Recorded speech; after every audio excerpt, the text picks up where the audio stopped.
Mason, Book 1 of Seals of Honor. In a dangerous profession where it's kill or be killed, Mason undertakes the dirty jobs others would rather not do, and invariably don't possess the skills he does to get done right. While on an assignment, he's single-minded in his dedication and focus. When he's not, this warrior plays as hard as he fights. The last thing he anticipates is meeting the one woman he wants but can't have, and equally can't forget. Tesla, a software designer, lost her brother in combat. Getting close to another man enlisted in the military is something she refuses to do. In her quest to save other United States soldiers from her siblings' tragic fate, she's created a computer program capable of saving lives. When other countries find out about the program, her good intentions are met with hostility and greed. They won't stop until they get their hands on it, and damn anyone who gets in the way. Realizing she's in danger, Tesla turns to Mason, the only man who might be able to save her, the very one she doesn't dare fall in love with. Chapter 1. It was a shitty day to die. And sure as hell wasn't on his damn list of things to do when he got up this morning. But with a gun pointed right at him by an old asshole he'd been tracking, shit happened in its own time. Including in the jungles of Mexico. Lieutenant Mason Collister slowly straightened, his hard gaze unwavering on his foe's face. Daniel Hardesty. Nice to see you again. The grin on Daniel's face was enough to make most men cringe. But Mason wasn't most men. And he cringed for no one. Least of all this guy. Daniel had washed out during Bud S training. Hell Week had kicked his butt and had kept on washing his sorry ass all the way back home. The two men had been friends once. But not making it through the worst week of his life had left a bitter taste on Daniel's lips. He'd finished his time and walked away from the military first chance he had. It happened that way for some people. Not everyone could handle failure. For some, defeat ate a bitter corner into their psyche, where it festered. He'd never have thought that would be Daniel's path, but Hell Week changed a man. For better or for worse. For Mason, it was that tilt of the hat that said he could handle anything. He'd already known it, but having that added to his life achievements, well, there'd been no feeling like it before or since. Apparently, failing had an effect on Daniel for the same reason. He'd quit and gone to the other side, a mercenary for anyone with enough money to pay for his services. It's nice to see you too, Mason, Daniel said affably. Especially as you're looking down the end of my gun. With a slight nod of his head, Mason gave him the point. Not that anyone was keeping score. And the woman. Where is she? Daniel's grin widened. Not your problem. Maybe not, but she is going to be your problem. I see you know her. Daniel slapped a hand over his cheek and slowly rubbed the long red scratches visible between his fingers. That damn woman is a pain in the ass. She deserves everything coming to her. Mason's insides iced over. There were a lot of reasons for a woman to fight so hard she'd scarred Daniel, and none of them were good. Being sold to the highest bidder? Really? She deserves to be kidnapped? Beaten? There would be worse treatment for her too, both men had seen too much of it. Neither needed to bring it out in the open. She's developing new military tracking software. And she won't share it. Daniel shrugged. So what does she expect? She expected her country to protect her. And Mason had no intention of failing. So she's alive? So far. If she doesn't give over, well, you know how it is. Daniel tilted his head as if listening for something. Mason did indeed. Waiting for someone? He asked casually. Not you. You're a dead man, and she's going to be picked up in about 30 minutes. He glanced down at the watch on his wrist. That was just about enough time. Mason hoped. A hawk cried, the large bird presumably circling overhead. Mason made as if to look up, but kept an eye on Daniel. Sure enough, Daniel looked up to search for the bird. He'd gotten slack. Cocky. That was all the time Mason needed. He dove forward, grabbed Daniel's leg. The gun went off, but he'd lost his aim as he went down. Mason didn't waste any time, he took Daniel out in seconds. The unconscious man lolled beside him as Mason quickly gave a responding hawk call in return. Hawk, one of the men on his team, had taught them all how to imitate the powerful Baird call. Now they used it to signal between the 6 team members. His men separated from the trees around them. Daniel never had a chance, but he hadn't known it. Typical. We need to find her. We've got 30 minutes before she's to be picked up. As silently as they moved out of the trees, they slid back into the forest. They knew Tesla Landers was here somewhere close by. And her time was running out. Mason secured Daniel, resisting the urge to kill the bastard for hurting the woman, but he was too valuable to kill. They needed the intel he had. Someone would swing by and pick him up in a few minutes. Now for Tesla. She came first. Chapter 2. Tesla Landers, her friends had loved it when the car company started up, saying the two of them were well matched, both with innovative ideas, drive, and a sleek look, glared at the dark plank wall in front of her. Tears threatened, but she refused to let them drop. She had to stay strong. She had to believe she'd be rescued. That she had value to both sides in this war, and not just the wrong one. She had to trust. Or else she was lost. And staying strong wasn't an option, it was everything. Everyone had a breaking point. She refused to consider this was hers. She would survive. She closed her eyes, and for the 100th time in the last hour she let the litany of bolstering sayings ripple through her mind. She could do this. She would do this. Every disaster had a silver lining. The military looked after their own. She was a valuable member of the team. Or would be, if she could close the damn deal. She couldn't help but worry that even for all those things, they might not find her in time.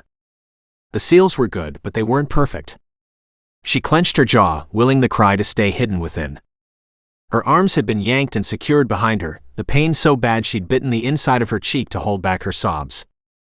She'd be damned if she'd let the assholes know they were hurting her. They looked like the kind of guys to get an extra jolly out of that. Now every breath she took, her ribs expanded and pulled on her shoulders. She knew she would move past the pain into a numb state eventually, but she wasn't there yet. She closed her eyes, wondering how the hell she'd gotten to this place in life. Right, because she wanted to save lives. Or rather, she didn't want more unnecessary lives lost like her brother's. He'd been stationed in Iraq when the truck he was riding in had driven over a landmine. No one had survived. A techie since diapers, she'd been determined to find a way to track the weapons used against her countrymen, and save more of the brave soldiers like Harry. To find the landmines before they were triggered. And that technology was what the enemy wanted. Why had she never really considered that if her software could save her people, then other countries would want it to save theirs? And how the hell had they known what she was working on? That bugged her. She'd been working as quietly as possible. The only answer was someone had sold her out. And damn it, that hurt. She knew her team.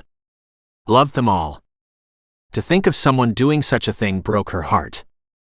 Maybe they were desperate for money, but it could have been they were desperate to save someone instead. It was obvious the enemy wasn't planning on holding back, and didn't care who they killed to get what they wanted. The only reason she was alive still was they wanted more from her. The software hadn't been completed. There were bugs still. A few things to pull together. But it was so damn close. They'd kill her once it was operational. Therefore, they might as well kill her now.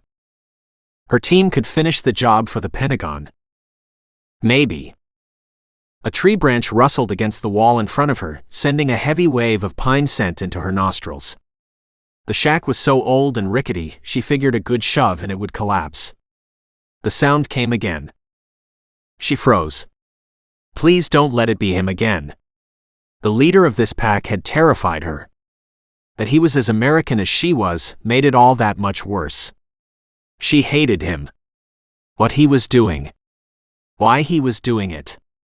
He'd been very voluble in what was happening and why. His explanations made her hurt that people like him existed. Poor humanity. It was doomed. According to him, she was to be collected in an hour and taken to her new owner. Just putting collected and owner together in the same sentence with her name made her cringe. And that hour was well gone. She had no idea where the men were, but as she had nowhere to go and couldn't move to begin with, she lay frozen on the bed and waited for someone to help her, and hoped she hadn't been forgotten or deemed not important. A tiny drilling sound started right in front of her face. A minuscule hole opened up. She tried to shift back so her face wasn't in the firing line, but a tiny white light flashed in her eyes regardless. A startled exclamation sound followed with the light being immediately shut off. She had nowhere to go. No place to hide. The door opened quickly. She tried to sit up so she could see but could only lift her head and twist. The doorway was empty. Groaning, she flopped back down. Damn wind. Yeah, wind, that's me. A deep husky whisper floated over her head, then suddenly hot breath rippled against her neck. She closed her eyes, shaking, waiting. Friend or foe? A hand slapped over her mouth. Her eyes opened in shock and she tried to pull back. Only the restraint holding her arms back released. Her mouth opened, a soundless cry escaped. Shish. Not a sound. Her body shuddered in agony as her arms flopped forward. I'm here to rescue you, he whispered in low tones. Do you understand? She shot him a fulminating look but gave a short clipped nod. He slowly removed his hand. Good. I'm going to sit you up and straighten your shoulders so they will ease up faster. Ready? She nodded again. Like hell she was ready. Was anyone ever? But he gently helped her into a sitting position, her arms falling uselessly at her side.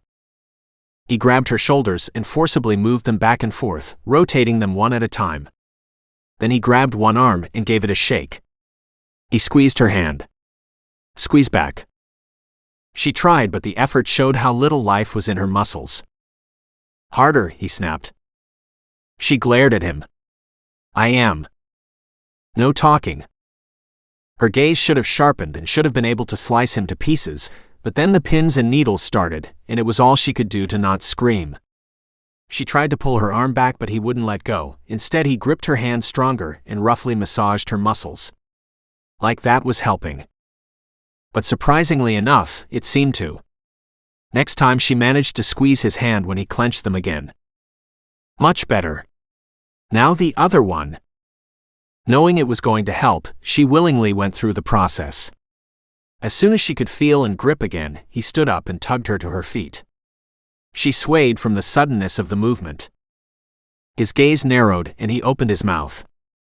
She shook her head and mouthed, I'm fine. He slipped to the doorway, peered outside. Then tugging her behind him, they raced to the cover of the trees. Once there, he slammed her against the trunk and covered her body with his back. Squished but happy to be out of her restraints and away from the cabin, she wanted to keep going. He was talking in low tones to someone. Then without saying a word to her, he grabbed her hand and ran deeper into the woods.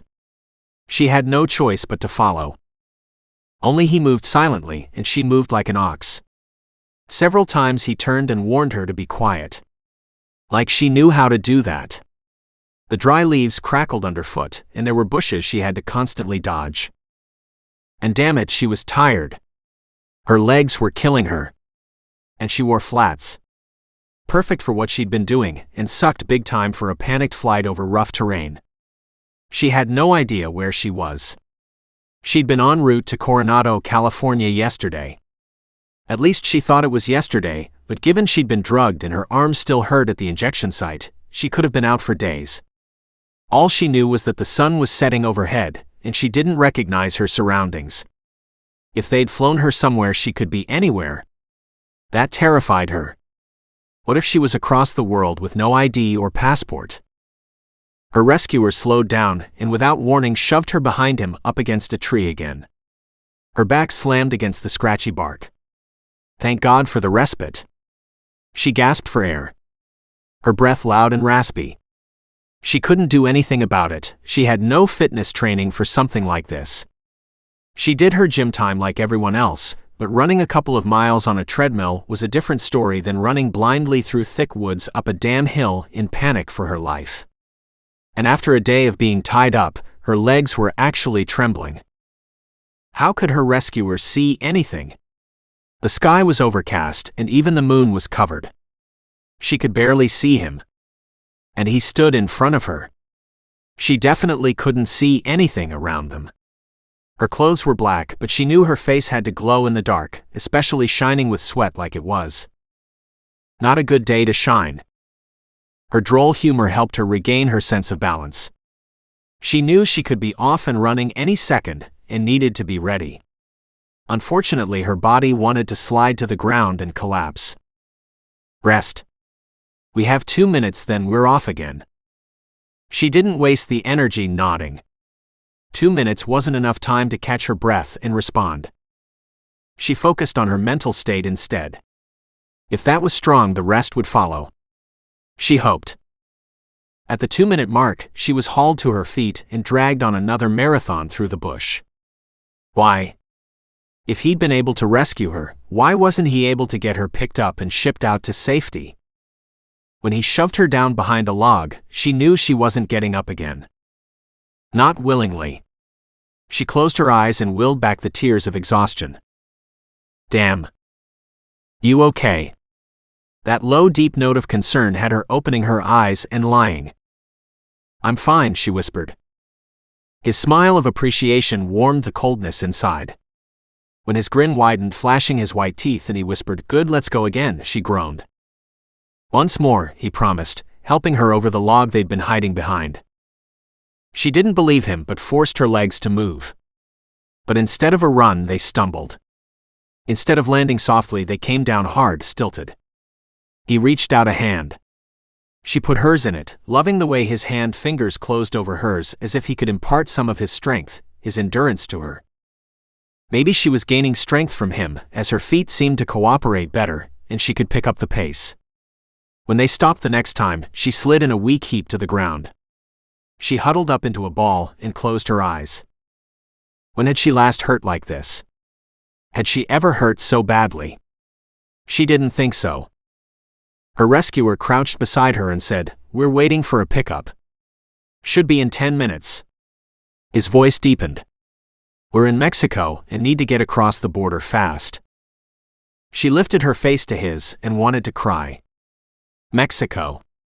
Oh no. She wanted to be home. Away from this nightmare. Were they driving out? Flying out? By donkey? Maybe she didn't want to know. But whatever method, she wanted to go now. His finger stroked down the side of her cheek. "You're doing just fine." "Doesn't feel like it. Feels like you ripped my ribs out and made me walk on them," she muttered. His grin widened. "You got spunk. I like that." She rolled her eyes. That was a first. She'd been called a lot of things but never spunky. Brainy, nerdy, geeky. Yeah, they had all been tossed at her head a time or two, but not in a complimentary way.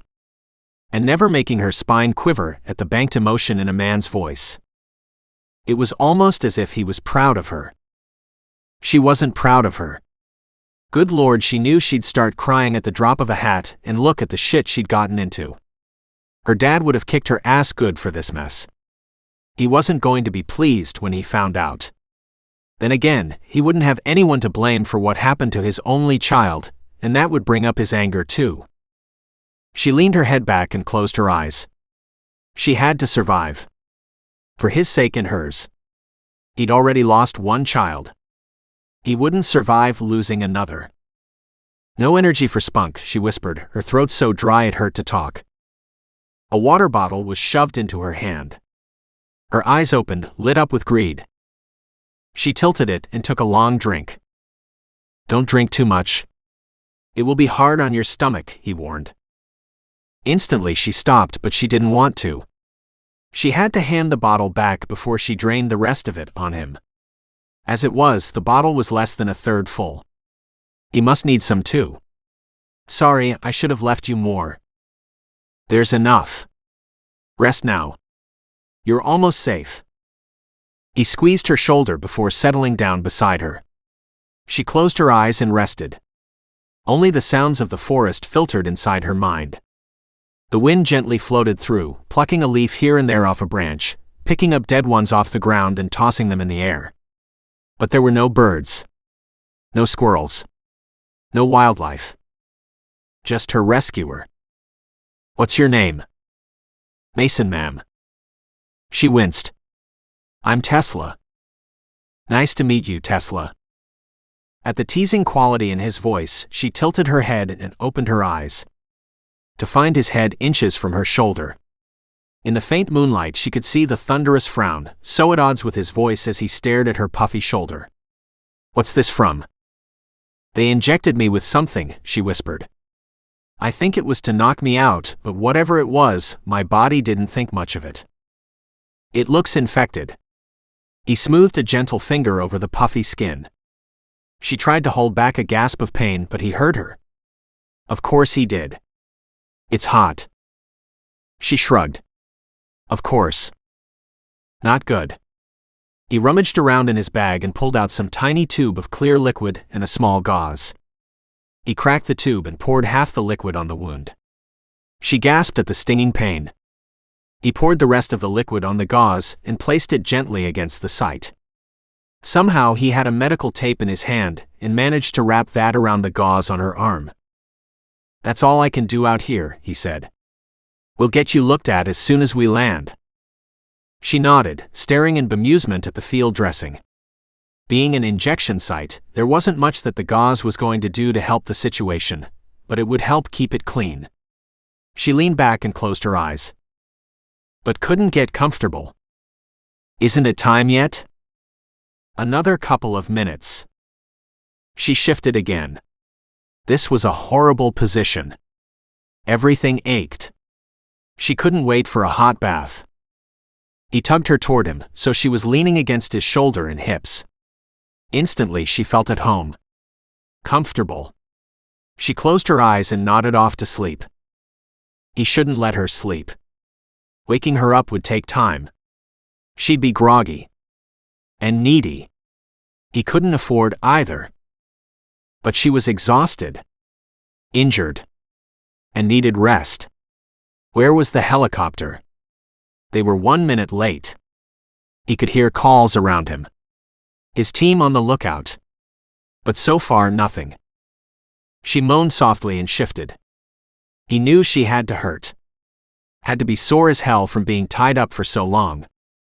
The intel had been good and they'd moved fast. He had said she had spunk. In truth, she had a lot more than that. Grit. She'd done everything he'd asked of her. Without complaint. She'd only stopped when he'd stopped. He hadn't seen that quality in a civilian before.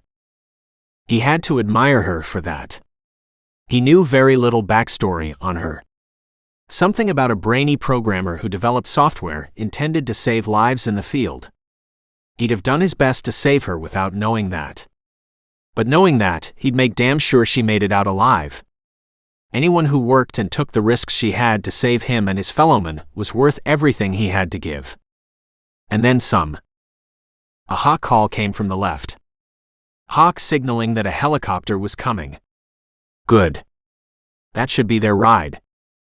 This extraction was deadly. And the weakest link. They had to expose her to take her to safety. All sorts of hell could happen. He wanted none of them. The second call came through. Confirmed. Mason reached over and shook Tesla awake. She bolted upright and pivoted, her body in a defensive stance. Whoa. He stood up slowly, a hand out. Easy. It's all right. The helicopter is here. She blinked several times, then slowly relaxed. Reaching up, she rubbed the sleep out of her eyes. Still silent, she nodded. He reached out a hand carefully, wanting to make sure she was awake and not ready to attack. He'd hate to hurt her at this point, yet he'd do what he had to do to get her on that helicopter the fastest and quietest way possible. Okay, she whispered. She blinked at him owlishly. Which way? He grinned. Damn, you're good stuff, you know that? She blinked at him again, this time in confusion. He wished they had time for more of this, but he could hear the whop whop whop sound of the helicopter. Let's go. Hooking his arm through hers, he walked her to the edge of the tree line where the clearing opened up. Large enough for the helicopter to come down.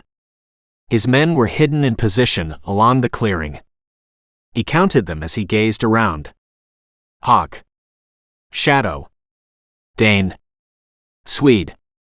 With Cooper handling the chaos behind the scenes, as he wasn't allowed back into the field until he'd passed his physical after being injured. Good. His team was accounted for.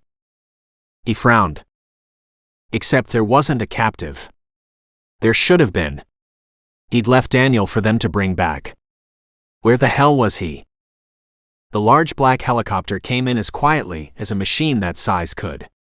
Before it had landed, Mason had Tesla bending low and racing to the open side. He picked her up and launched her inside, then came up after her. In a smooth move they'd practiced hundreds of times before, the rest of the men boarded effortlessly, and the helicopter lifted in a smooth movement. They were away. Chapter 3. Tesla watched the trees disappear from view as the helicopter rose. She couldn't stop the panic from choking her. They were so damn close. Anything could happen yet. Please let us get out safely. Please. You're good now, Mason said at her side, leaning back to rest. He nodded at his team. Nice and easy on my end. Yeah, wasn't sure it would go that smooth, Hawk said. Daniel must have been lying. Daniel always lied, Dane added. Mason nodded. It's harder to deal with when it's one of our own turned traitor. Speaking of which, where is Daniel? The others shook their head. Baldly, Swede said, he was gone. What? Tesla watched Mason's gaze harden. The group nodded. Swede said the ropes were there cut. Shit. I should have killed him. It was the right move to keep him alive. We needed what information he had. I know that's how it's supposed to work, he said in frustration, but I wanted to put him in the ground for what he'd put Tesla through, if nothing else. Still, Hawk said smoothly. We need to know where Tesla was being shipped off to, and who the purchaser was. At the term purchaser, Tesla gasped, then cried out, Purchaser? Hawk winced. Sorry, ma'am. She nodded as a fine shudder moved over her skin. It's okay. Daniel used the term buyer earlier. It just sounded different when you said it. Hawk glanced over at her and smiled somewhat bashfully.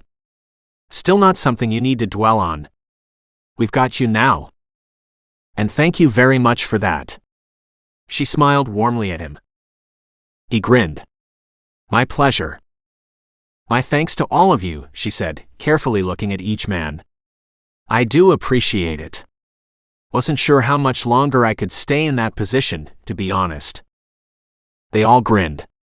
We do understand. She bet they did. She'd heard some things about the types of training these men went through, and her brother Harry had been a big fount of information, filling her head with tales of what he and the others went through. He'd been so proud to be a part of his family. And that was what he and his men had been. Family. All family. Hey, are you Harry Lander's sister? She glanced over at the tall blonde man who looked like a tree trunk. Yes, I am. Was. She stumbled over the word. It was so damn hard to know her beloved brother was gone and wouldn't be back. She missed him so much. She'd instinctively avoided relationships with other men in dangerous careers because she'd suffered enough loss. But these men, one in particular, had her rethinking that. The men sat up straighter and studied her differently. She knew they'd look at her in a new light. Harry had been a SEAL too. Hopefully her behavior wouldn't make them wince. That Harry, if he was looking down on her, would be proud. There were few people in this world whose opinion mattered to her, but Harry's had been the big one. His team, possibly another. This shouldn't be his team. But what did she know? It was a small select group. No, chances were they didn't know Harry, but they'd know of him. Mason felt the blow to his stomach, as if a torpedo had blown through. This was Harry's sister? They'd nicknamed him Dirty Harry after finding out the man could imitate Clint Eastwood in those old movies perfectly. Harry had been gone just over a year now. Mason had known him well, although he hadn't gone on any missions with him. But they'd been friends. Harry had spoken about his kid sister a lot. Affectionately, with respect, and always admiration. She'd intrigued Mason. He'd always wondered about her. Always considered contacting her. But there was that unwritten rule about staying away from sisters.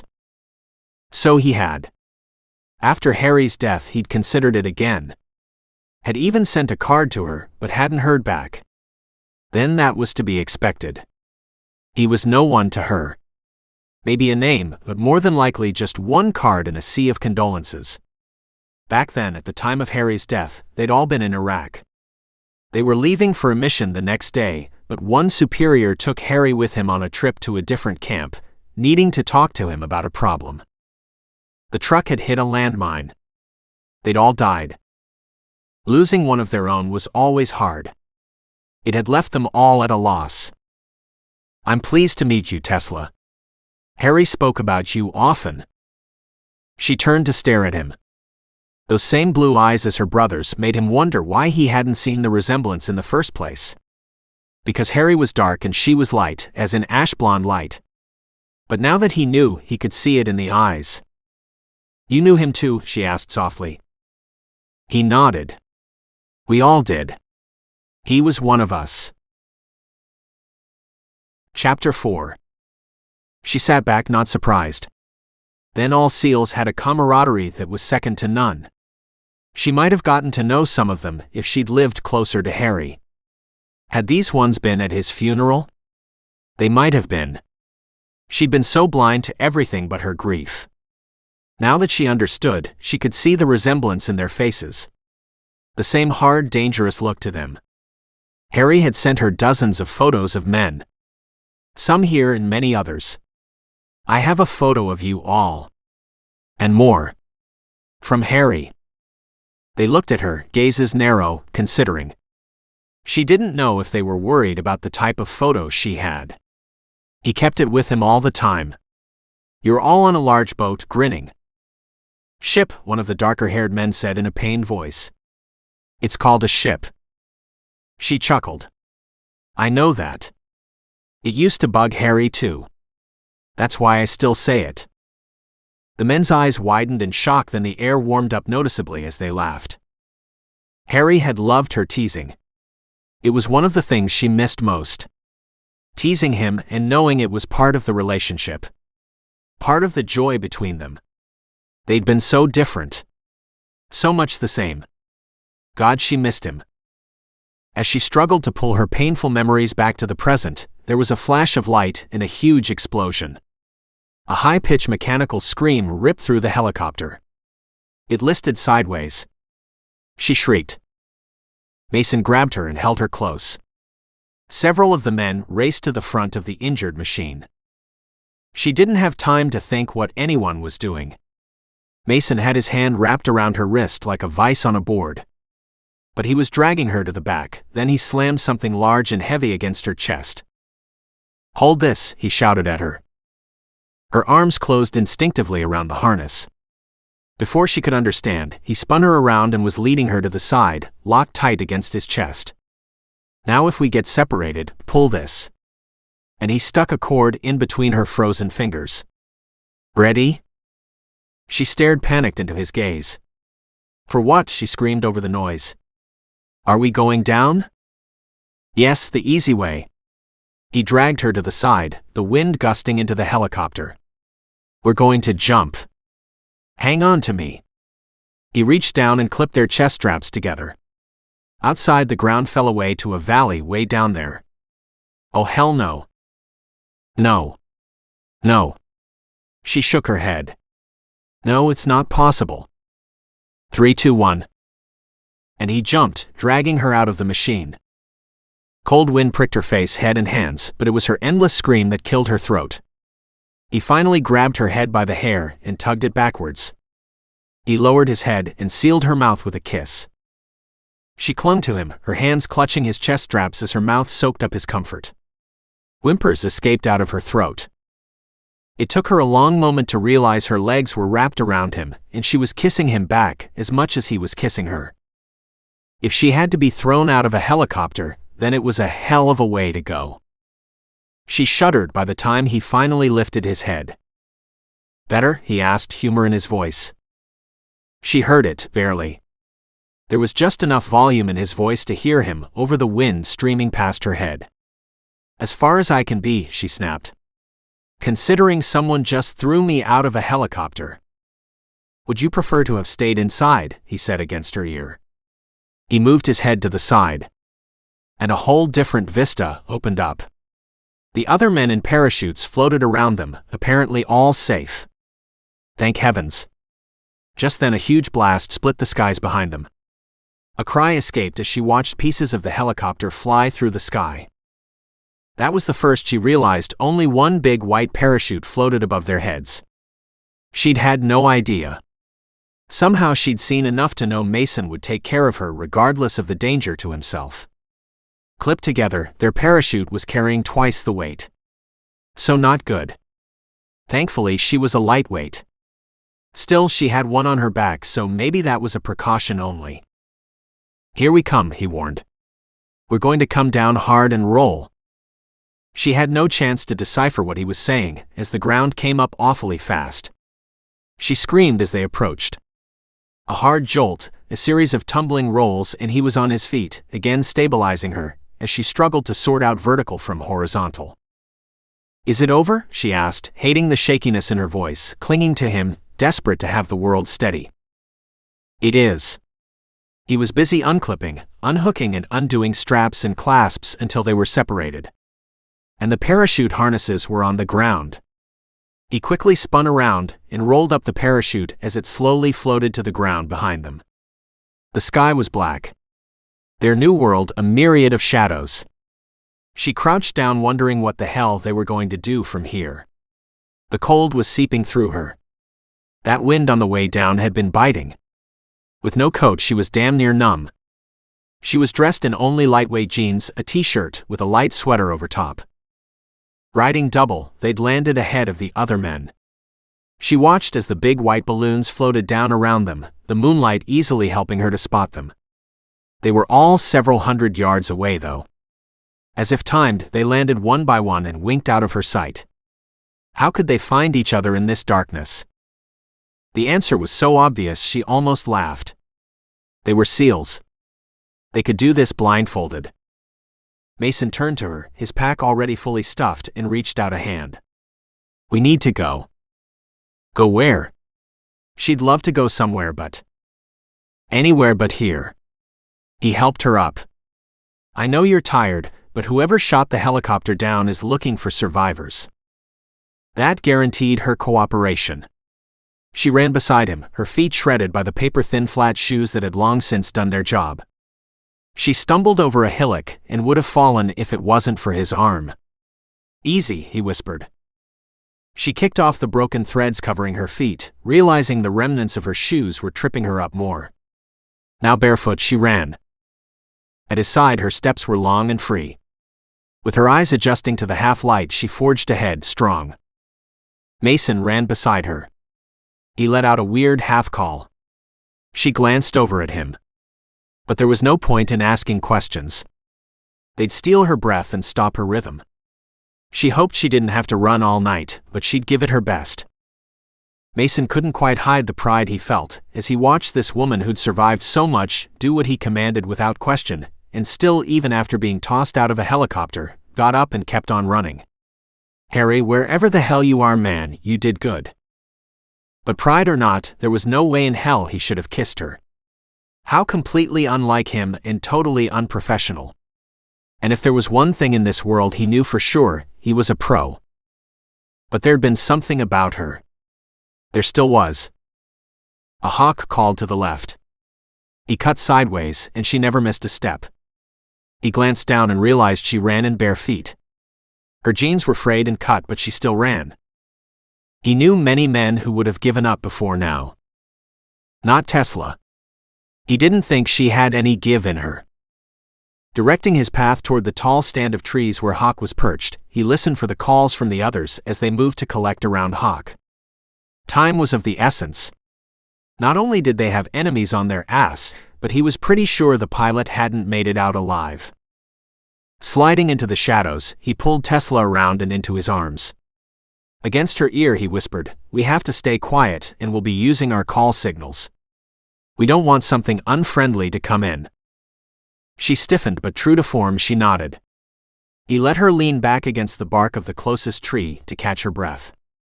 The scratched and bleeding toes was something he couldn't do anything about right now. After they made camp, then he'd see to it. The others came in, heads down, bodies low. Mason counted them as they slid into home base. Swede shadowed Dane Hawk. His mind automatically went to add Cooper, but he was back at base. Good. They were all here. He lifted an arm, and without giving any explanation to Tesla, moved forward at a steady pace deeper into the shadow of the trees. After a few moments, Hawk came up beside him and took the lead. The others fanned out around her. They'd do anything they could to keep her safe. She was showing her mettle, a character that they could respect and admire, and then there was now the fact that she was Harry's sister. Interesting, they hadn't been told that before. Had Harry told the others about the type of work his sister was involved in? The reason the unfriendlies were after her? If they knew that, they'd worship at her feet. That almost pissed him off. He had no reason to feel this way, but he couldn't stop feeling like those little feet should be his. And that was foolish. He'd planned to stop by and see her sometime in the future. To share stories of her brother, to get to know her. Harry had told him about her since forever. Half of the stories were obviously overstated, but he looked at her as she ran, tiring but stalwart at his side. Maybe not. She'd been raised by a military man. A former SEAL himself, and although he'd wanted a second son, he'd gotten a daughter. And had raised her to be tough. Mason had thought she was a marshmallow, but in the world of civilian women, she had showed herself amazingly well suited to handle life's bitchiest moments. Shots fired through the darkness, splattering bark beside Tesla's head. She let out a little shriek and collapsed to the ground. Shit. He dropped to her side, his hands already checking to see if she'd been hit. Please let her be okay. There was no blood that he could see. My head, she moaned. Stinging. He held a tiny flashlight up so he could see the damage. Splinters from the tree. Hurts. She was gasping for breath, but he wasn't sure if that was from the pain or the shock. Either way, it was something she had to control. He plucked out the couple of larger splinters he could easily grab, then tugged her to her feet. I can't do more right now. The others are small. He watched her nod in understanding and try to regain control. She swiveled to look around for the others. But they'd melted into the shadows, looking for the shooters. They are making it safe for us to proceed, he whispered. Her eyes widened. She gave a clipped nod, then in a low voice she asked, "The pilot?" He shook his head. He doubted anyone could have survived. The first explosion had ripped the cockpit apart. Mason had seen Hawk when the chaos happened, but hadn't had a chance to confirm with him. But he wouldn't be with them now if there was a chance to save the pilot too. Not with those waiting on the ground watching, waiting to take out the survivors. Ready? He asked. He saw the despair in her eyes. Then the grit as determination lit their dark depths. That's my girl. He kissed her lightly again. As he pulled his head back, he heard the rustle behind him. Hawk is here. Let's go. Hawk took up the front position and led the way. How did you know it was him? She muttered. I always know where my men are at all times. It's how we stay safe. It might be, but she was a distraction he could ill afford. What was wrong with him? He couldn't stop kissing her. And never leave any man behind, I believe. No man is left behind, he confirmed, feeling the vow he'd taken deep inside. And in this case, no woman either. Chapter 5. She had to stop. Except she refused to be the first one. And that was damn stupid. She wasn't trained for this. They were. She should have stopped a long time ago. For the 10th time in the same number of minutes, she stumbled. Mason once again caught her. Without missing a stride, he swooped down and picked her up, still moving at top speed, but now with her in his arms. "I can run," she protested. "No, you're done." She didn't argue. She was too damn happy to not be trying to power along at his side. He was right. She was done. And she heard enough already that the jostling of being carried was making it worse. Then he said it. "You were slowing us down." "What?" she exclaimed in hoarse outrage. "I was not." But she had been, she realized. They were moving faster. The men had picked up the speed now that they weren't maintaining the pace she'd set. "Sorry," she muttered against his neck. He squeezed her close. "You're doing wonderful. Just keep it up." She closed her eyes, letting her body relax, adjust to the swaying movement as he ran. Comfortable as she could be, warm against his chest and so very tired she dozed lightly. "She's held up well," said a deep voice beside her. She thought that was Swede, but was too comfortable to care enough to open her eyes and look. "She has." Hard to believe she's Harry's sister. But appropriate. Same spine. The man gave a half snort. "Let me know, huh?" Silence. In her drowsy state, she couldn't quite follow the conversation. It was more a drifting noise in the background. Words flowing but not making any sense. "Nothing to let you know about," Mason said in low tones. The other man laughed. "Right. You are in denial." "No denial here." "Good, then when you make up your mind about her, let me know. If you're not keeping her, she's available." "No, she's not." The same laughter. A new voice joked, "If you're not keeping her, then there are more of us interested." Mason snapped, "Let's keep our eye on the job." "Sure." The job.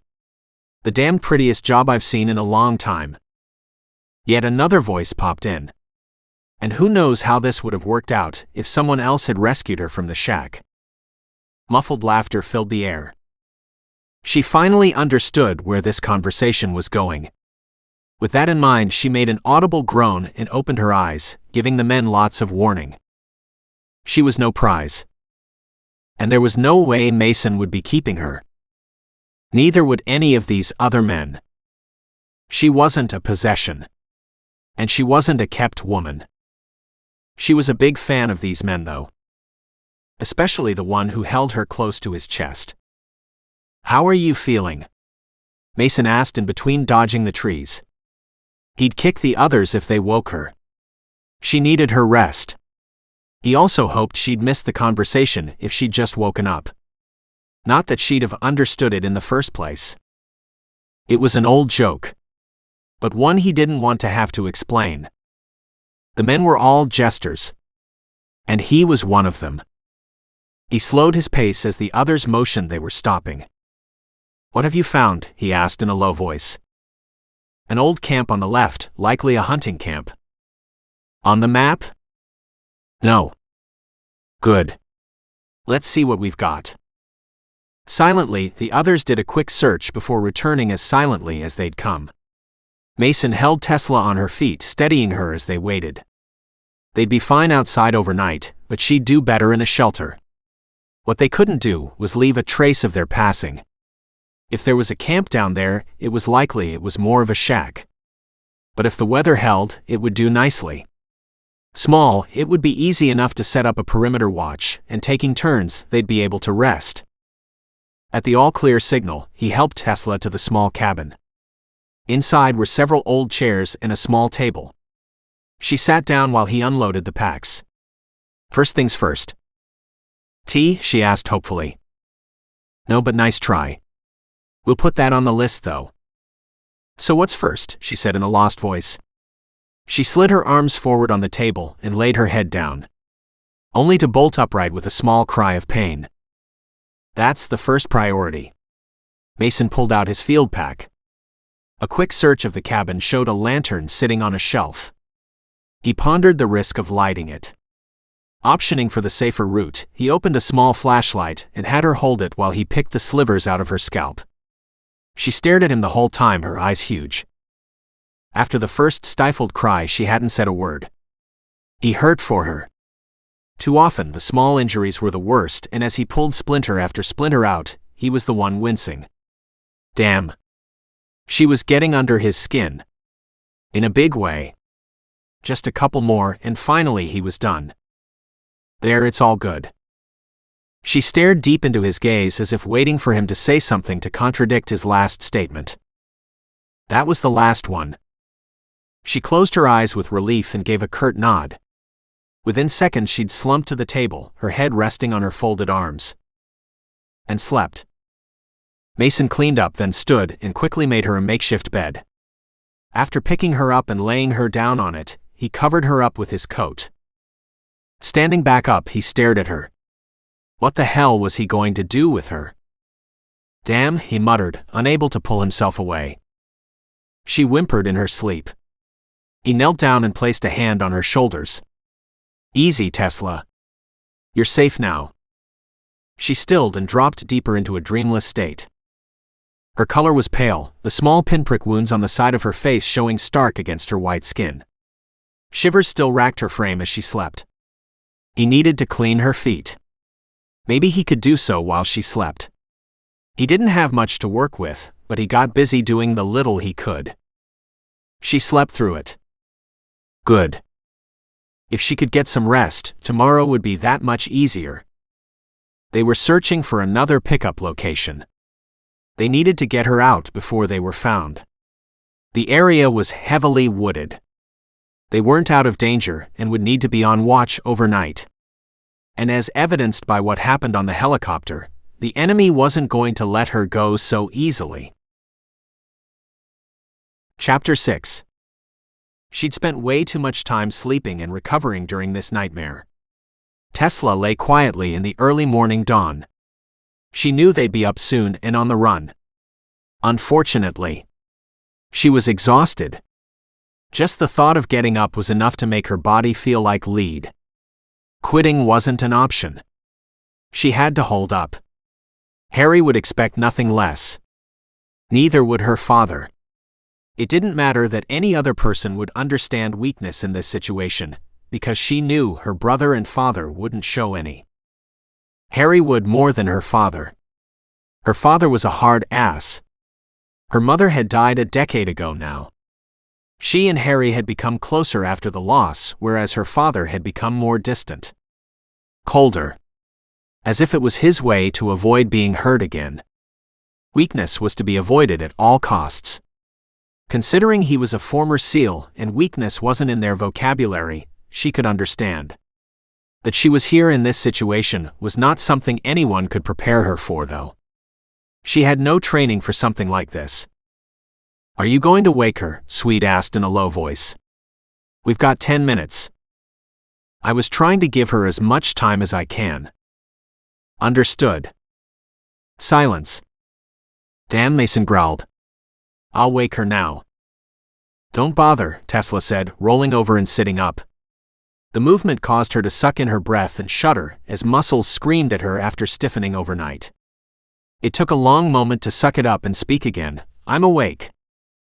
Good. She stared at the 4 huge calendar model males. Talk about gorgeous. They stared back at her in silence. Thankfully, without having a clue as to what was crossing her mind. She sighed. I guess that means time to go. You get a few minutes to eat. She brightened. Food would be good. She struggled to her feet until she tried to put weight on her puffy soles. She collapsed instantly, tumbling back onto the makeshift bed. Shit. Instantly Mason was at her side. Your feet? Yeah. I'm fine. It was just the shock, she muttered. Please let it be just the shock. She had to be able to walk. Lie still for a moment. I cleaned them last night but the light was bad, so I need to take another look now. You cleaned them? She asked in astonishment. Really? Yes, after you fell asleep. Oh shit. Chagrin to realize a man could actually wash her feet while she slept was a little unsettling. She sat up as he took a careful look at first one, then the second. He pulled out a thick cream and coated the soles of both liberally, then slowly eased 2 thick pairs of socks over her raw skin. She stared open-mouthed as he finished. These should help. Now try to stand. With his help, she gained her feet. Thankfully, the socks offered a thick cushion for her weight. She smiled gratefully. Thank you. I was worried about how I was going to be able to walk today. When those socks run through, he said, the guys each have spares with them too. It took her a moment to realize that meant she was wearing his spare socks. Thank you. He gave her a slow smile that zinged to her heart. No problem. Giving her space, he stepped back and let her hobble her way to the table. She stopped just before and looked around hopefully. I don't suppose you found a lovely bathroom with a proper toilet anywhere close by? Not a one. No bubble baths or bottles of wine either. Damn. Must remember to send a complaint to the manager, she said cheerfully. So I have to go to the bathroom outside. Mason stepped up. Outside around the back of the cabin. And I'll be standing watch. Of course you will. She groaned comically. Show me where, please. She followed him around the small bushes at the back of the cabin. Yep, definitely need to write the establishment, she said. Glad you're finding something to laugh about. Mason gave her a small nudge. Go on. I'll keep my back turned. Great. Well, let's see if I can do this quickly. It was awkward and uncomfortable given the sore legs and puffy feet. When done, she stood up, rearranged her clothing and called out, I'm done. Good. Inside. You get a few minutes, then we need to leave. Of course they did. Would this never end? Inside she washed, then scarfed the few rations the men had shared and drank a half bottle of water. Resolute, she turned to face them, all waiting and standing in various relaxed positions that completely belied their inner guard that was always on. Okay, she said. What's next? There's a small town a couple of miles away. Hawk has gone to check it out. We'll round up a vehicle and arrange for you to be picked up. Sounds good. In fact, only a couple of miles away sounded lovely. She could do that. She hoped. In silence, they filed out in a single line, with Tesla in the middle. She breathed in the fresh air now that she had a moment to look around. There was a boggy spot on the left-hand side. She heard ducks flying overhead and songbirds chirping in the tree. The sun was just breaking over the crest. Are we still in Mexico? She asked in wonder. The trees offered a mix of smells that lifted and changed with the breeze. It was surprisingly beautiful. In any other circumstances, she'd love to spend some time here. Then again, she'd love to spend time in lots of places. She worked long and hard yet spent little on herself. She needed time off. Relax a little. These last few days, she'd come close to losing everything. She didn't think anything the group that kidnapped her offered was going to be anything she'd like to accept.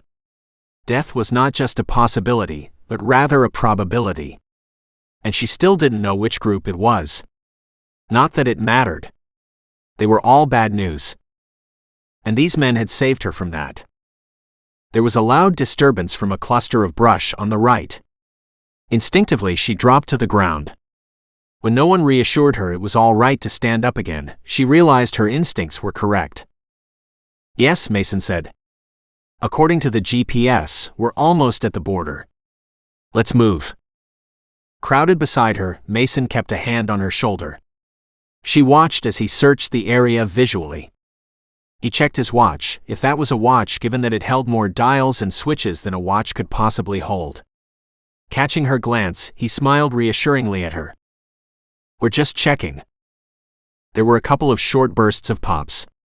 She frowned. Was that? We've got this. She believed him.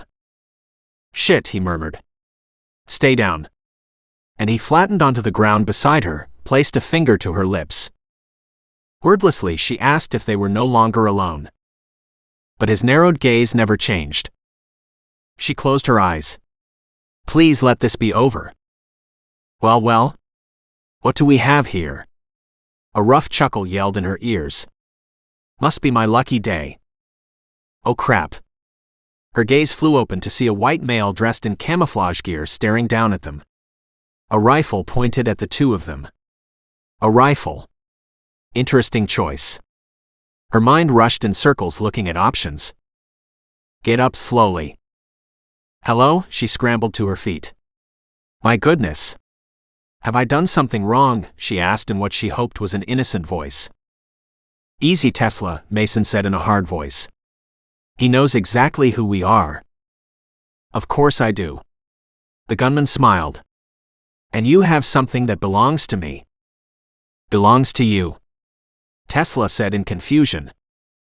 Don't be stupid, he snarled. Walk over here beside me. She glanced at Mason, but he wasn't helping. Instead, he looked to be more bored and irritated than worried. As if trying to decide which course of action to take. She'd do what she could to give him that time. She shrugged and said no. The enemy's eyebrows shot up. What did you say, bitch? I said no. I'm not going to walk over to you, she said defiantly, and waited for his next move. They needed her alive, at least she was gambling on that point. Do you think I give a shit what you do? I'd as soon as shoot you where you stand. She raised her eyebrows. I hardly think that's what your bosses have in mind. The rifle was raised in her direction. She swallowed hard, then straightened her back. Then shoot me if I have no value to you.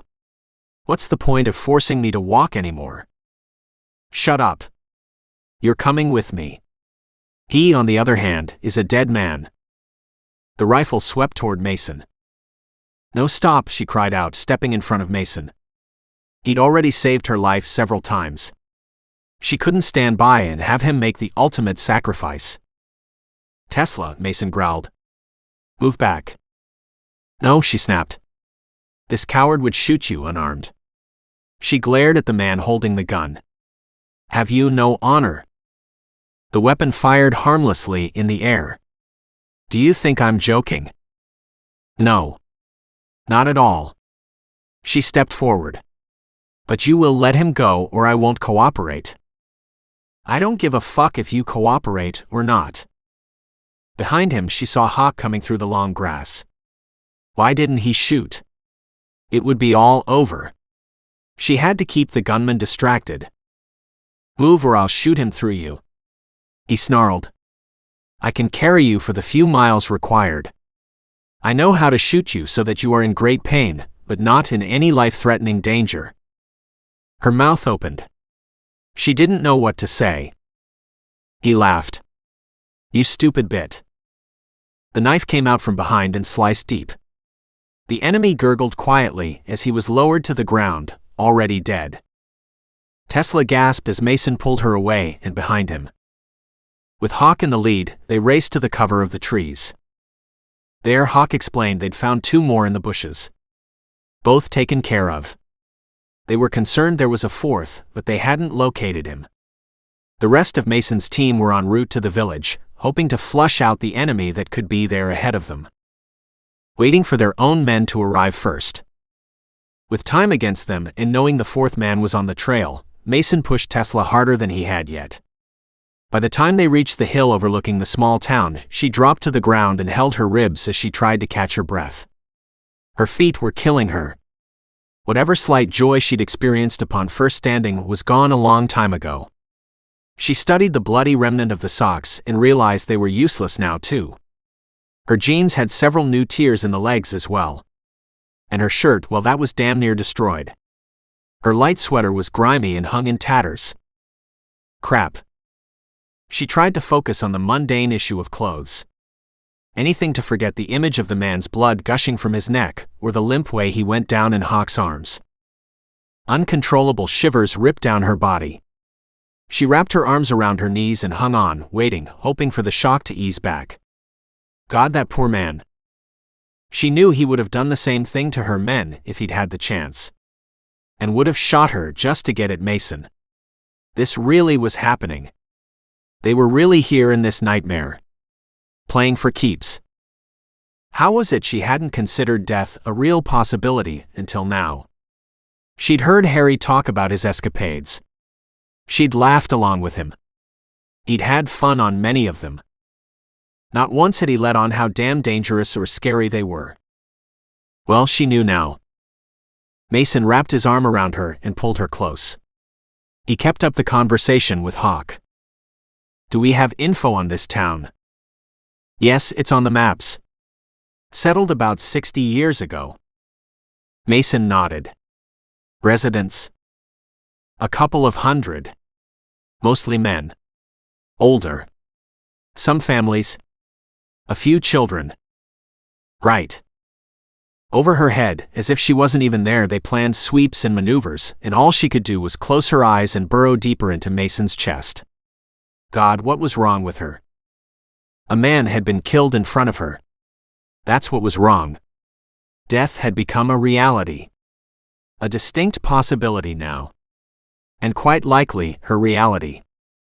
Unless these men could save her. And she had to do what she could to save herself. And them. She didn't think, no, she knew she couldn't get out of here alive on her own. She needed them. After syncing their watches, double-checking on their ammunition supplies, and once again checking the GPS, all with Tesla burrowed against him, they kept the conversation on point. In truth, Mason was worried about Dane, who hadn't checked in on time. He was 2 minutes late. But if he'd fallen here, there was no way they were leaving him behind. The only alternative was to come back and get him. But Dane was one tough bastard. If there was someone who could get through the entire village in smooth reconnaissance, it was him. Dane was silent, experienced, and lethal. He needed time to do his thing. And they were going to give it to him. At the hand signal from Hawk saying Dane had checked in and all was good, Mason glanced down at Tesla. Her arms were wrapped around her knees and she was huddled in on herself. Hawk motioned to her feet and the bloody remnants of the socks. Mason's lips thinned. Damned. The side of her head had been bleeding freely, leaving drying runs of blood on her cheeks. They'd be easy to track with the blood trail they were leaving behind. Still, she didn't complain. That girl had guts. Did I see her step in front of you? Hawk asked Mason in low tones, barely even a whisper. Tesla never shifted and didn't give any sign she'd heard anything. Mason wrapped his arms around her, his hand gently covered her one exposed ear. He nodded to Hawk. And tried to talk the asshole out of killing me. Hawk shook his head. Damn. That's some woman. Why would she do that? We can keep her safe. We are her only chance. She identifies with us as her pack. He whispered the ideas that came to mind. She wasn't trying to save all of us. She was saving you. Only because I was the one there at the time, he said in a dismissive manner.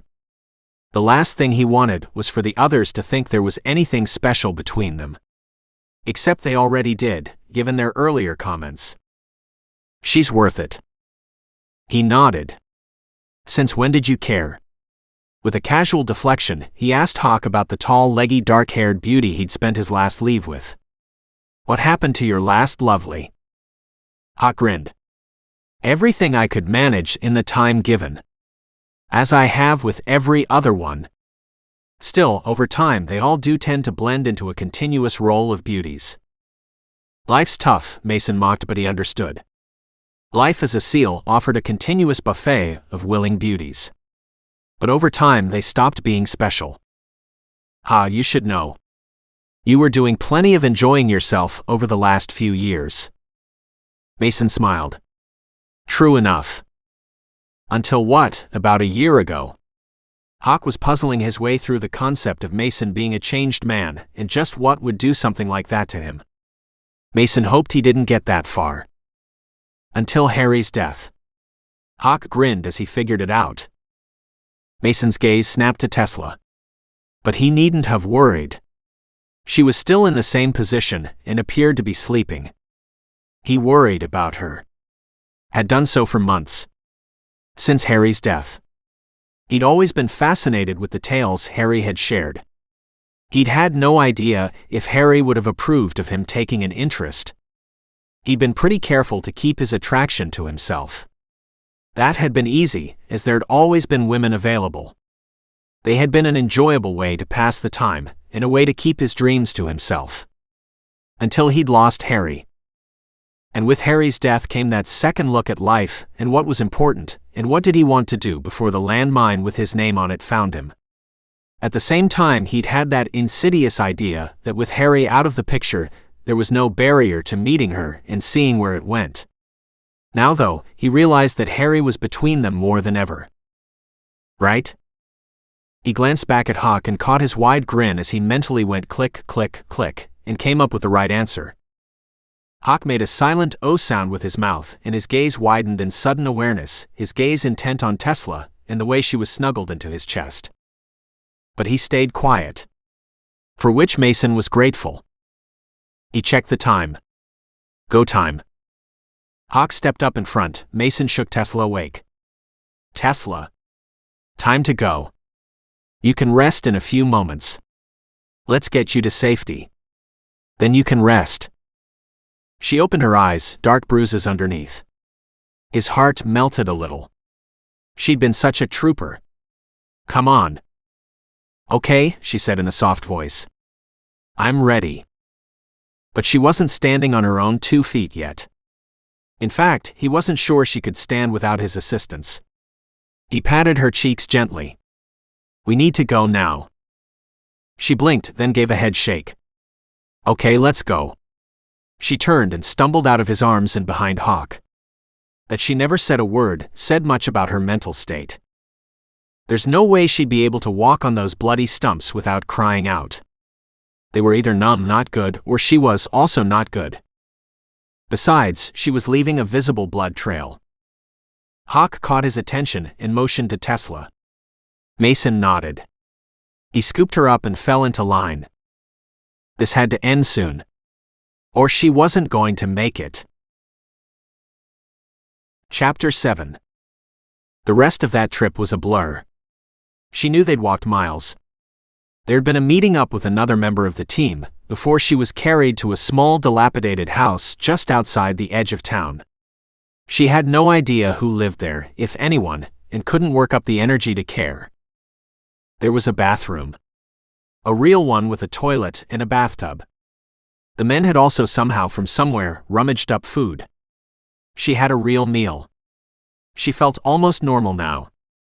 Supposedly, she was going to be picked up by a group tomorrow morning. Soon this nightmare would be over. She could sleep for days if she wanted to then. Mission accomplished. That worked for her. Now if only she could get to that bath, then bed part of this mess. Eat. Mason stared down at her half-empty plate. You need your strength. Strength. Right. Eat even if you don't want to. It's food. It's energy. Her father's words rattled through her skull. She picked up her fork again and forced another bite down. She did need food. And a bath. She brightened. If she finished eating, she could squeeze a bath in before she collapsed. Then again, she had to make it to the bath first. Just then, Mason nudged her elbow. She lifted her tired gaze to him. Come on. Bedtime. She shook her head. Bath first. He nodded. Let's go. He stood up and picked her up. Oh, she cried. I can walk. He snorted. If that was the case, then you'd have made your way up there before now. She groaned. I was working up the energy for the trip. He carried her up the stairs and into the small, quaint bathroom. Putting her on the counter, he swiveled and quickly turned on the water to fill a bath for her. She smiled. Had anything ever looked so good? They both stared as the tub filled halfway. He reached down and switched off the water. Rummaging around in the cupboard, he quickly found her an old towel. Then turned to face her. She snickered. Yes, I'm fine. Yes, I can get in on my own. Yes, I will call you if I run into trouble. His laughter rang through the bathroom. See, I'm learning. She grinned impishly. Nothing could knock her mood right now. She was inside, safe with a bathtub full of hot water waiting for her. Life was good. Besides, there was the sexiest man she'd ever met standing beside her. And he appeared to care about her well-being. Might be just because of the job, but... He dropped a kiss on her forehead and walked out, leaving her alone, her fingers reaching up to touch the spot he'd kissed. Why had he done that? Again? Surely he hadn't meant it. Or rather, he saw her as Harry's little sister, and therefore was going to treat her the same way. She slid off the counter, wincing as her damaged feet hit the cold linoleum floor. Getting into the water was going to hurt, yet they were in desperate need of a hot soak and cleaning. As was the rest of her. She stripped off her ruined clothes, wondering if there was anything left behind in the house she could wear. She couldn't imagine putting on her destroyed blood-stained clothing again. There were more holes than material left. Perched on the side of the bath, she gently slipped her feet in the warm water. Tears came to her eyes at the stinging. It felt good, but that sting quickly became a scorching burn. She closed her eyes and tried to breathe through it. After a couple of long moments, she slid the rest of the way into the water, this time gasping in joy as her aching muscles were enveloped in the comforting heat. She had no idea how much time she had, but took several minutes to lie submerged, letting the heat wash over her hair and face. Then she went about the painful business of wetting down her hair and trying to clean it with the bar of soap. She was dusty and bloody, and damn it, every inch hurt. By the time she was done, she was exhausted. She managed to hitch herself up to the side of the bathtub again to snag up the towel on the floor. The dry, rough textured material made short work of the moisture still clinging to her skin. She redressed in her underclothes and wrapped the towel around her while contemplating her options. She could walk out to the bedroom in a towel and hope to make it into her room sight unseen. Or she could call out for help and get carried into her room, thus letting her feet stay clean. If there was more medicated ointment, her feet could really use it and needed to be clean before putting it on. If not, then it didn't matter. Then again, clean feet would heal better, and that was her prime requirement right now. Healing. She called out, "Mason." There was a quick tap on the door, then it opened, and he popped his head around. Saw her sitting wrapped up in a towel, and nodded. Good idea. He walked in, picked her up, towel and all, and said, "I've got the ointment sitting beside the bed. We'll get that on first, then you can go to sleep." Any chance of a change of clothes? She asked hopefully. There's not much left of mine. I'll be able to find you a t-shirt. Not sure if any of our pants would fit. Definitely no underclothes. I'm wearing those, but my t-shirt, sweater, and jeans are history. He smiled at her as he laid her down. I'll take a look after we get your feet taken care of. Taking care of her feet took longer and required more effort than she'd thought. Now clean, the tissue was raw and swollen. He dressed both, then leaving her lying on the bed, he left to search for more clothes. She dropped the towel to the floor and managed to shift under the blankets. He could look for clothes all he liked. She was looking for sleep. Closing her eyes, she slowly relaxed. Thank God this was over. No more than 10 minutes later, Mason came back to find her sleeping heavily in the bed. With the towel on the floor, her body tucked under the sheets, he had to grin at her feet sticking straight out so the ointment wouldn't muck up the bedding. He had no such qualms himself, but it was such a feminine thing to do it made him smile. A quick trek to the bathroom had him bringing the rest of her clothes, and making sure there was nothing else left behind, he quickly packed up her useless clothing into the bottom of his pack. They wanted nothing to remain of their passing through here. And definitely nothing to say Tesla had been here. They were running 2-hour rotating watches. He was on outside watch next. Swede stepped through the bedroom doorway to stand guard over Tesla, saw her bloody feet sticking out of the covers while the rest of her was buried under the blankets, and said, "Small feet." Mason agreed. "Back in 4 hours. I'll be here. Go, she'll be fine." With a last glance at Sleeping Beauty, Mason headed out to relieve Hawk. Sitting up in the tree from the far corner of the property, they had a perfect coverage of the house, and particularly the corner where Tesla slept. "Go. I'm here." Hawk nodded and skimmed down the tree. He was half squirrel the way he could move his body along the trees. He also climbed better than any of them. It's all clear. He sprinted to the front of the house where Shadow was on guard. All angles had to be covered.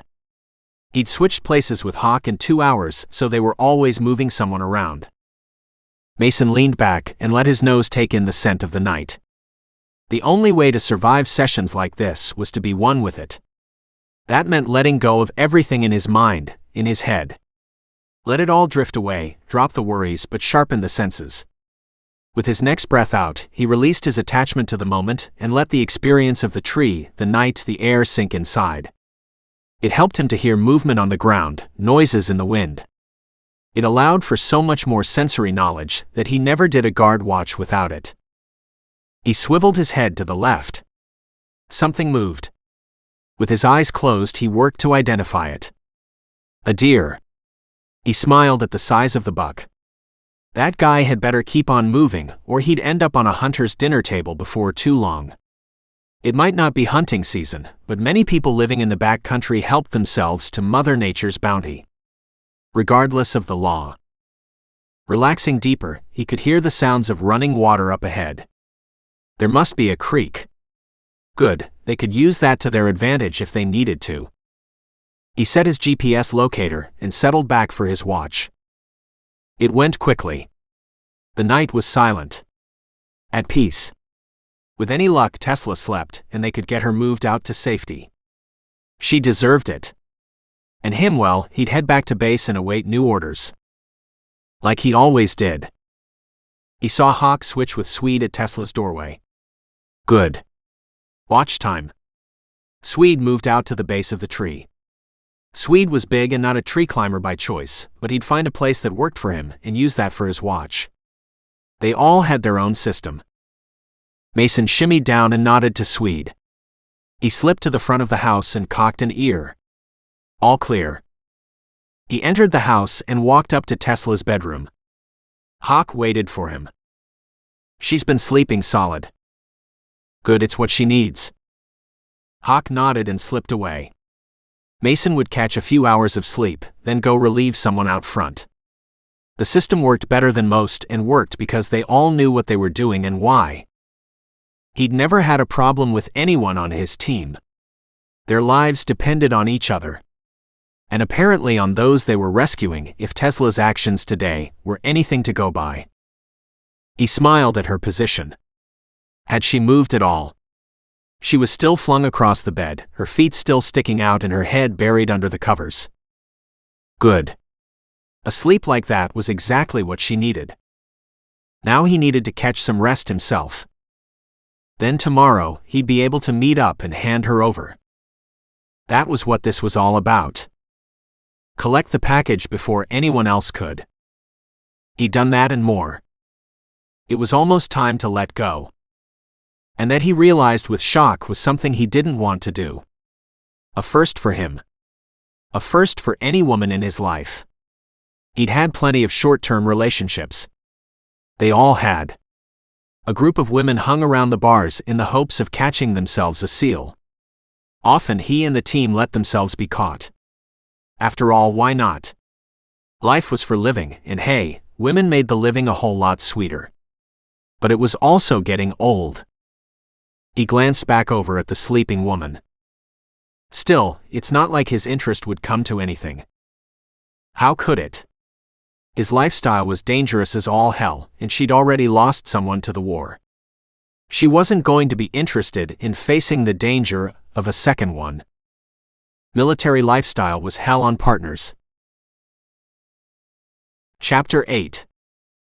She woke to heat, a hot, stifling type of heat. She sat up, threw off the covers and breathed deep as the cool air of the night flowed over her hot skin. Easy, Tefla, take it easy. Hot. So hot, she muttered, flopping back on the mattress. She kicked the bedding off her legs, trying to cool down yet again. A warm hand touched her forehead. She twisted away from him. I'm hot, don't add your hot hand to my head, she cried. Why is it so hot? In the background she could hear someone whisper, shit. She didn't know what his problem was. She was the one who was hot. Then she realized she wasn't alone. Are you hot too? She turned feverish eyes to Mason and studied him. He looked normal. But then normal for him was hot. No. You're already hot. It can't be bothering you. He frowned. What? Why are you so hot? She cried. I'm hot too, but not hot like you are. He shook his head. She frowned up at him. Of course you're hot, she snapped as she rolled over onto her stomach and stretched out across the whole mattress. That's better. What's better? Mason asked beside her.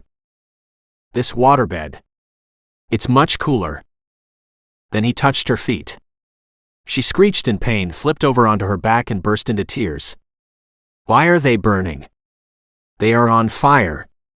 Why? Can't you put the fire out? She pleaded with him. I will. You stay here and I'll get water. Water? Yes. Water. It would put out the flames, she cried. Hurry. She twisted in pain, her knees bending and straightening as the throbbing wouldn't stop. She whimpered, but it caught in the back of her throat and ended up sounding like a gurgle. She half laughed. That sounded bad. I'm not sick. I'm just so hot. You're running a fever, said a grim voice beside her. She opened her eyes and shrieked. Mason was leaning over her, his face close to hers, his gaze locked on her, cataloging her features. Water? She asked when she could.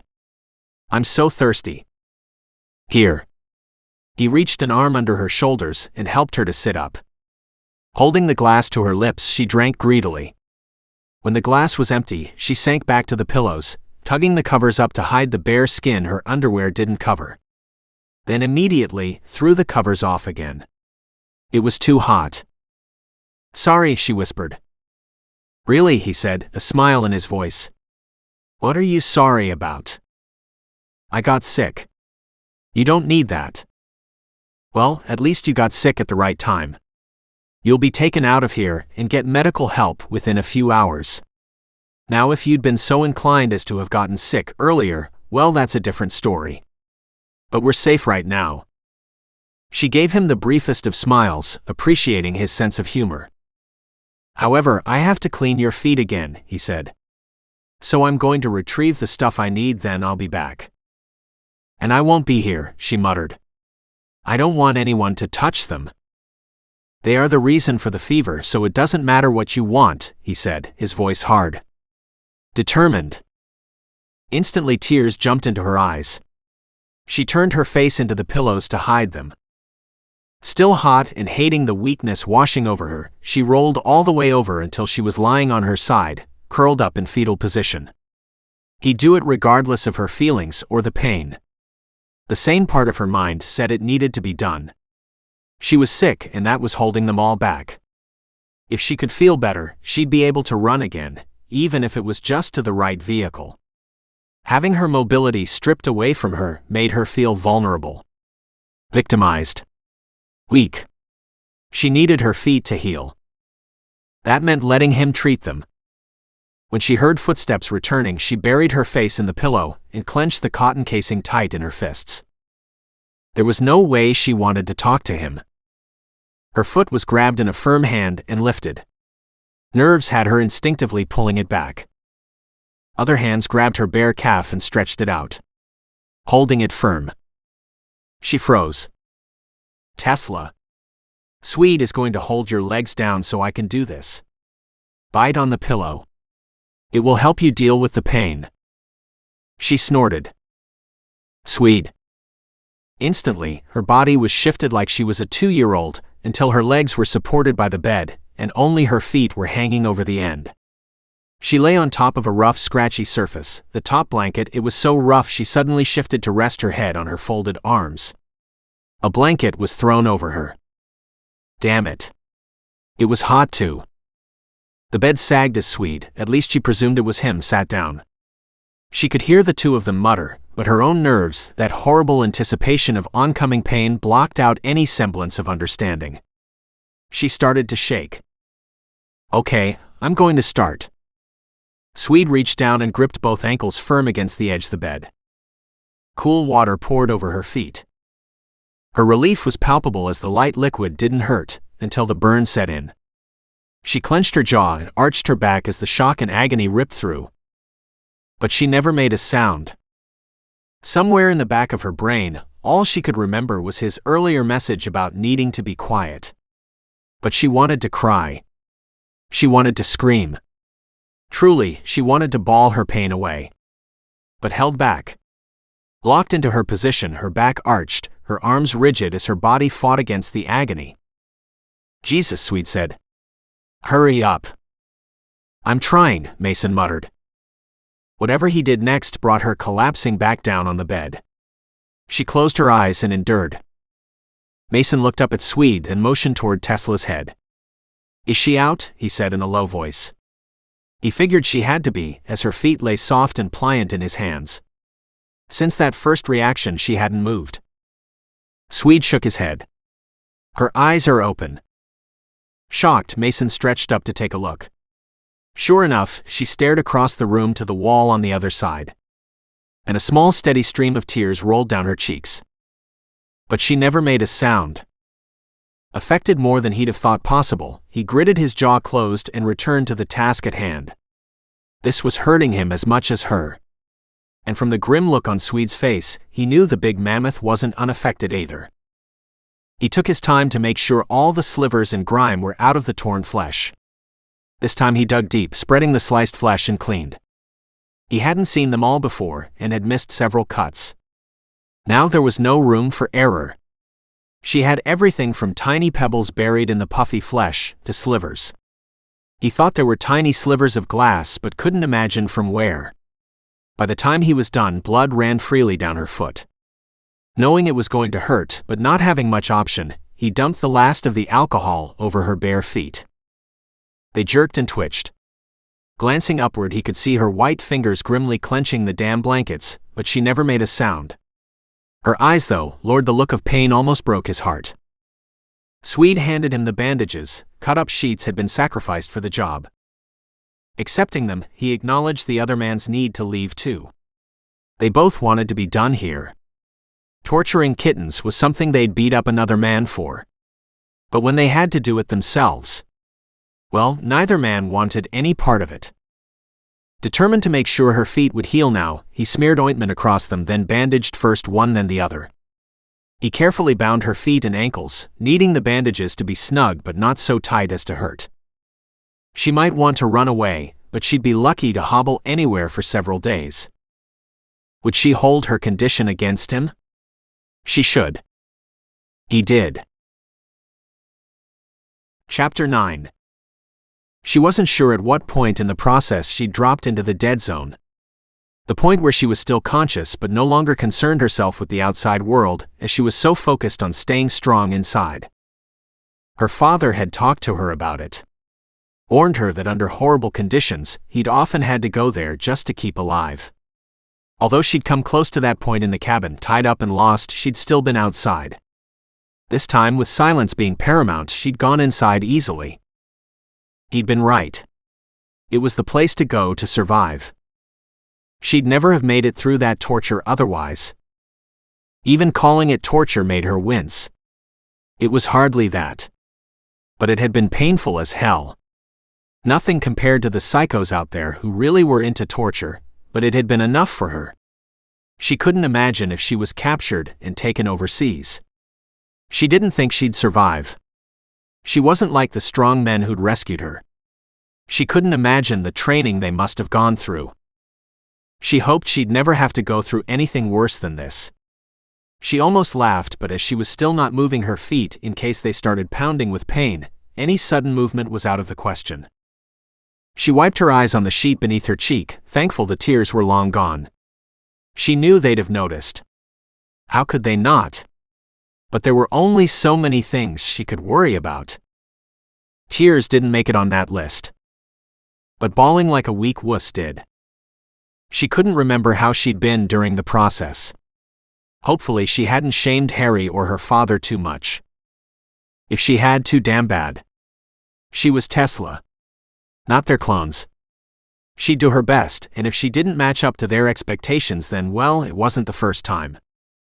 A gentle hand lowered onto her shoulder. "How are you feeling?" The voice so close to her ear made her freeze. Slowly she raised her head and looked around. Not only was she no longer crosswise on her bed, she was lying normally on one side, her feet propped up on pillows, the rest of her body covered by blankets. Her gaze slowly moved from her propped-up feet to Mason's jean-covered legs, and she swallowed as her gaze wandered higher to his bare, heavily muscled torso, up to the broad shoulders and his shadowed features, the narrow gaze full of concern for her. She wanted to smile. Sexiest-looking man ever. In her bed. And not for her. But because of her. Sigh. She managed a wan smile. "From the look on your face, I guess I was in rough shape?" His features relaxed and he lay back down on the bed. "You could say that. But looks like you're back." He propped his arms under his head, but his gaze never wavered as he studied her face. Her face that felt like it had been pummeled with a hammer, hot, swollen. "I am." Now if only she understood where she'd been. She remembered a lot of last night. But not all of it. Evidently she'd dropped off to sleep at some point. She felt better. But a long way away from good yet. She forced her gaze away from his massive arms and stared down at the pillow in front of her. Tear-stained, it showed the evidence of a hard night. "Sorry for worrying you." He sat up, dropping his hands to rest on his knees. "Oh, we were worried all right. The fever broke finally, and I think we got that mess out of your feet." "Is that what the problem was?" Her gaze cut over to his. "My feet?"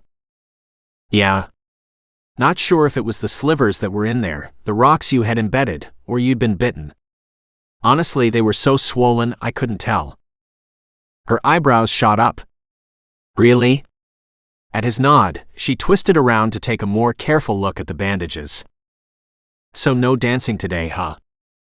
His grin was wide and devilish. "Not unless it's lap dancing." "Oh." She blushed hot.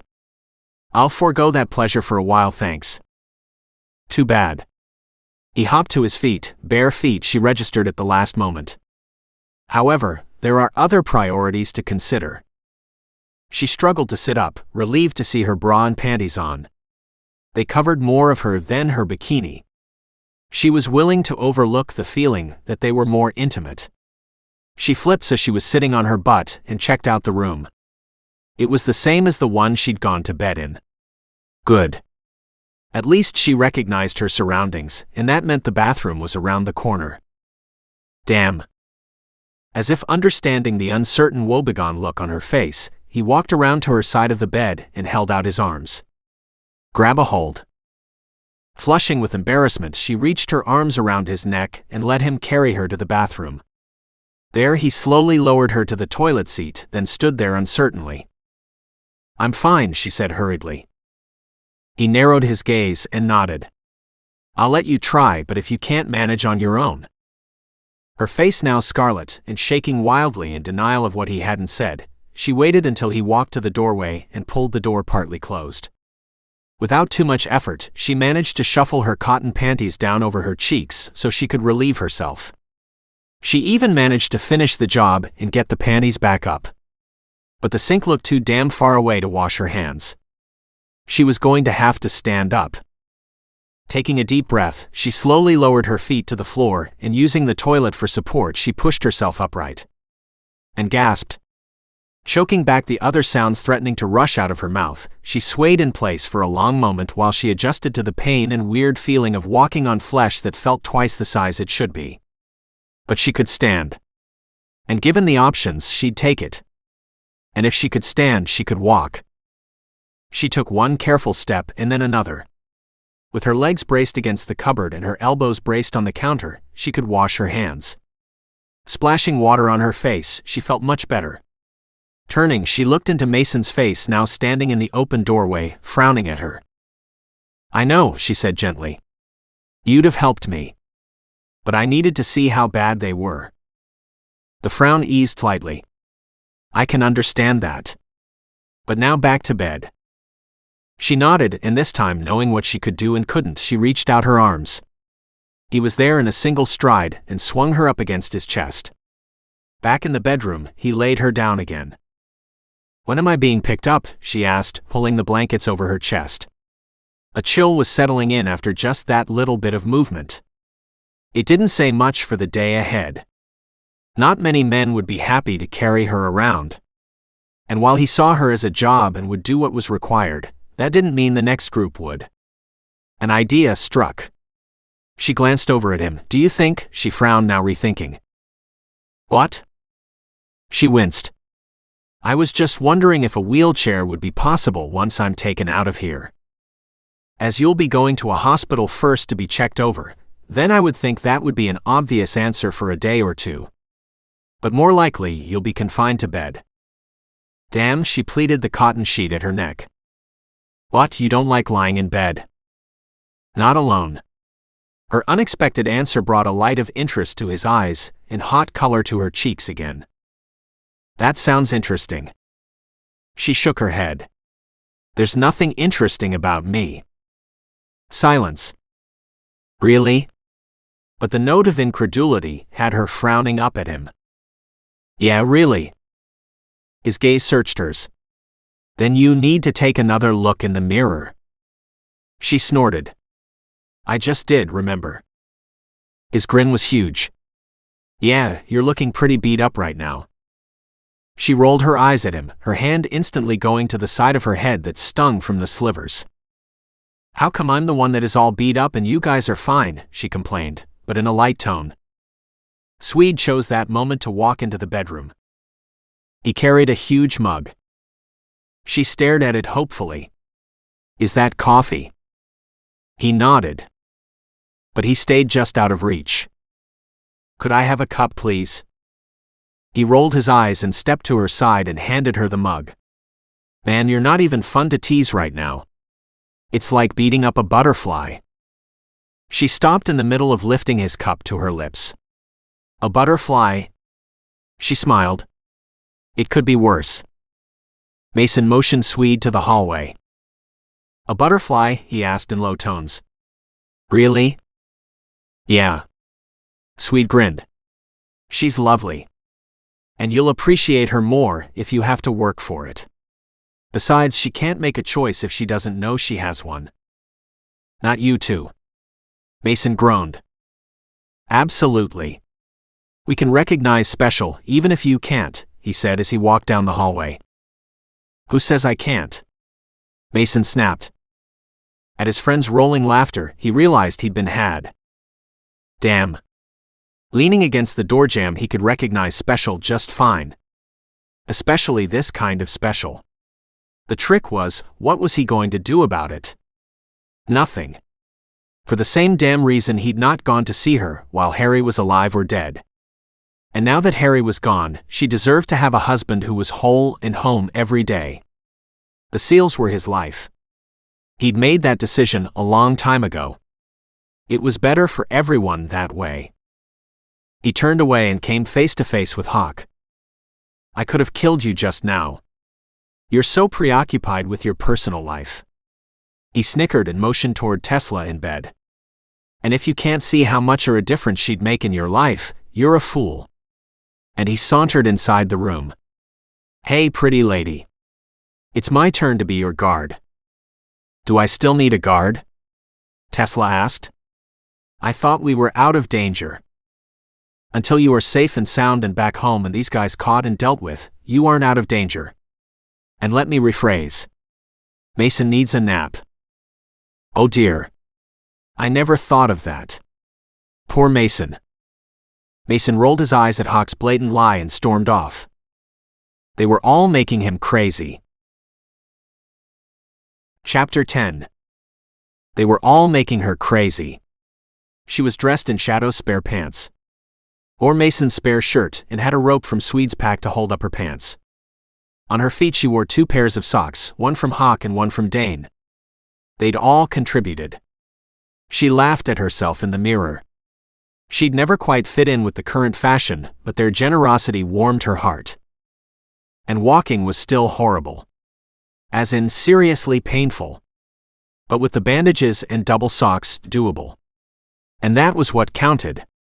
Walking slowly on her own steam was way better than being carried. Of course, if Mason gave her his arm to help for balance, she wouldn't argue. He was a cutie. But he was a seal. And had a mess of women at his beck and call. She knew all about it from Harry. Damn good thing she had the insider scoop. And even as a part of her wished she didn't know about them, she knew she'd still know about them from the look of them. All the men had that hard, been there and can do it again, blindfolded look to them. That dangerous power emanating from their very skin, as if to say there wasn't anything in the work they couldn't handle, including a woman in their bed. Or many women in their bed. She grinned.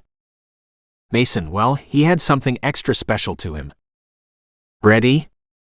Mason stood on the other side of the door waiting for her.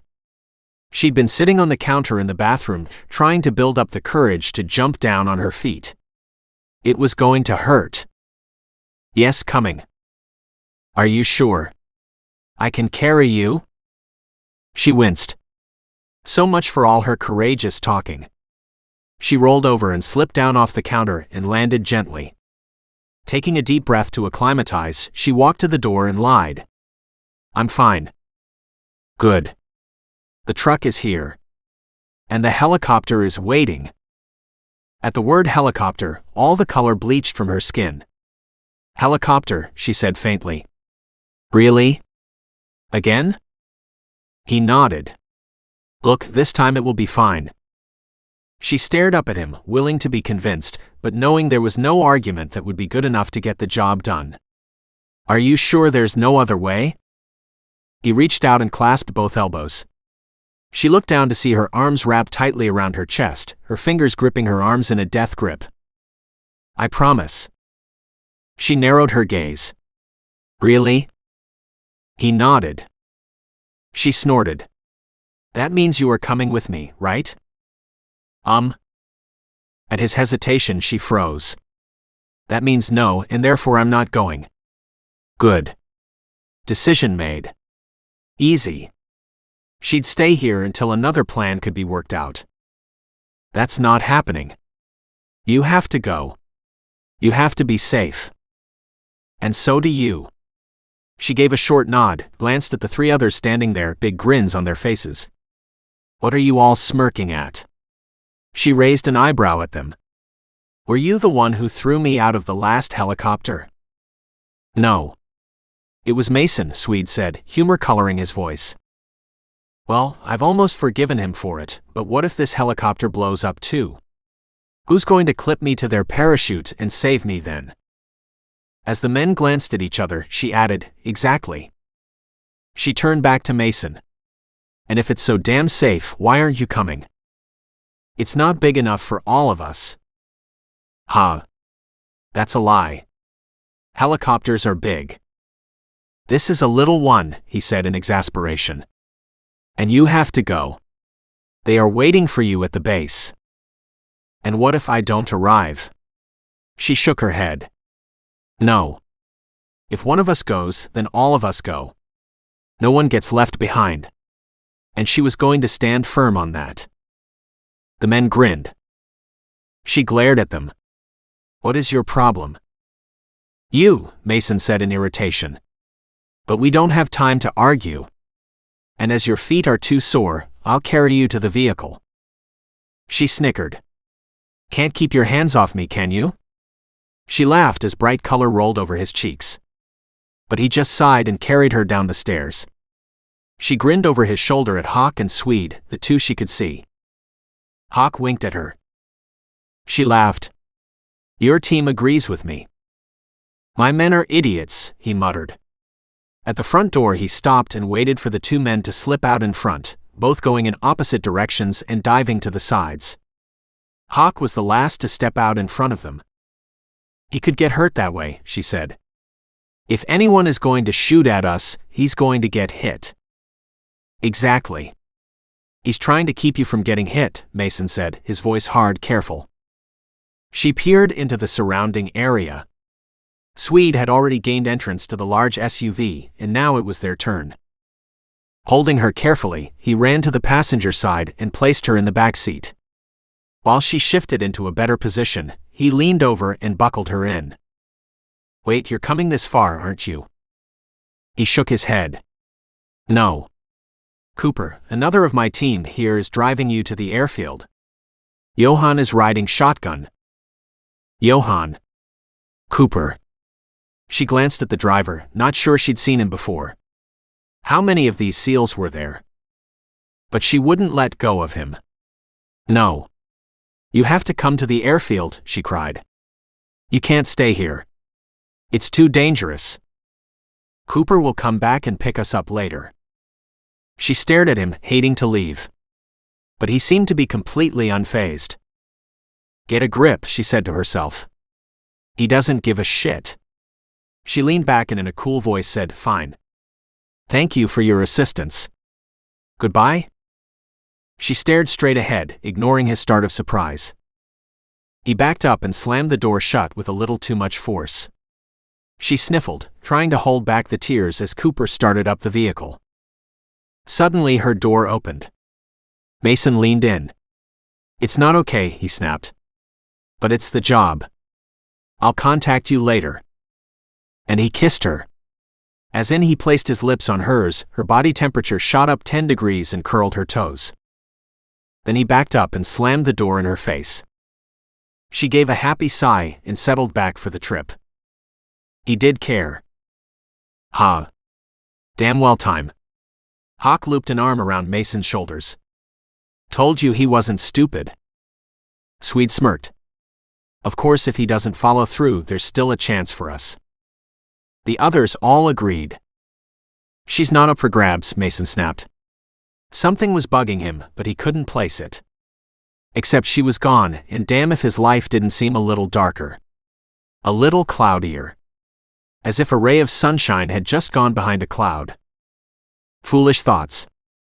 He'd get over her like he'd gotten over every other woman he'd met. She was no damn different. Liar. Christ, she was different. "Let's go. We have things to do and places to be." "We do indeed." They all stood in place and watched the dark SUV drive away. Dust clouded the air in front of them. As they watched, another dark SUV pulled out of a hiding spot from deep in the tree-lined road and pulled in behind them. "No." Mason stared, his heart beating against his chest. "No, please not." "Oh Christ," the men whispered in horror. "Wheels. We need wheels." Swede was already on the phone. "Skip the wheels. I'm bringing in the helicopter." The men scattered. Except Mason. He watched the two vehicles head down the road. Then he remembered the old dirt bike he'd seen in the back of the shed. In 10 seconds he'd ripped to the shed, flung the door open so hard it came off the hinge and pulled it out. The tank was half full. Good enough. He turned the key sitting in the engine, she fired up. Good baby. Without giving a second thought, he spun her around and raced off behind Tesla. Like hell he was going to lose her now. Chapter 11. She slumped into the buttery leather seat. Tears were clinging to the corner of her eyelids. She sniffled them back. There was no way she was going to let them fall. She didn't dare. The dam would break and she'd bawl like a baby. So not good for her strong can handle anything look. She had one like that. Didn't she? Hell no. She'd had one like that way back. Her initial reserve on meeting someone often gave them that impression of her. Cool. Unaffected. Disinterested. And she'd done nothing to break that barrier down, to make it easier for everyone. Her father would say, show them who's boss right from the get-go. Then you could pick and choose who to befriend. That was after you figured out who were your enemies. His method clearly hadn't worked so well in high school, and just added to her cool edge. She stared down at her ragged nails. They'd been perfect pale ovals once. Now they were short, jagged and bloody. She had a couple she could still use as weapons if she had to. But her fighting days were over. Hopefully. On that reminder, she glanced out the windows. Goodbye, small town. Goodbye, jaunt in the backwoods. Hello, more scary helicopter ride and more military. The military she'd take any day. Now getting back into another helicopter, so not. Her stomach nodded at the reminder of her free fall the last time. It would be good to go back in, just like falling off a bike. You had to get back on again immediately. This was a whole different story. She'd do the bike thing any day. The helicopter, however. She took one deep breath, then another deep breath. The third one almost felt natural. Until she noticed the driver keeping a careful eye on the road. She knew Mason wouldn't have let her leave if he didn't think it was safe to do so. But what if they were being followed? What if someone had tracked them to the house and was waiting to make their move? Mason really shouldn't have let her leave alone. She hated that she only felt safe with him beside her. It was understandable after what she'd been through, but that was going to be difficult in the future. Damn it, her mind was back on Mason again. And that long, lovely expanse of bare skin she'd woken up to. She'd always been a morning person. To think he'd been there in her bed, and she didn't have the right to touch. She could have persuaded him, maybe, but she didn't want a 10-minute bounce in bed. She wanted to get to know him. Yeah, right. She wanted to jump his bones. But she couldn't have handled rejection this morning, and he would have turned her down. With a groan, she leaned her head back, determined to forget the man. And that wicked kiss he'd laid on her. You all right, ma'am? Cooper asked her, concern written on his face. She mustered up a bright smile. They were all lovely men. I'm fine. Just not looking forward to going on another helicopter. You'll be fine. Right. She was pretty damn sure she'd been told that right before the last helicopter blew up. But there was no point in bringing that up again. I'm sure I will. The second man pointed at something in his rearview mirror. He had some kind of phone in his hand, but it looked big, odd. More like a GPS unit, but with other capabilities. Interesting. She loved technology. She and Harry had both been big on computers growing up. Now she wished she had something in her hands. She had no phone or purse, so no ID. She felt cut off from the world. Especially without Mason. Then her world exploded. The first shot shattered the rear window and punctured a hole right through the front windshield. She screamed and leaned over. That was when she realized Johan's blood was all over the front dash. And Cooper was swearing a blue streak. Oh no. Oh crap. Oh Lord. Please not again. She unbuckled her seatbelt and hit the floor. Hang on, Cooper yelled at her. But the SUV was zigging and zagging so severely across the road as the driver tried to avoid letting the shooter get a clean shot at him that it was damn near impossible to hang on. She leaned forward over the center console where the passenger was slumped and checked if he was breathing. She hadn't seen where he'd been shot, but she didn't need to look twice. Except he held a gun in his hand. She reached forward and pulled it free. It was covered in, yeah, she didn't want to know. She wiped off as much as she could, but kept being knocked over with Cooper's evasive maneuvers. She tried to pull herself up enough to look out the back window. Stay down, Cooper snapped.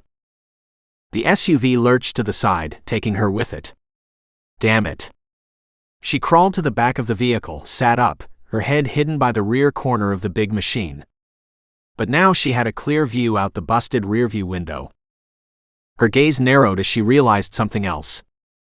She had a clear shot of a man leaning out of the window, getting ready to take another shot. She lifted the pistol. Checking that the safety was off, and using all the techniques she'd applied many times at a target but never in real life, she sighted on her target and pulled the trigger. The man who'd been leaning out of the front window of the second SUV, weapon in hand, collapsed, his body hanging limp over the passenger door. Nice shot, Cooper crowed. Thank you, ma'am. You're welcome, she muttered, but had to tear her gaze away from the man she'd killed. She bowed her head and silently apologized, then added out loud, I had to do it. You were trying to kill me. And you remember that. We're not out of trouble yet. She immediately pulled herself together. The SUV had dropped way back now that they were up against firepower. And with any luck, there was only a driver in the vehicle too. Only it wasn't to be. As she watched, the passenger door was opened and the dead man tossed out. Another man took his place. There's another shooter coming up. Damn, Cooper called out. We've got a bike coming down the hill on the left. Oh no. She didn't want an innocent bystander getting in the middle of this nightmare. It was probably a teenager doing what he did best, ripping rubber. She could hear the noise of the engine now that Cooper mentioned it. She was peering from the corner of the rearview mirror when a shot fired through the rear window, high but hitting part of the window still hanging, showering her in glass. Ack. She flung herself to the floor. You okay?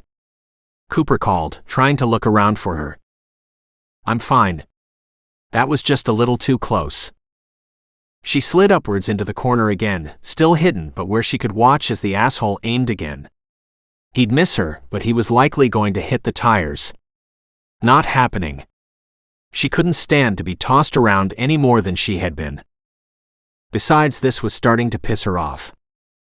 She fired through the shattered window at their windshield. She'd missed. Only the passenger side of the windshield shattered. That just made it easier on them to shoot at her. God damn it, she muttered. She had to do something. Then she laughed. That part would be easier. If they were going to shoot out tires, then she would too. That had been one of Harry's favorite targets. Tires on a rope connected to a pulley that he could slow down or speed up.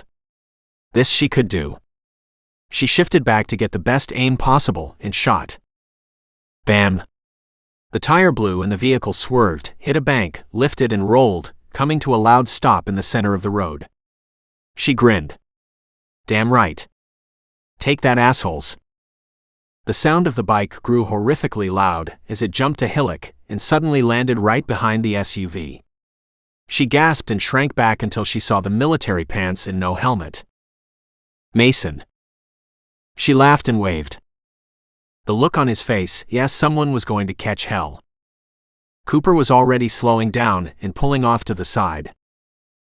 Shouldn't we be going to the airport? She called out to him. We will in a few minutes. The guys are here. Well, she saw Mason, but who knew where the others were? Then she saw an open-top Jeep peeling down the road behind them. They had to have been on their tail right from the beginning. Too bad they hadn't figured out she was in trouble before they sent her away. She was going to give them a piece of her mind for putting her through this. The SUV came to a complete stop.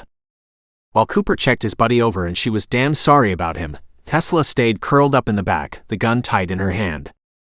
This day hadn't started out as one to die, but it had gone into the toilet since she'd gotten up, so there was no way in hell she was letting go of her only weapon until the world stopped spitting on her. Mason or no Mason. And wait until she saw him. She was going to rip a strip off him. Except, apparently she was going to have to stand in line. When the first shooter was taken out by Cooper's partner, Mason had cheered. He'd been trying his damnedest to get caught up, but when the shooting started, being on a bike was a hell of a place to be. Then a second shooter had stepped in, and Cooper's partner Johann had blown a tire. Damn good shooting. Maybe not the way he'd have done things, but he didn't know what weapon Johann had at his disposal either. He still wasn't going to breathe easy until he was sure Tesla was safe. Hopefully she'd had enough sense to stay down and out of the way. Cooper would have been firm but careful with her. He was no fool. Everyone knew how valuable she was to both sides. No, Tesla would be as safe as they could keep her. But she had to cooperate. Then she'd seen him. And he'd been so relieved. Until he saw the gun in her hand. What the hell was Cooper doing arming her? That wasn't a fucking toy. Sure, she was Harry's sister and all, but... When he finally parked the bike and raced to the SUV, Cooper hopped out and said, "She's fine." Mason gave him a clipped nod and said, "I can see that." But then he stopped. And looked inside the SUV. He stared at the dead man. then looked at Cooper. "Johann was taken out on the first shot," Cooper said quietly. "We had no warning." Still, Mason refused to get it. The passenger door opened and Tesla leaned out and grinned. He glared at her. The Jeep came to a dusty stop beside them. Tesla laughed and cried and waved at them. "Oh, thank heavens, you're all safe." Cooper said, "She's the one who took down Johann's shooter." Mason shook his head. Cooper nodded. "And she popped their tire. Honest to God, she saved my life." "Ha." Tesla laughed. "You saved mine, so we're even." Hawk came to the open door and held out his arms. Mason snorted as Tesla fell into them. She appeared to like being carried around, at times at least. "Thank you for being so smart, so talented, and so damn capable," Hawk said, and hugged her hard against his chest.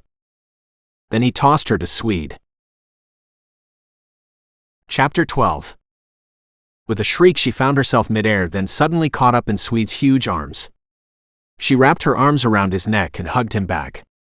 She was so damn glad they were all here with her. He passed her over to Shadow, and the process repeated itself, until Mason was the only man left who hadn't hugged her. Dane held her out to Mason, only she refused to be tossed. Instead, she reached out and smacked Mason across the face. Instant silence. Then she got in his face and snapped, "And that was for sending me off to get shot when you knew I wasn't going to be safe." "How the hell was I to know you weren't going to be safe?" he roared, rubbing his cheek, glaring at her. "Because you weren't there to look after me," she yelled, her nose inches from his. She snorted and settled back into Dane's arms. And turned away. Only to realize every last one of them were either laughing or grinning at her. With a narrow gaze, she glared at them. Then turned back to Mason. He was staring at her like he had no idea what to do. She gave him a fat smile. "Time to apologize, Mason." "Apologize?" He got a thunderous look on his face. "For what?" "For putting me in danger, again," she emphasized. Swede lost it behind her and backed away, guffawing like an idiot. Hawk was bent over, and no one dared look at Mason. Well, she had no such qualms. "You don't scare me," she scoffed. "You're a big teddy bear." That did it. The rest of the men who'd barely held in their laughter cracked up. Mason snatched her out of Dane's arms. And kissed her. Hard. Hot and long. She responded enthusiastically. When he finally came up for air, she sagged against him. He said, "At least I've finally found a way to shut you up." Not knowing where the attitude came from, she smirked and said, "Never." He rolled his eyes, shifted her in his arms, and said, "I'm sorry for putting you in danger. I thought you'd be safe." She sniffed. He glared. She grinned. Apology accepted. He kissed her again.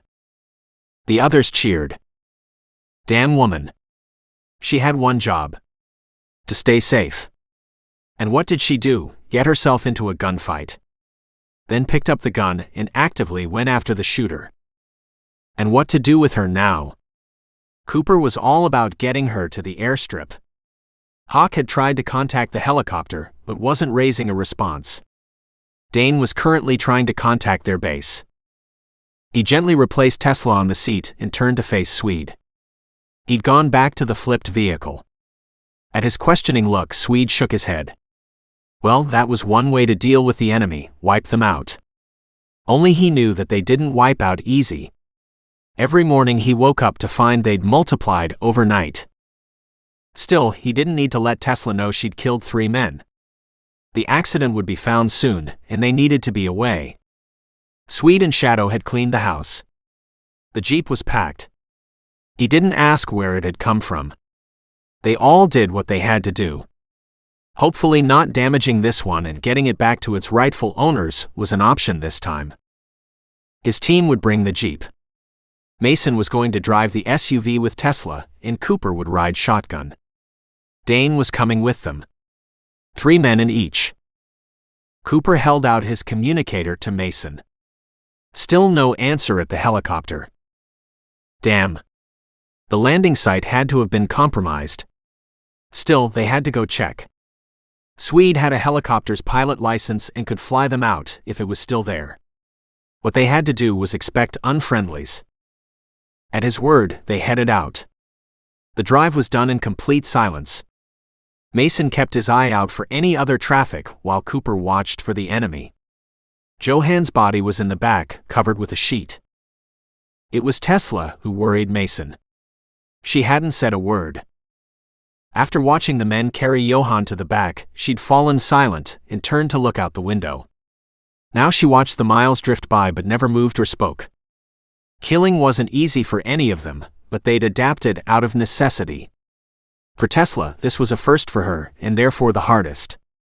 She should never have been put into this position.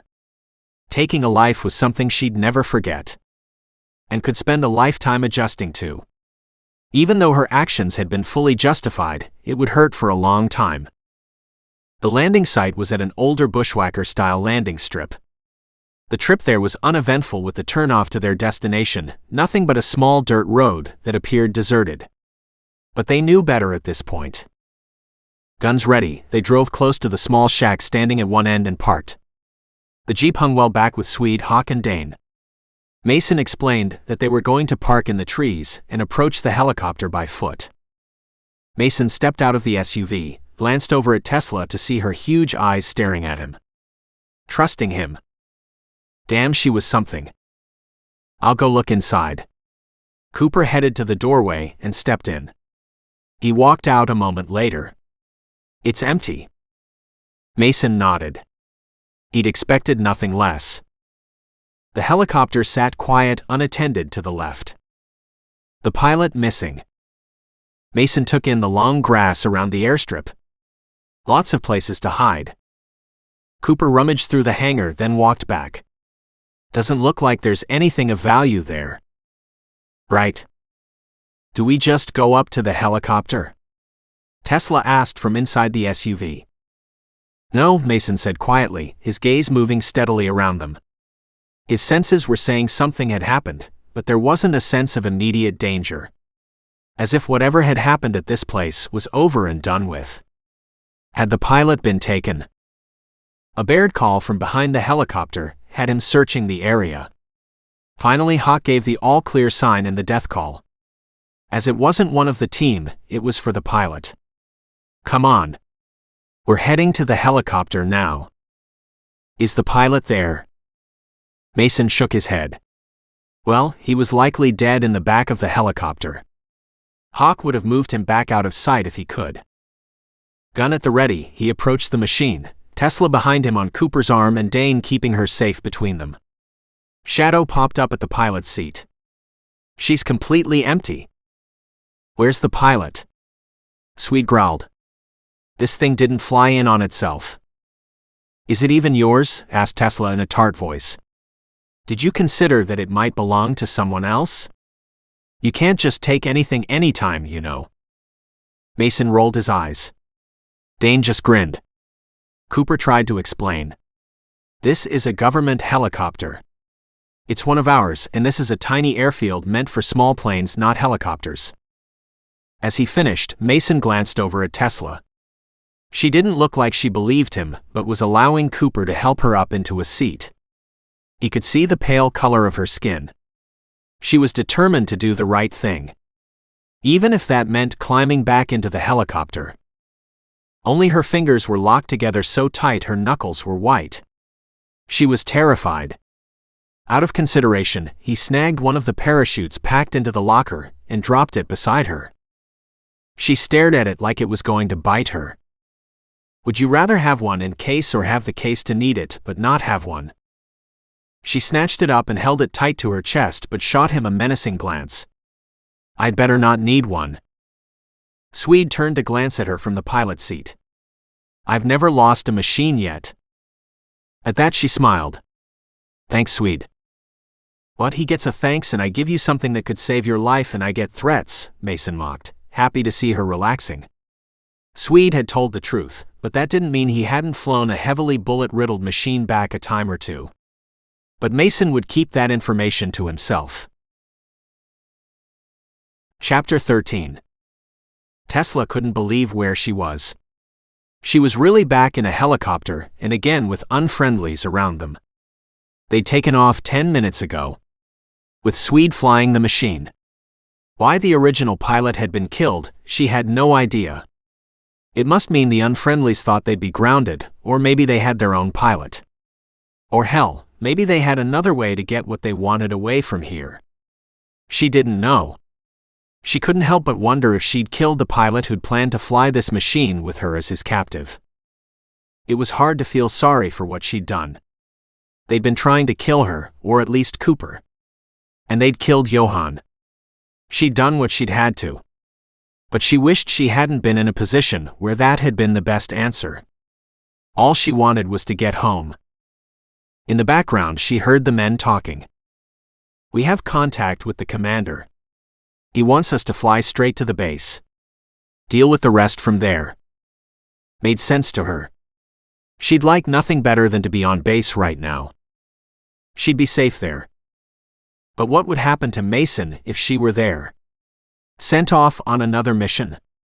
To rescue some other damsel in distress? Did he connect with all of them? Or just her? She hoped with none of them. Hawk sat down beside her. She glanced over, saw his grin, and smiled back. "Nice guys. All of them. We've got about 40 minutes, then we should be there." She nodded and shifted the parachute in her lap. 40 minutes was a long time. She'd hang on to it just in case. At this point, she just wanted this over. Her feet were killing her. She needed to get them up to ease the booming throb, but there was no place. She couldn't stop moving them restlessly, though, and she was starting to feel lightheaded. When had she eaten last? 40 minutes was starting to sound like a really long time. She glanced behind her where Mason was talking to Cooper. They were sitting on the floor. If she lay down, she could rest her feet on the pack she was clutching. But that would mean getting up, so she'd sit. She shifted her feet again. Hawk got up and went to the back. Seconds later, Mason took his place. He reached down and grabbed her feet and pivoted her so she was sideways in the seat, but her feet were slightly elevated onto his lap. She had to wiggle into a better position to support herself, but the easing of the pain was such a relief she was happy to ignore his high-handed actions. Modern-day warriors were still throwbacks to another age. When she sagged against the side of the helicopter, he asked, "Better?" She nodded. "Yes, thank you." He held her feet until Swede called him to the front. She opened her eyes, wondering if she'd been sleeping, but figured she'd likely just been in that lovely half-awake state. She could see buildings below. They were arriving. Excitement brightened her spirits. The helicopter set down carefully. Within minutes, they were overrun with people. Why? Medics first, and she was checked over, then picked up and transported onto a stretcher. "I don't need a stretcher," she snapped, horrified at the spectacle they were making of her. "I'm not an invalid. And neither am I that badly hurt. You need the stretchers for the 2 fallen men." At her words, the 2 men who were moving her to an ambulance looked at each other, then down at her.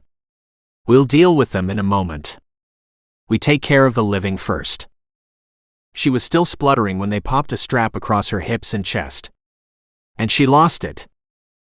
Then she started screaming. "Mason!" The men bundled her into the ambulance as she fought the straps and them. Now she was fighting in earnest and screaming. "Let me go. Get this off me." In her mind, she didn't know if the men were there to help her or hurt her, but they hadn't been vetted by Mason, so who the hell knew? Suddenly Mason was there. He stood over her. "Easy, Tesla. Take it easy." She clutched at him, her fingers digging into his arm. "Who are these men? What do they want with me?" Swede arrived at her other side. Hawk and the others surrounded the stretcher. Hawk immediately unclipped her buckles, while Mason lit into the poor men about their callous behavior. After he finished, the 2 men threw up their hands and walked away. "We're just following orders.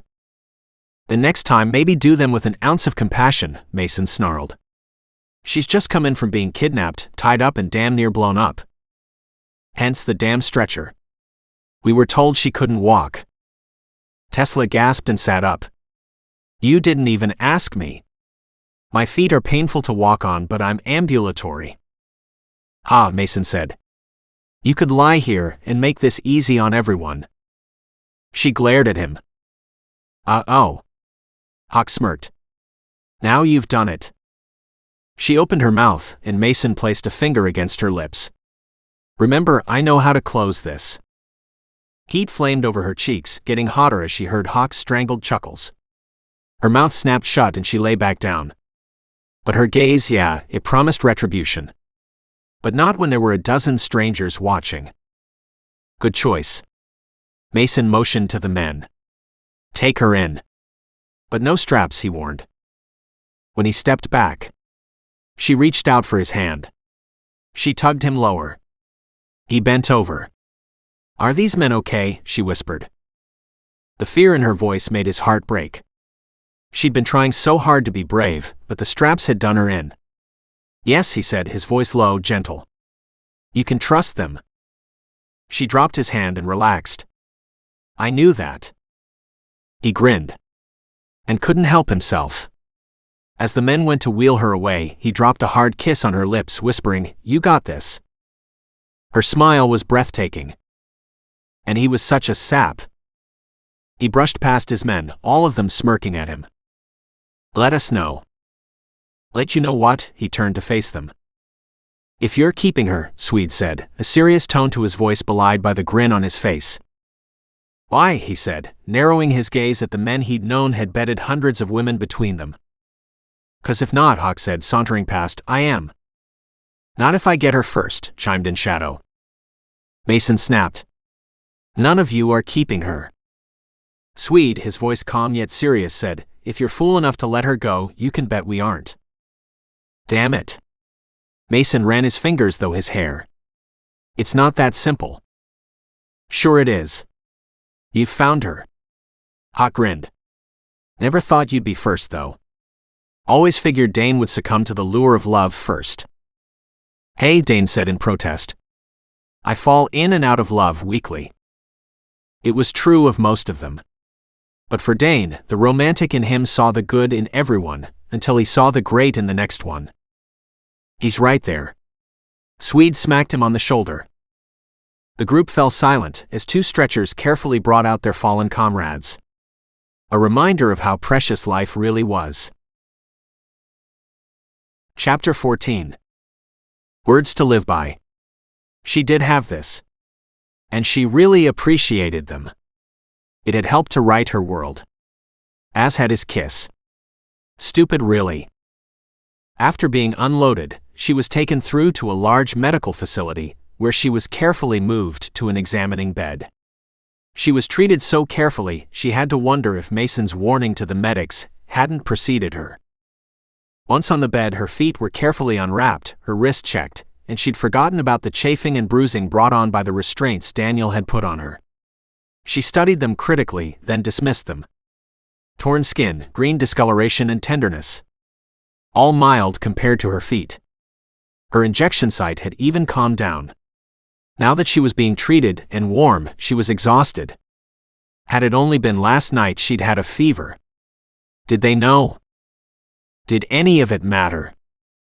She lay quiet as the muttering rolled around her. Her feet were a concern. Duh. She knew that too. A smidgen of fear rippled through her as they continued to stay at her feet. I know they aren't the best, but surely they don't warrant that kind of attention, she said to them. The men looked over their glasses at her. You've run them raw. I remember. And how? She lay back down and let them mutter. As long as her running through the bush days were done, she was fine. We're going to need to clean them well, and we'll be able to see the damage a little clearer. At the term clean, she bolted upright again. Mason cleaned and bandaged them already. The one doctor walked over to her. He laid a restraining hand on her shoulder. Please lie down and relax. She flopped backwards and groaned. I'd really like to go home. Not today, she was firmly told. Tomorrow? She asked hopefully. and all she received were multiple head shakes. The same doctor said, "It's far too early to make that decision. You will need to be debriefed." Right. Military talk for someone wanted to talk to her. Of course. She wasn't going anywhere anytime soon. Then again, that also meant she might see Mason again. Possibly more than once. He said he'd find her. She had to trust he would. In the meantime, they were going to take care of her, whether she liked it or not. A nurse came over with a bowl of warm water. She lost her smile. Damn, this was going to hurt. Another nurse brought a foot bath and helped her sit up. Slipping her feet into the warm water, she groaned gently as soothing warmth eased through her puffy skin. Does that feel good? It feels lovely. She sat there for several long minutes, loving the treatment. By the time her feet were cleaned, they were on fire again, and she wished she could go put them back into the water. Just when she was at the point of requesting a second foot bath, the nurse put on something that numbed the pain. It gave her feet an instant cooling effect that had her resting back. Thank you. That feels better. We do try to help, the nurse said with a bright smile that matched the rest of her. Done. Tesla lay back down, quietly relieved the ordeal was over. She hadn't expected to nap, but warm and safe had the same effect as a sleeping pill, and she drifted in and out. She woke when there were sounds of someone coming into her room. She sat up, wiping the sleep out of her eyes, and looked around. Feel better? Mason. With a bright smile, she shifted so she could see him. Easy, you don't have to move. He walked around the side and sat on the edge of the bed. He reached out and picked up her hand. You look rested. Do you feel better? Looking at their joined hands, she realized how nice a man he really was. He was so damn nice. Did they take care of your feet? He prodded her when she didn't answer. She winced at the reminder. Yes. He laughed. It's over. That's all that matters. And now I'm starving. She frowned. When does anyone eat around here? It's been hours. Now he was grinning. I actually have permission to take you out of here. She gasped. Really? Oh, let's go. He pointed to the wheelchair she hadn't noticed sitting at the doorway. In that. Her face fell. It's the only way. She glared at it. Then at him. Fine. His grin was a mile wide as she reached up her arms to wrap around his neck. He scooped her up and carried her to the chair. She sat down and wiggled into a better position. He stepped behind her and grabbed the handles, pushing her out of the room. Where are we going? Outside to the garden. Lovely. And she meant it. It is a beautiful afternoon. He pushed out the front door to a small garden on the side. In the sunshine, she tilted her face upward. When are you leaving? She asked, knowing he'd come to say goodbye. His silence was too silent. As if he didn't know what to say. Tomorrow. So soon? Yes. She nodded. Good. You like to be busy. We have to go after the men who attacked you. She twisted to look up to him. Really? But that's dangerous. He laughed. And that's why we go, so the world is safer for everyone else. Of course. She leaned her head back, already missing him. Yet they were nothing other than friends, and even that was in doubt. They had nothing in a relationship, and yet they had something. But what? She didn't know what to say. How long are you going to be gone? A week. But it was too fast an answer. He either didn't want to tell her the truth, or he didn't know. Or a month? No. It won't be that long. Good. There are a lot of bad guys out there. You can't spend too much time with just one of them. He walked around and squatted down in front of her. True enough. I'm in high demand. Ha. She scoffed with a teasing grin. You just think so. After that, the conversation turned to a casual discussion as they both tried to avoid any reference to their relationship. They talked about nothing and everything and all superficial. Before too long, he stood up. "I've got to go." She swallowed hard but nodded bravely. "I understand. I'll take you back to your room." She wanted to tell him to leave her where she was, that she'd sit in the sun a little longer. Only she didn't think she could make it back on her own steam. Just the effort of not talking to him like she wanted to was exhausting. He turned her around and pushed her forward. Before she was ready, they were back. He scooped her up and sat her down on the bed. He opened his mouth as if to say something, and then stopped. "What?" He shook his head. "It doesn't matter." She frowned. It did matter, but he wasn't going to be persuaded otherwise. "Fine. Keep your secrets." "No secrets. Just thoughts I can't do anything about right now." "Okay. Good enough. Will you call me when you get home?" He nodded. "Are you going to be here? Or will you be back into your own home?" "I could hope so. I'm here for the presentation and demonstration. They were bringing me to Coronado when I was taken. I'll be 6 months integrating the software, at least." She shrugged. "It's not a done deal yet, though the powers that be were acting like it was. If it goes through, I'll be moving here until the system is set up." His eyebrows shot up. "Really?" She nodded. "Didn't you know? That's when I was kidnapped, on the trip here." "No. Somehow I didn't." They stared at each other in bemusement. "I knew you were traveling, but not why." "Does it matter?" she whispered. "Maybe not, but..." He sounded distracted, as if this was new information, and he didn't know how to integrate it with the old. She patted his hand. "I'm sure they've already figured it out." But he didn't sound convinced. She studied him. "You should know if you're hunting them." He gave a curt nod. "I'm going to leave now." "Oh," she said in a small voice. "It's time." She nodded and swallowed. "Well, it was nice to see you. I couldn't walk away without saying goodbye." "Thank you." As he walked to the door, she called out, "Say goodbye to the others." He nodded and gave her a small wave. She looked so damn lost in the hospital bed. As if he was leaving her. Which he was. Damn. He strode back and picked her up. This time he kissed her like he wanted to. He kissed her like he'd been wanting to do since he'd first seen her. He poured all the heat and longing he could pour into the simple movement.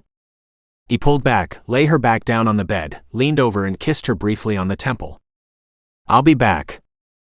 "Hurry," she whispered. He closed his eyes, then turned and strode out, his mind consumed with tidbits she dropped on him. Damn it. He walked into the conference room 20 minutes later. He had a meeting with the team. And he had a few questions he needed answered. Like, why hadn't they known Tesla was moving to the base at least temporarily, and had been kidnapped on the way? How many people knew what was happening? How many people had she told? In theory, her family and friends. Anyone else? She had her own company, so everyone in her company? It was a place to start. The question was, had anyone done that legwork? Swede waited for him. How is she? Holding. I took her out in the garden for a bit of fresh air. Swede nodded. She'd have liked that. She did. But he stopped and looked at Swede. Did you know what she was doing when she was kidnapped? No. I don't think we were ever told. Mason explained. Swede's face darkened. Now that would be an interesting chain to yank. It would, but we're on our way to go after the men who kidnapped her. And the person who set her up? Mason's gaze narrowed. That's the trick, isn't it? He's still at large. And still available to go after Tesla. Chapter 15. A week later. The days passed slowly. She'd told the authorities everything she could remember. And they'd come back day after day and asked her more questions. She had nothing more to add. She had a small condo for her use close by, and she was mobile now but definitely not back to normal. So her life was all about getting back to work and healing. Walking was much easier, although running was still out of the question. She walked out to the small patio that was part of her new home. It was tiny, brick and quaint. But it was hers for the moment, and she felt safe here. Surrounded by other military families.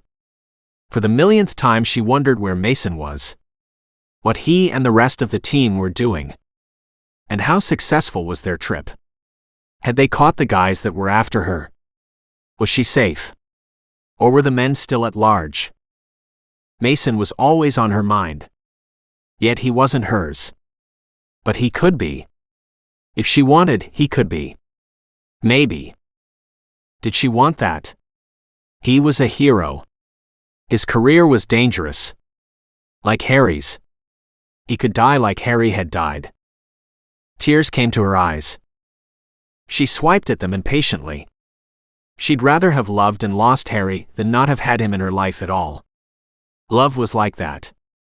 And she'd go through the loss all over again if it meant having the joyful memories of being with him in the first place. She'd take as many of those years as she could have.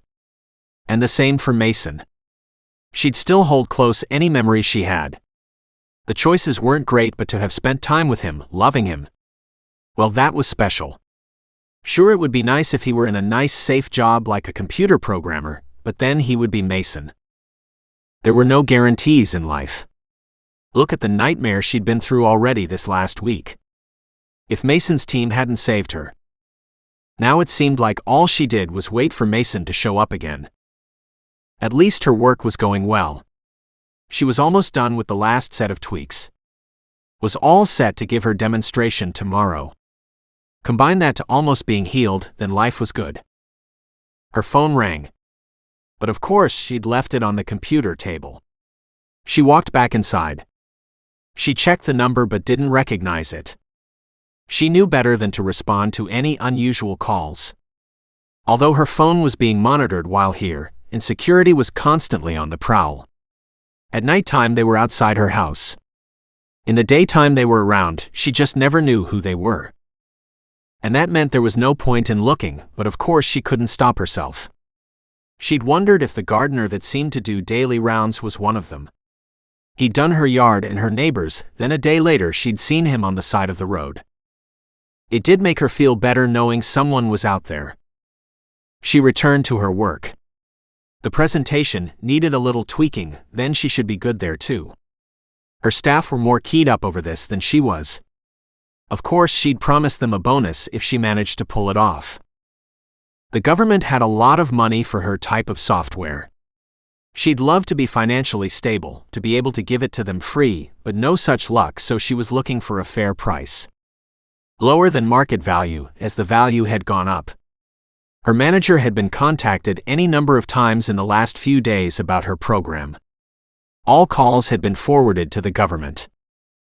There was no way in hell she'd sell out her government. It wasn't possible for her to do that to her brother. Mason. The others. Too bad she was so damn tired. Another cup of coffee, then she'd be done. After pouring the coffee into the cup, she walked back to the computer. There were several chat messages from one of her staff. She started answering. By the time she was done, her coffee was almost cold. She stood up and walked back to the kitchen. The pot was empty. Damn. She rinsed out her cup and took a sip of water instead. As she stared out the window, she caught sight of the freshly mowed lawn. Good. She loved sitting out there in the evenings. Turning around, she gasped. Shrieked. And dropped her cup. Two men dressed in black jumped her. She fought like a wildcat until the sting of a needle filled her veins with an icy liquid. She collapsed unconscious into their arms. Hey Mason, how'd the mission go? The black look on Mason's face should have given the young man the answer.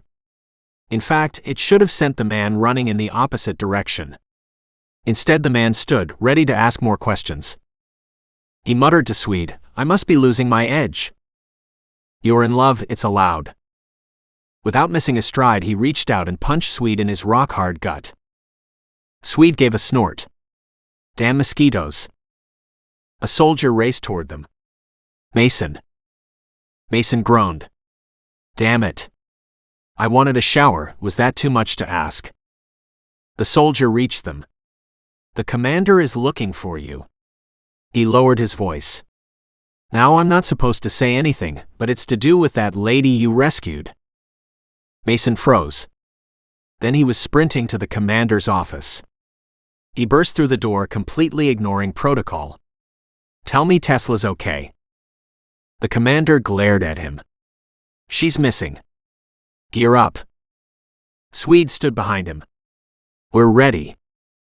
"How the hell?" Mason was at a loss for words. How could they lose this woman again? "We think two men posing as her company employees walked into the house and left about an hour later." "With her?" The commander rubbed the back of his head. "She was under surveillance. Both men were knocked out cold, and as we can't find her, we're assuming yes." "The cameras?" "At the garage, yes," he nodded. "A large SUV?" "Yes, we've checked the plates. They are ours." He stood up and glared at them. She was due at a reception tonight, and her presentation was the main event. Then she was going to be doing a demonstration tomorrow morning. "Her house?" Mason barked. "Searched and clean. No one knows anything." Mason was beside himself. They had to know what direction she'd gone. They needed information. And they needed it now. "There is one thing," the commander said. "When they were searching her house, her laptop was gone, but her coworkers had an instant messaging system on her tablet. She answered the chat the last time just over an hour ago." "Were they talking to her since?" "Yes, but she didn't respond." He looked down at the papers on his desk. "We're presuming she couldn't. We need to know what direction they've taken. We're tracking the SUV now. It's heading south out of the city. We're on it. Any cameras confirm she's inside, as it could be a decoy." "We can't confirm that at this time." Mason nodded, his fists clenching and releasing. "I need to see her place." The commander said, "They are waiting for you. You know how much we need this software. And given the type of software, we can't let it get into enemy hands." Mason glared at him. "Tesla is not expendable." He turned on his heel and raced out. Swede behind him. The others were waiting outside. While Swede filled them in, Mason found a truck. They had to find Tesla. And fast. Chapter 16. The vehicle drove steadily, the rhythmic movement keeping her in a half-hypnotic trance. She'd woken in a stupor with her mind struggling to make sense of what happened. When she figured it out, her body was too paralyzed to do anything about it. "How is our guest?" someone asked up front. "Is she still asleep?" "She's asleep." "Good. We can't lose her." "Maybe not, but she needs to pay for what she did to my brother." "That's not for us to do." The first man snapped. "We hand her and her computer over and we get paid. It's simple. For you it's simple. You don't care that they caught you and left you behind." The first man sniggered. "That's funny." "There's nothing funny about it. Besides, I didn't stay caught. Sometimes you need to play possum to come out the winner." "Ah, you weren't playing possum. You're just damn lucky we found you in time. You were grandstanding. Playing the big ego role. He was your friend and you beat him. Only you didn't. He turned the tables and caught you. And like the game it is, I turned the tables yet again and escaped." Finally, Tesla understood. One of the men was Daniel. The man who'd held her captive in the cabin. The man Mason had said he'd taken care of, but when the others went to pick him up, he'd disappeared. Daniel had been behind everything. She didn't know who or why this man was here. She'd understood he was doing this for a paycheck, a point she really hated him for, but she wasn't surprised. There were many other men like him out there. It was who was paying him that she wanted caught. Daniel was just a soldier. It had occurred to her that there were few people who could know where she was now. Less than the fingers on her right hand. Making them all suspects now that she'd been kidnapped yet again. God, that just pissed her off. How could she have been so stupid? Or how could her guards be so stupid? Hell, maybe the lawnmower guy did just mow lawns. Did anyone know she was missing yet? Her staff would know. How long before they raised the alarm? She often power napped on them when they were pulling late nights. Her computer would shut down within minutes of her last stroke on the keyboard. A security precaution. And nothing was held in any one place on purpose. The program couldn't be stolen that way. But her computer lay in the footwell beside her. These men were serious and she was in deep trouble. That same anger at being stupid enough to get kidnapped was firing again. This time at Mason. He just had to go away and leave her alone. Now look what had happened. The vehicle slowed and turned off the main highway. She closed her eyes and started calling mentally to Mason. Where are you, Mason? I need you. Please. Please find me. Hey, look, she's awake. Not good. We're pulling in for gas. Make sure she doesn't create a disturbance. Oh, she's not going to say anything, are you, darling? She opened her eyes. And the biggest, ugliest man in the world stared down at her, just hoping she'd make a wrong move. She shook her head. Hell no, she wasn't going to go up against this stranger. But she knew Mason would. Just as soon as he got here. Mason drove the SUV. The vehicle that supposedly held Tesla had been spotted heading south. That didn't mean they didn't have plans to go to a different destination, but they had a direction to start. They also had no proof that Tesla was in that vehicle. She could be anywhere by now.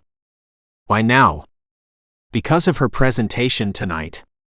If she gave it, everyone would know what the program could do. And that was something they didn't want advertised. Then again, she'd be under tight security while there. She should have been under the best freaking security while he was gone. She should have had someone living in the damn house with her. He understood there were men outside watching, but somehow she'd been taken anyway. So how did that help? He wandered through her small house. He could so see her sitting there at her computer and working away. Intent on saving the world one soldier at a time. But that didn't mean there weren't clues here. She was back on her feet and mobile, if a bit slow. Slow was good. She'd take better care if she was slow. He saw her socks off to one side. And one slipper off to the other. Was she barefoot again? That wouldn't be good. She'd have left a message if she could, Sweet remarked. She's resilient. She'll make it through this. Mason nodded. She would. He'd see to it. He walked over to the office. The techs were working on her desk, but her laptop was missing. The enemy had it. After all, they were hoping for the program. Where is the program she was working on? He asked the tech suddenly. The man shrugged. I have no idea. Above my pay grade. Right. Likely above everyone's in the room. So who would know and who had access to it? If it was Tesla alone, then they were in trouble. If it was Tesla and someone else's, then that person needed help to access it. And if it was both of them together, then the enemy would need both to get access. How smart was Tesla? Had she managed to hide the system from everyone else but herself? Leaving her in the ultimate position, and therefore the easiest torture to get what they wanted. Or was she one of many working on small pieces of the program that would come together at the end? And it could still be broken in less than 2 hours. She'd seemed pretty sure that no one could get it from her. So she must have something up her sleeve. However, what about the others who worked for her? Did they have access? And if they did, were they being protected? We need to find the rest of her staff, he said to Swede. Pick them up before anyone else does. You think they need to be present for the enemy to gain access to the program? Or to use as a way to torture Tesla? She might withstand the torture they throw at her, but she would give in if they tortured her friends. Hawk spat on the ground. True. So let's snag them so they have less leverage. And her father. Swede grimaced. Good luck with that. He's already here and raising Cain. He wants to talk to you as soon as possible. Why me? You led the last mission that rescued her. So maybe it couldn't be that bad to speak with him. Harry had said he'd been hell to have as a parent, but surely as both Harry and Tesla turned out to be great, he couldn't be that bad. It was way worse. Her father was retired Navy, a SEAL of course. And that was evident from the moment Mason walked in. His team was standing outside. He wasn't sure if they were here for support or to share in any accolades. He could tell from the first moment that there weren't going to be any of those. This man was ferocious. Lieutenant Mason Collister? Mason nodded. Where the hell is my daughter? He opened his mouth to answer, then realized he had nothing to say. I don't know, sir. And why don't you know, Lieutenant? We haven't found her yet, sir. And yet you're sitting here doing nothing. Are you not? No, sir. What exactly are you doing? Searching for her through the videos, preparing to pick up her coworkers, and her house is currently being taken apart to see if there are any clues to her whereabouts, sir. The man straightened, appearing much taller than his already overwhelming 6'4" build. He might be Tesla's father, but he was still military. And Mason realized that he'd have been a hell of a leader. Maybe Mason had missed out on an opportunity to serve under him. He looked like he'd raise a whole lot of hell to get the job done. And my daughter, are these men going to hurt her, Lieutenant? He hesitated. The man might be a retired SEAL, but he was still a father. The truth, officer. Mason nodded. Yes, I believe they will. Then you'd better get her before that happens, hadn't you? There wasn't much he could say because he'd do his damnedest, but after losing her the last time, these guys weren't likely to make the same mistake again. She'd be either securely trussed and likely to one of them, or she'd be unconscious or drugged. Any and all resistance kept to a minimum. He should know, as he'd employed the same tactics himself. All that he could do was find her before they broke her spirit. For hurting her in any way, they'd pay. He could just hope it wouldn't be worse than a few scars. But he knew men like this. If they wanted to, they'd carve her while still alive and eat her for lunch. Sir, if at all possible, I'll bring your daughter back. Mason saluted and turned to leave. At the doorway, he could see Swede and the others a little way away. Tesla's father called out, Lieutenant? Mason turned. Are you bringing her back for my sake, your sake, or both? The merest of an expression crossed his features, but Tesla's father caught it. He gave a mirthless smirk. Right. Then you'd better get moving before you disappoint both of us. It's not you or myself that I'm worried about disappointing, Mason returned smartly. It is and always has been to avoid disappointing Tesla. Your daughter is a fine woman doing a wonderful thing. I will do my best for her sake regardless. And he gave the briefest of nods and retreated. After all, in this case it was the best defense. Chapter 17. The miles carried on forever.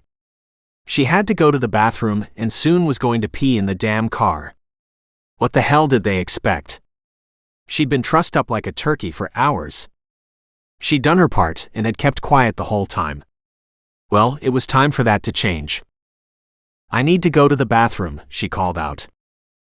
There was a spat of guttural mutterings, then the vehicle slowed. She watched as shiny lights kicked in overhead showing a gas station. She was happy with that. Anything to relieve her bladder. They pulled around to the back. One of the men got out and disappeared. Daniel crawled to the back of the vehicle. If you do anything stupid, call or try to make a run for it, he threatened. I know. You'll make me pay, she said wearily. Yes, you've told me several times already. He just glared at her. The back door of the SUV suddenly popped open, and the second man stood grinning down at her, and she realized he was planning on coming into the bathroom with her. Oh shit. Just so you know that if you hurt me I won't be worth as much, she said, hoping to convince them to leave her alone. Huh. As long as you're alive, you're worth a lot. Daniel smirked. But if I'm not capable of working, then the buyer won't be happy, she snapped. And I'll be happy to tell him why I'm hurt. The two men exchanged glances, but the hands that reached for her were gentler than any she'd felt from them up until now. In other words, they were scared of their boss. Good thing. And she was pretty sure Daniel was an old friend of Mason's. Or maybe friend wasn't quite the word. But she could identify him, and if he cared about that, he wasn't showing it. The other guy she tried to get a decent description of, but what the hell? How was Mason going to find a medium height, medium build, medium brown hair asshole like this one? Of course the huge hook nose and gut helped make him unique. The busted teeth might help as well. She didn't want anything to do with that. Daniel might be a mercenary, but she didn't get the idea he got off on hurting women. His asshole partner, now that was a different story. He hated women. Too many women probably turned him down on dates while he was growing up. They probably knew then he was trouble. The scary asshole held her arm in a death grip as she walked to the small bathroom around the side of the large building. She'd love to run screaming inside, but she had no idea what they'd do. See that pregnant woman walking around the vehicle, waiting for her husband to fill up the car. She nodded, her stomach sinking. Any funny stuff from you, and she gets the first bullet. Right in the belly. Yeah, he got off on hurting women. Understand? She nodded. Yes. Good. He unlocked the bathroom, stuck his head inside, nodded, then shoved her in. Hurry up. And he locked the door behind her. Shit.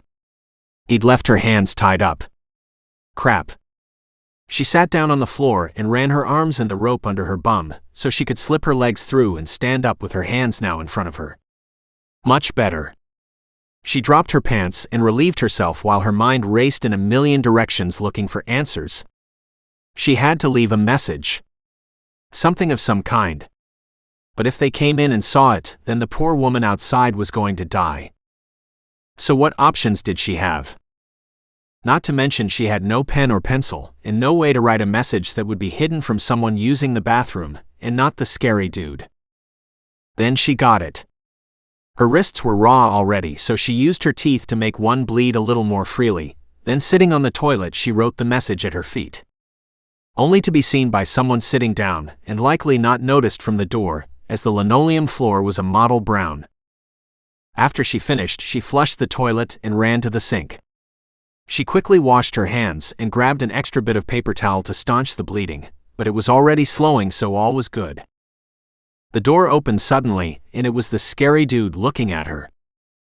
She mustered a smile. Good timing, I'm done. His face fell as if he'd hoped to catch her sitting on the toilet. Sick bastard. Without saying a word, he led her back to the vehicle. Once there, he gave a surreptitious glance around and ordered, "Get in." She stared at the back of the SUV and groaned. Why can't I sit in the seat like a normal passenger? Shut the fuck up and get in, he snarled. So much for that. She glanced around, but no one appeared to be in a position to see the single female get into the back of the SUV. Too damn bad. Someone might see her and call it in. And she'd gotten a message out. Maybe someone would see that. It did give her a little bit of hope. And she'd take all of the hope she could get. Once inside, she tried to listen to the two men as they talked. She was hoping to hear a location, a name, some sign of direction as to their destination. So far, nothing. Where are we going? She called out. Silence. Then the scary dude yelled back. None of your business. Really? Well, it is my business, as that's where you're taking me. If I wasn't involved in your stupid deals, then it wouldn't involve me, but as I am.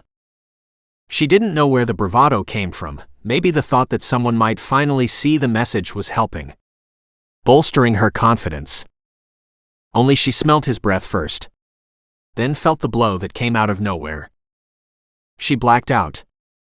The enemy vehicle had been spotted heading toward the Mexican border. It could turn off before hitting that checkpoint, but at least Mason had a direction to start. They'd receive live updates as they got them. They also had no proof that Tesla was in that vehicle. That bothered him more than anything. He and the team were getting ready to board a plane to a point just past where the vehicle was assumed to be headed. They were due to fly out in 10 minutes. 10 of the longest damn minutes he'd felt in forever.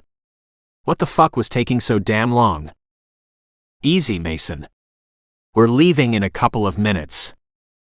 A couple of minutes she doesn't have. A gas station attendant had called the police to say a number had been left written in blood in the washroom. The cops called the number and got Mason. It was his cell number. He had no idea how Tesla got the number, but she was brilliant in anything tech, so it was no surprise. Better yet, it was the first real confirmation that Tesla was indeed in the vehicle they were tracking. Now the team was geared for war. They might be fighting in their own country, but it was going to be lethal nonetheless. If Tesla was taken across the line, well, they'd be heading down there too. There was no place in this world they wouldn't go to do what needed to be done. Mexico doesn't make much sense, Hawk said. Unless they are meeting someone who will take them overseas. That's possible. The Mexican authorities aren't going to care, except if the money crossing their hands isn't quite enough. Which is an easy fix for these guys. We need to find them before they cross, or we could lose her. Not going to happen. Mason jumped to his feet and raced to get on the plane. Before he got halfway, he heard the engine start up in preparation. Damn good thing, he muttered. The time was short. The distance difficult. And the timing, everything. The military plane was in the air within seconds. It would be a short flight, so no one had a chance to relax. They set up a strategy as soon as they landed. Nothing else was possible. Take it easy, Mason, Dane said. You're going to need to calm down or you'll scare the hell out of her. Hawk laughed. Have you looked at that girl? She doesn't scare easily. No, she doesn't. But everyone, especially those not trained like we are, have their breaking point. She's going to hit it at some point. Mason nodded. She will. But it won't be today. The others grinned. So did you decide? Sweet asked, a big grin on his face. No. Mason snapped. But she's not for you. She just needs a chance to see me without you around, the big man said. Besides, once she gets to know me, she'll love me. Just like all the other women, Hawk teased. I'm sure you say that about them all. Hell no, Sweet said. She's different. She is. She's honorable. Trustworthy. Stubborn, Shadow said. I admire her. What she's doing and how she's faced all this torment so far. I love that she was still going strong on her project, instead of letting the pressure cause her to back off. I have to admit to having been worried about that myself, Mason admitted. But once she healed enough, she's supposedly been working 16-hour days on her project. And now the demonstration is tomorrow, and the presentation is tonight. And she's not going to make it. Mason growled. She's going to make it. Not tonight. But she'll be there, ready and capable of giving her demonstration by 10 in the morning, or I'll know the reason why. His comment was more than an order. It was a request that the men give their all to make this happen. That no matter what, they'd get Tesla back at the base to give that very important demonstration. There were too many lives at stake. Tesla's was one of them. But he'd spent way too many days in combat boots to not understand the advantage her software could give them. And she was a genius. If she'd been able to do what she said she'd done, he knew she could take this level and shoot it up so much higher. She was gifted. And dedicated. Had Harry known? Mason could wish he knew how well Tesla had done now. What she'd been motivated to do in the wake of Harry's death. Did her father even understand? Or did he not appreciate a daughter still alive when his son had died? One never knew. The world of parenting being one he'd avoided all his life. He had been an only child, his parents dying when he was just a child. He'd been raised by his aunt and uncle, and he'd had a good life, enough he hadn't craved that need to be loved. If anything, he wanted something like they had. A long-time relationship with someone who understood. Given his profession, the number of failed marriages amongst the veterans after they came home from the wars, the violence he dealt with every day, he was just damn happy to be almost normal himself.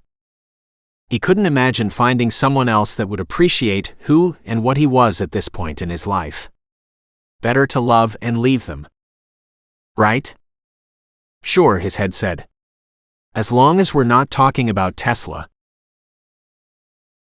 Chapter 18. Mindless and in pain from the uncomfortable position, Tesla lay almost comatose in the back. The vehicle swerved violently to the side, hitting the shoulder before being reefed back out to the road again. She moaned as she bounced forward, smashing the back of the seats and then down to the other side as the vehicle swerved across the road. Luckily, with her hands in front, she could brace herself slightly. "Who the fuck is that?" Daniel screamed in frustration as he struggled to keep the big vehicle on the road. "Fucking idiot drivers." Tesla cheered. They needed a few more drivers like that. It woke Daniel and his nasty partner up. And her. She was more alert now. Was that a good thing? Still, just knowing that her kidnappers had been shaken was good enough for her. She'd started to wonder if anything could rattle them. And where was Mason now? He should be tracking her. He wouldn't leave her to her fate. Even if she'd upset him. Had she upset him? That badly? She hoped not. She wanted that idiot driver vehicle to be them, but it wasn't likely. Just then the SUV slowed down and took a sharp right.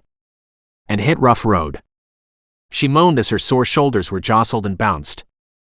She had no control as the big rig carried her further away from Mason. Hot tears clung to her eyes. And she shuddered. She was going to give him a piece of her mind for this. He'd said she was safe. He'd lied to her. Her rational mind knew that he was not responsible, but she wanted someone to be responsible, and Mason was the one who came to mind. Hell, he was always the one who came to mind. He was too damn beautiful. No guy should be so gorgeous. And of course, that was reason enough to have nothing to do with him. Get rid of him before he got rid of her with a prettier model. She was fine, but there was nothing special or unique about her. She was all about average. And in this world, average sucked. Brush banged against the side of the SUV, filling the back window with dark shadows. The air inside tensed. Was there something wrong? Please let there be something wrong. She desperately needed there to be something to disrupt their plans. A chill had settled on her skin as she realized a turn off the highway meant they were coming to their intended destination. And a hidden one at that. She was running out of time. They aren't here yet? Daniel's worried voice filtered to the back. They should be. Although we made good time. We're actually a little early. Not that early. She heard Daniel swear as he pulled the vehicle to a stop. Is this the right location? According to the GPS, it is. There's no way a plane is going to land on this strip. Bush planes land in all sorts of places, Daniel said. It's a proper runway, just run down and overgrown with weeds. Good thing I'm not going. I doubt any plane could take off here. Oh, you're going all right. That was the deal. Except we didn't pick up Charlie. He was supposed to take the rig back. Now that's left to me. Tesla could hear Daniel's muttering under his breath, but not a resolution. If she was up against only one man, even a mercenary like Daniel, she'd have a much better chance than if she were up against the scary dude as well. But she wasn't going to be able to ditch him until she was on the plane. And that was really bad news. The men got out of the truck. She expected them to come around and haul her out, but sounds faded as they walked further away. She struggled to her knees and looked around. With her hands in front of her, it was easier to twist around and look out the window. As far as she could see, there was nothing but trees and more trees. There had to be something. They spoke of a runway. Surely that was here somewhere. Except as she studied the area outside the vehicle, there was no sign of the men. There wasn't going to be a better time. She opened the back door as quietly as she could, and pushing it open just enough that she could slip out, she bent down and crept to the closest tree. Then the next one and the next one. When she didn't hear a mad shout behind her, she flat out ran. She kept the tracks in sight, knowing she'd end up lost if she didn't, while yet trying to stay hidden. Following the tracks would be easier, but they'd also have an easier time of tracking her down too. She didn't dare get caught. Unless it was by her seal. She almost giggled at that. A seal to the rescue. Or he would be, if he actually got here and rescued her. Thank God her feet were mostly better. And that the assholes had grabbed her shoes and jacket. She was in a better position now than ever. Well, almost. Unfortunately, her jacket was too bright to keep her hidden in the brush. The neon yellow reflective stripes did their job well. It helped others to see her. And so not what she wanted right now. She grabbed it by the waist and pulled it over her head. Off her back but now wrapped around her restraints. Still, inside out kept the reflective strips hidden. She gasped for breath, struggling to find her natural stride. At home she used to jog every morning. Then that was before the kidnapping. This last week of healing had helped her feet, but they were not up for a 20-mile sprint. She breathed through her nose, tried to massage the stitch in her side. A stitch was deadly to a runner. She tried to take long, slow breaths and find that natural rhythm. She lengthened her stride and dodged around a tree and up a small hollow. She shifted around rocks and headed down an easier pathway. She was still running parallel to the road. She had no idea how far away the main highway was, but she wanted to reach it fast. She'd still have to flag someone down and get help, but she'd take her chances with a stranger over these two men. She could hear a vehicle approaching ahead. She slipped into a thick stand of brush and caught her breath. The black SUV raced down past her. It never slowed. She shivered. Thank God. However, it also meant they were ahead of her, and could be waiting up ahead. That was dangerous. She had to see them first, and she was running toward them. Damn it. What if they were out of the vehicle and running toward her? She didn't know what to do. If she did nothing, she'd be sitting there until dark, and chances were good she'd get lost for real. They could just sit there in the dark and wait until she showed up on the main highway. Then what was she going to do? Stilled by indecision, she froze as she heard another vehicle. What was she going to do? She cocked an ear, trying to see who else was arriving. Instead, the sound approached and disappeared without her seeing it. Then she got it. The vehicles were on the highway.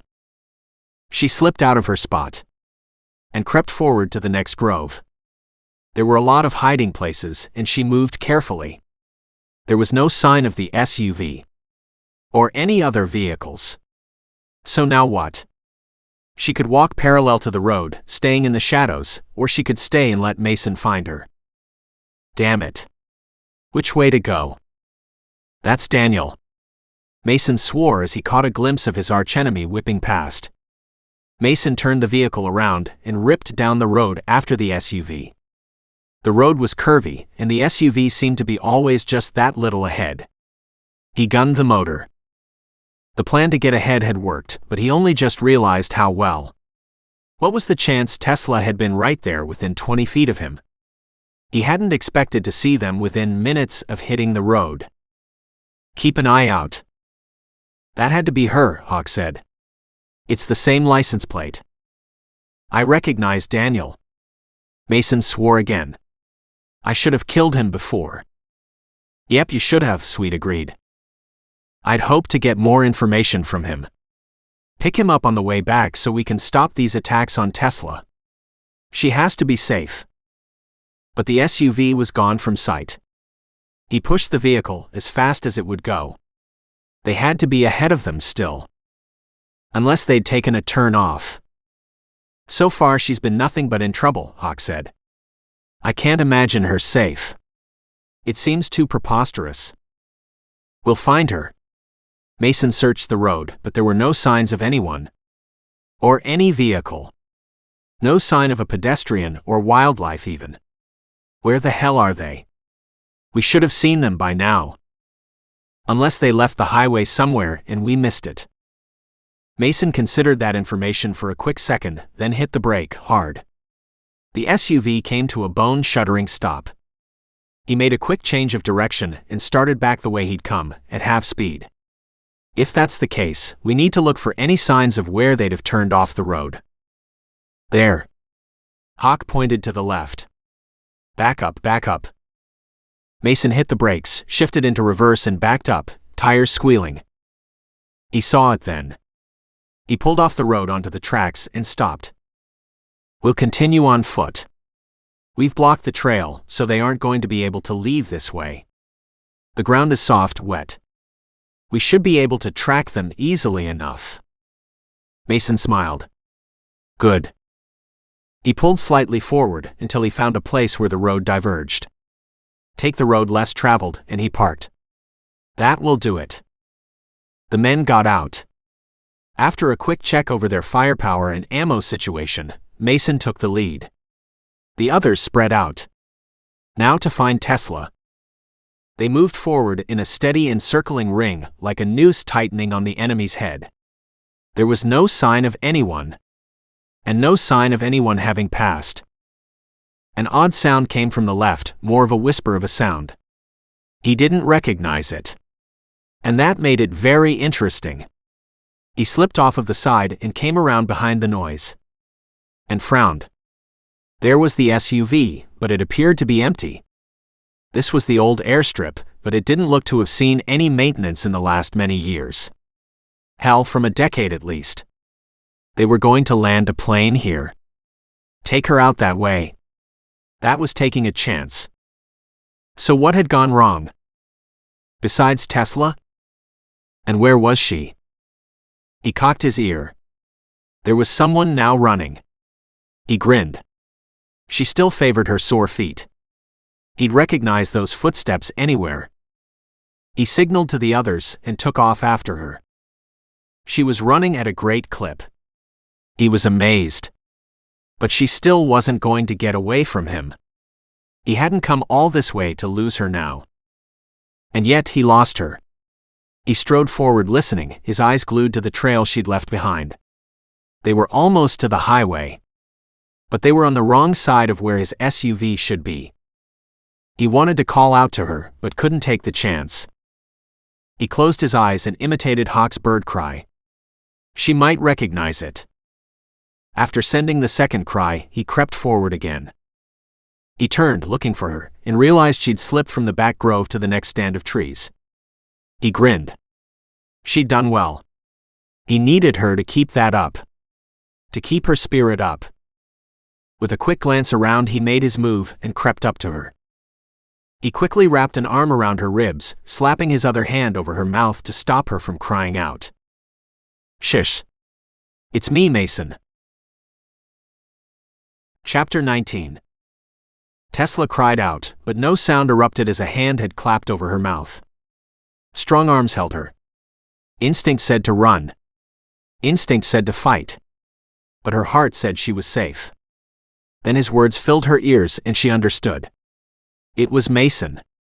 She sagged in place, her knees weak and her spine suddenly boneless. He'd come for her. He spun her around until he looked down at her. Are you okay? He whispered in a hoarse, guttural tone. Did they hurt you? She clasped her hands on either side of his head and shook her head wildly. No, they didn't hurt me. They didn't have time. You came, oh thank God. Are you sure you're okay? I'm fine. I'm so glad to see you. Shush, it's okay. Be quiet. Shush. Be quiet. She tried. Honest she did, but it was so freaking hard. She finally looped her arms around his neck and hugged him, then pulled back and kissed him. A heart-wrenching kiss of loss and longing. She felt his surprise, felt his arms wrap around her. She recognized the moment when he got over his surprise and kissed her back. She loved that about him. Suddenly she was set back, cool air between them. She hated it. But she understood it. She smiled up at his hard face. "It's good to see you again." "Damn it, Tesla," he groaned. "When do you ever stay out of trouble?" I was working alone when I was attacked. What was I supposed to do, ask them to come back later? That's not what I meant." She laughed, forgetting his admonishment to be quiet until his mouth came down on hers. Hard. She hugged him hard. Enjoy. She didn't want to let him go. She'd felt so alone. But he'd come for her. He set her back slightly and picked up her hands still caught in handcuffs. He studied the mechanism for a long moment, then released her. He pulled out a small tool set from his back pockets and got to work. "What about the others, are they here?" He nodded, did something, she heard the click, and he popped the handcuff open. "Searching for you and the enemy. So far no sign of the men who attacked you." She rubbed her wrists in relief. "Thank you. And as for the enemy, that was Daniel again. And his partner." She gave him a quick description of the second man. She could see him cataloging the details to fit into the puzzle pieces in his own mind. "Do you know where they are?" She shook her head. "No. Not really. When they stopped the vehicle, I slipped out the back and ran. I haven't stopped since." She sighed and ran a hand over hair. "I heard a vehicle go by but was turned around. It was a black SUV, and I thought it was Daniel but wasn't sure. I figured they were heading to the highway." "Good. It's not for you to go and look. I'm happy to let you chase after them and bring them down. Although I'd rather be a long way away before that happens." "You will be. We're taking you to town. The others are going hunting." "Town?" she asked hopefully. "As in a hot bath and a bed, and would it be too much to ask for some food?" He laughed and led her out to the SUV. He knew the others were watching. He gave the signal she was unhurt, and he was moving forward with the plan to retrieve the package and move her to safety. He'd be traveling with her, regardless of where she went. He was on her like glue now.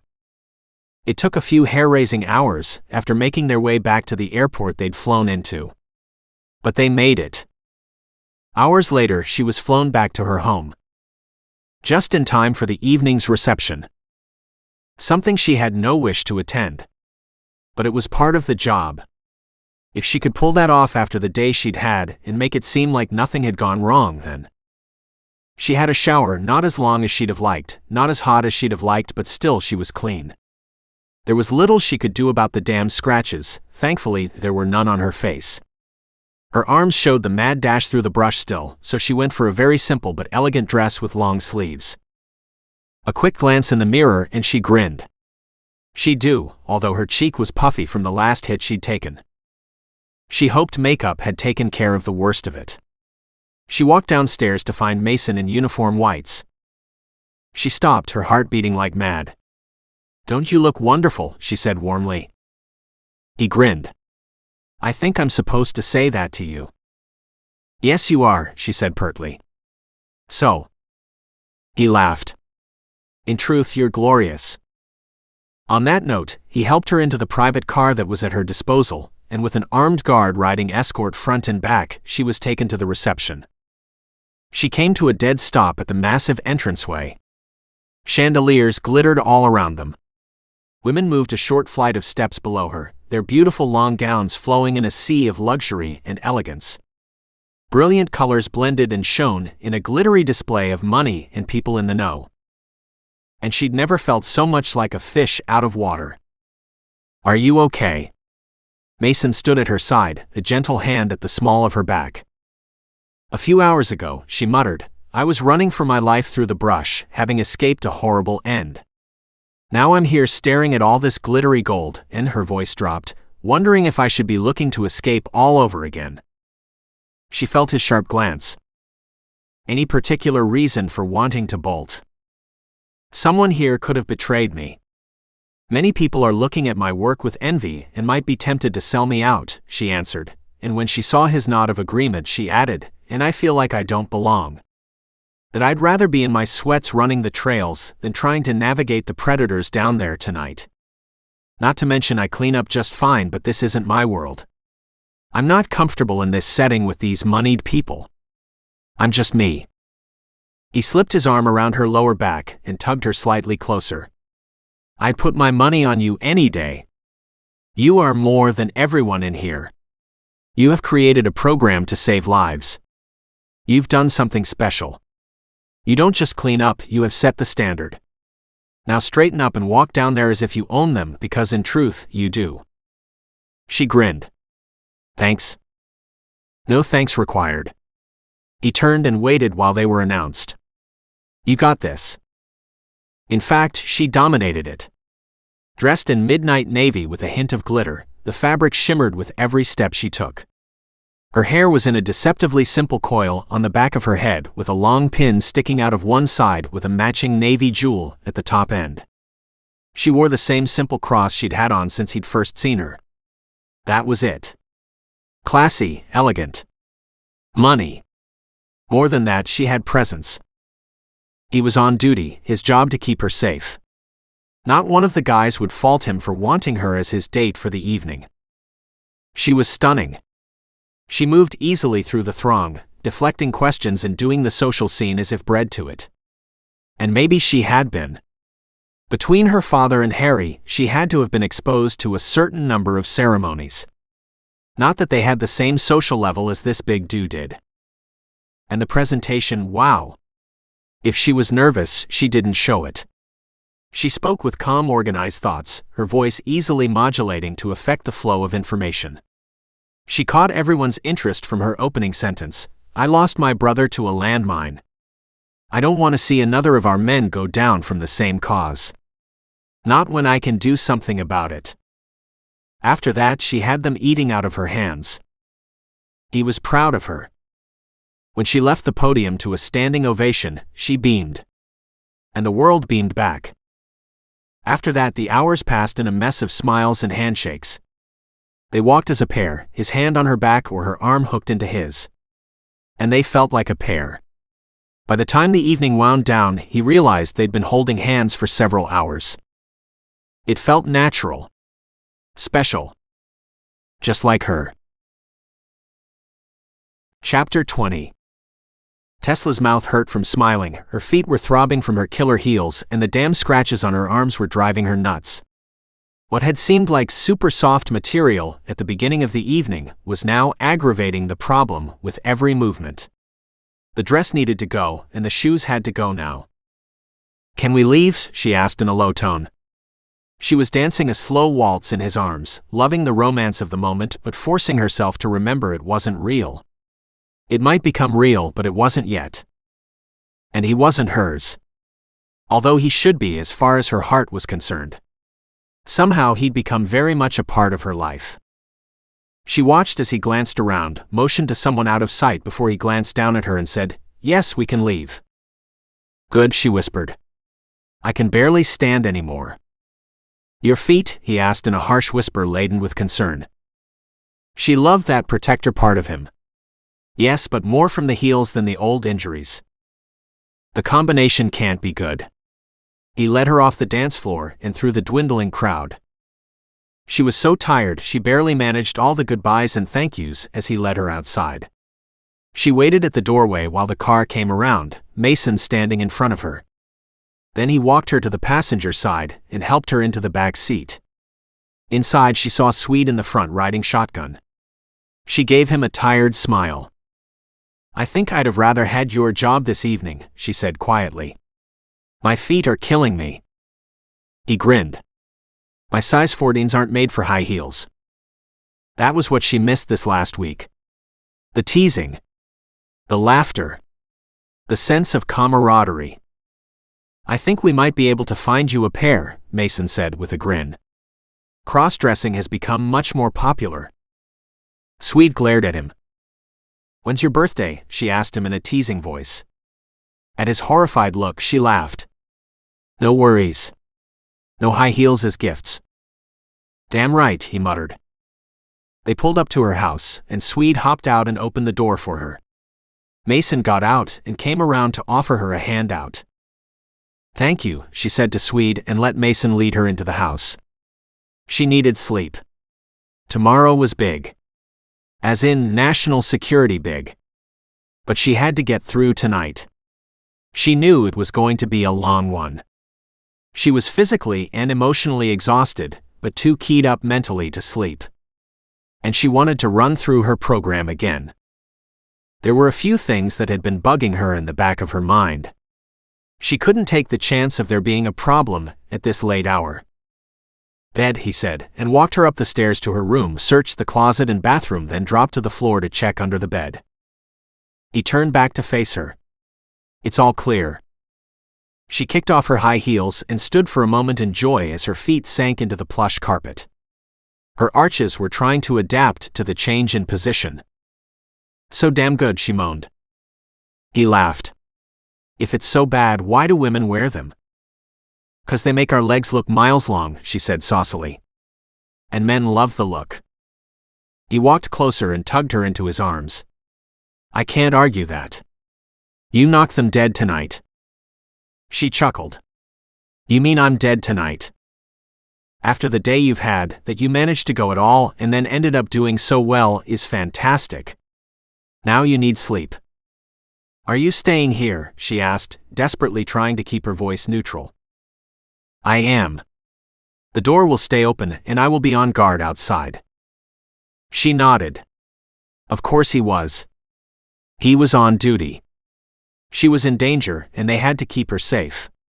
Feeling let down but knowing she needed to sleep alone for everyone's sake, she turned and tilted her head forward. Please undo the zipper. I'm not up to any fancy contortions tonight. He slid the clasp down, then stepped back. I'll be outside if you need me. And he walked out. Resigned to being alone again, she watched him retreat until he was out of sight.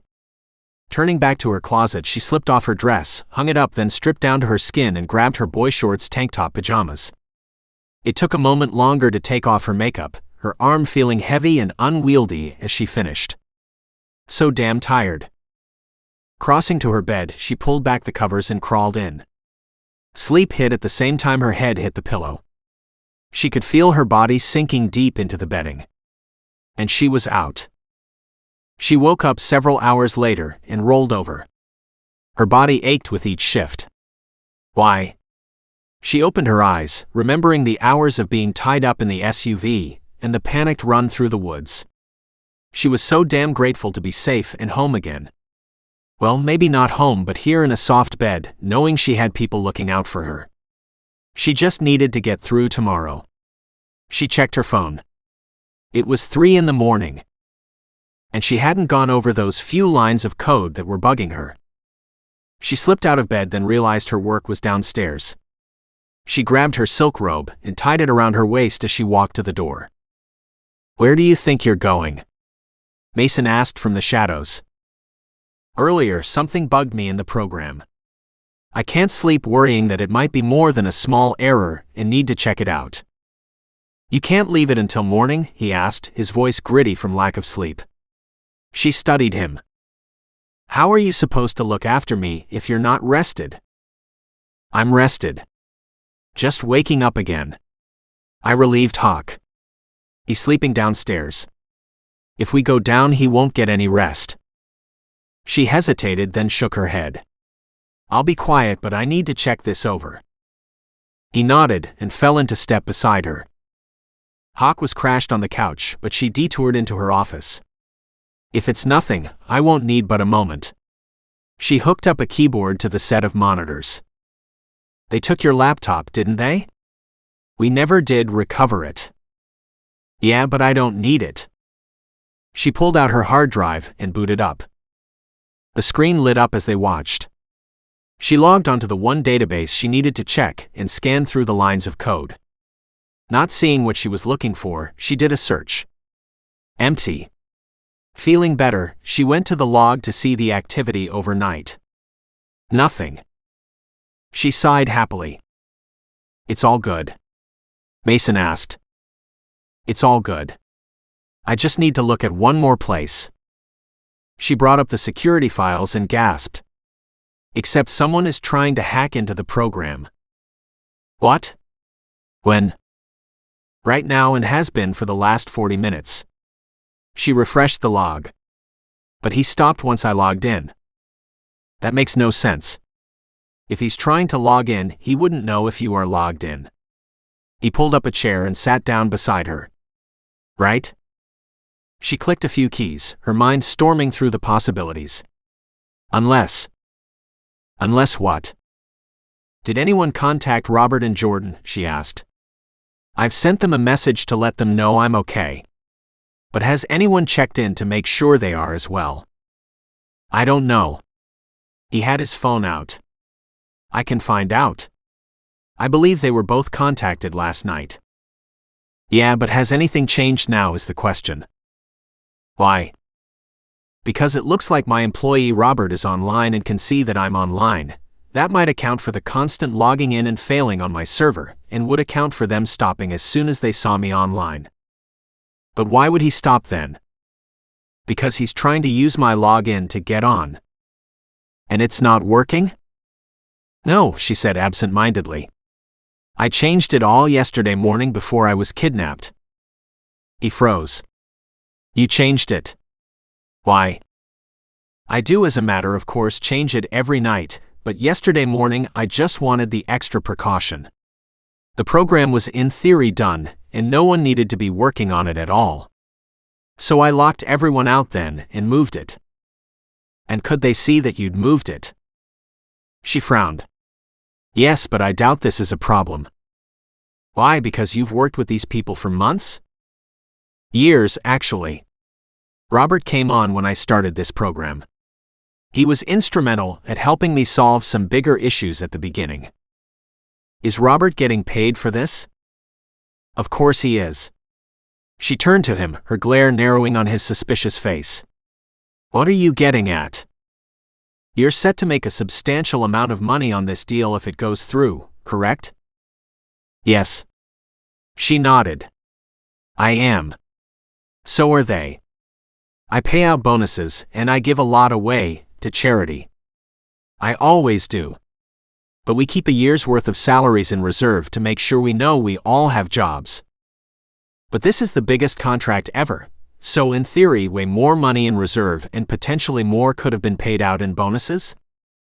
Meaning that they are feeling hard done by. And want more? Everyone wants more. He studied her face. And what's the chance that you could have sold it for a lot more but chose not to? Which in theory means he could feel cheated. She sat back. It's possible. I'm not sure. There are a lot of people depending on me for their jobs. I hadn't considered that they might be looking at me as a bigger payout. Because I'm not, she admitted. In leaner times, I took only my utilities and rent, so I knew they had their wages. And I'm sure they appreciated that, but consider that you're set to become a very wealthy woman now, and they may want a bigger slice of the pie. She rubbed her forehead. It's always possible. Robert wanted me to sell the program a year ago. He wasn't impressed when I refused. Why did you refuse? She drew circles aimlessly on the tabletop. I wasn't going to sell it to the enemy. Silence. And he was okay too. Mason immediately texted the others. This guy needed to be picked up and questioned. What's happening with the program now? He asked. Is someone still trying to get in? No. They are going to wait until I get out. Can they track you? He asked in alarm. She was busy clicking on the keyboard. They likely are. That doesn't mean they will succeed. He shook his head. Damn scary, you know that. Yeah, but not the first time this has happened. Still, given the timing, definitely suspicious. When did it happen last time? About a year ago. She leaned closer, her focus on the screen in front of her. None of what she was doing made any sense to him. There was nothing legible on the screen, but it was scrolling at a fast pace, so he knew she couldn't be reading it, yet she gave every impression of doing so. She hit the last key extra hard, and a window opened. A small one with a white box in the middle, and a series of numbers and periods. She highlighted it and opened yet another window. Mason wanted to know what she was doing, but didn't want to disturb her. At the new screen, she popped in the number he belatedly realized was an IP address, and realized she was tracking the person trying to break into her system. "Do you have someone close to Robert's place?" she asked quietly. "If so, have someone go in and make sure he's alive." "Why?" "This is coming from his place. But it's very much not his style of writing." "How can you tell?" he asked, staring at the screen. "There is no writing anywhere to be found. He writes code but not splashed on the page full of garbage. His code is very clean and elegant. Something he takes pride in." "Where does he live?" Mason asked. "Several hours away," Hawk said, yawning at the doorway. "We need to have someone else there faster than that." Mason grabbed up his phone. "We'll find someone." Chapter 21.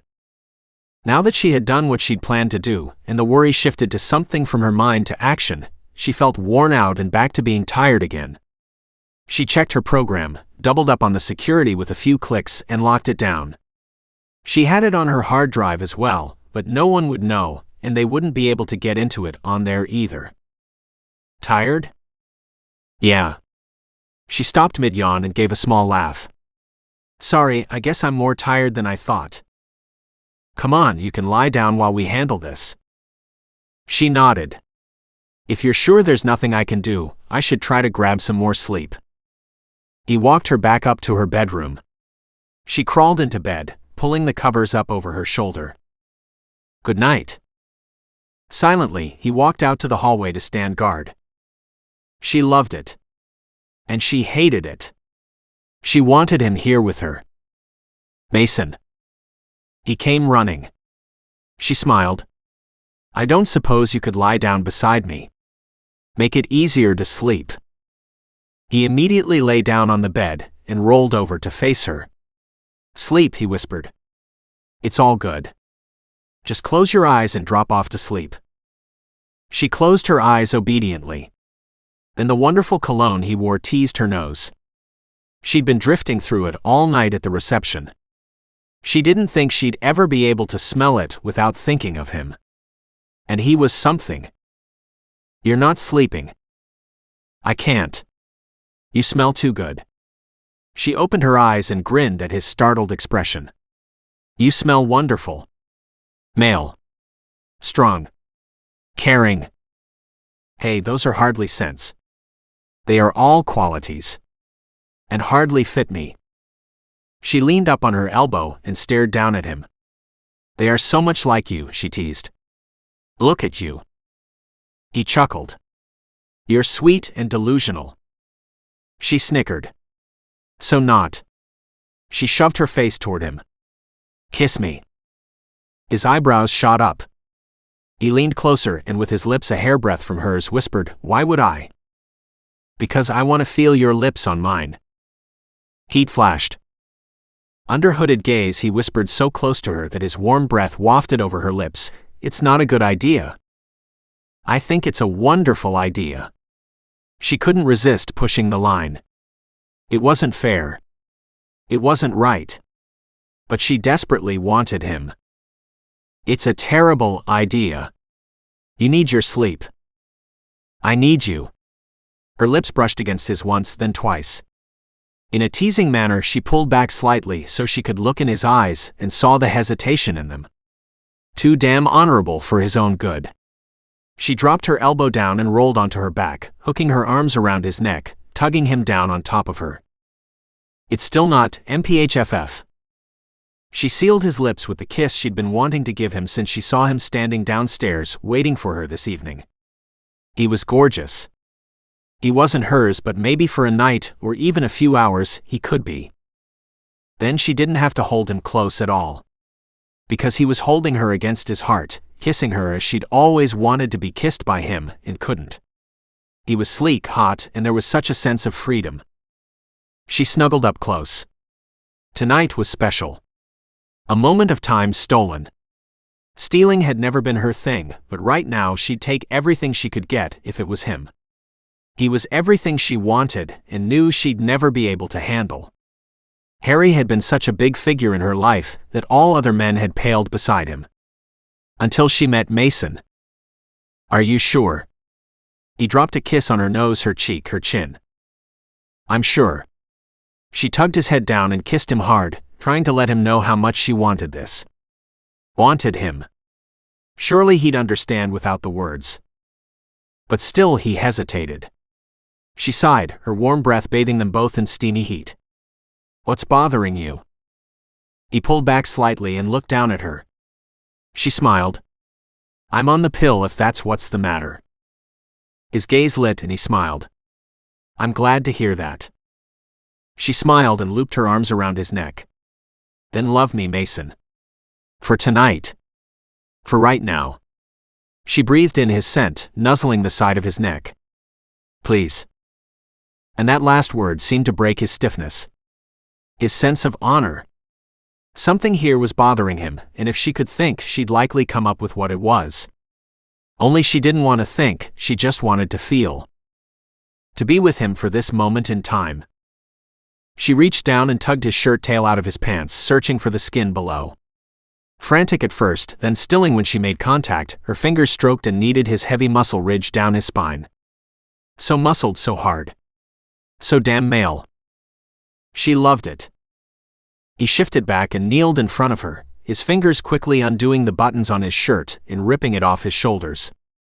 She sat up and reached for the heavily muscled chest. She ran her fingers over the rippled abs and up to the pectoral muscles bulging as he shrugged out of his shirt. Leaning over, she flicked his nipples with her tongue, then scraped her teeth across the sensitive skin. He moaned. She smiled and bit gently, her nails scraping up over his stomach before stroking down over his shoulders and arms. So damn perfect. Yes, you are. He hopped off the bed, stripped off his pants while she watched. When she reached for him, he slid back onto the bed and clasped her head on either side to hold her still for his deep-tongued kiss. She melted against him, loving the way his erection prodded her belly. She cuddled closer, her hips instinctively hugging his erection. There was nothing like the feeling of being close to him. Of knowing she was his woman for tonight. Not crying about tomorrow. Not knowing what tomorrow would bring. She'd take what she could and deal with the rest later. His hand slid down to rest on her collarbone and lower still to cup her plump breasts. They rested there for a long moment, then slid down her ribs and around her back to her buttocks. His fingers dug in, and he pulled her hard against his erection. She wiggled closer yet again, striving to rise high so the fit would be perfect. He flipped her down to lie on the bed where he paused and just looked his fill. So beautiful, he whispered. She smiled and arched her back toward him. I'm glad you think so. He stroked his hands up the side of her thighs and hips and across her belly. While she rolled her hips in his direction, he slipped a finger behind the edge of her boy panties. She gasped, her pelvis rising in response. It had been such a long time. He smoothed his fingers across the front of her panties, adding slight pressure over her mound. She swallowed, her gaze locked on the fascination of his face. As if he was really loving this. She shifted her legs wide, making a place for him. He smiled and stroked a finger down her crotch and over the wet spot. He slid a finger along the elastic of the legs just inside, enough to tantalize and not enough to satisfy. She shivered. He teased her a little more, then in one movement swooped her panties and tossed them off to the side. Now she lay open to his view. He lowered his head and kissed her belly button. She reached to tug him toward her. He came willingly, sliding down along her skin. Dropping tiny kisses along his path, he made his way up her belly and ribs before stopping to give each breast his attention. They both appreciated it, nipples plumping in pleasure. She tugged him all the way up to her mouth. Enough teasing, she whispered. He kissed her hard. Never. And gently slipped inside her. And out again, then he entered a little bit more. Each time seating himself slightly deeper and deeper. She shifted and tried to relax to give him passage, but it had been so damn long. He paused, reached down and held her hips firm and plunged. She groaned. His lips stroked across hers, giving her a moment to adjust. You okay? She nodded. It's just been a while, she admitted. Good, he whispered, shifting so he was resting on his elbows. With gentle strokes he ran his finger through her hair, massaging and caressing skin. He kissed her lips lightly once, twice, and then a third time. She relaxed, her muscles easing around him, letting him go deeper and deeper. He lifted slightly and pushed in deeper until he was to the hilt. She sighed. Nice. He smiled. Sweetie, that's nothing yet. He gathered her into his arms and drove into her again and again. Her body responded like she'd never done before. She tossed and turned and chanted his name, and still he drove them both on. When she didn't think she could stand it anymore, he reached down between them and found her center. Just that gentle touch, and she was flung off the cliff as a glorious climax ripped through her. He drove in once more, his back arching, a low groan escaping before he collapsed down beside her.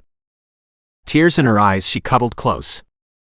She'd steal this bit of time every damn chance she could get.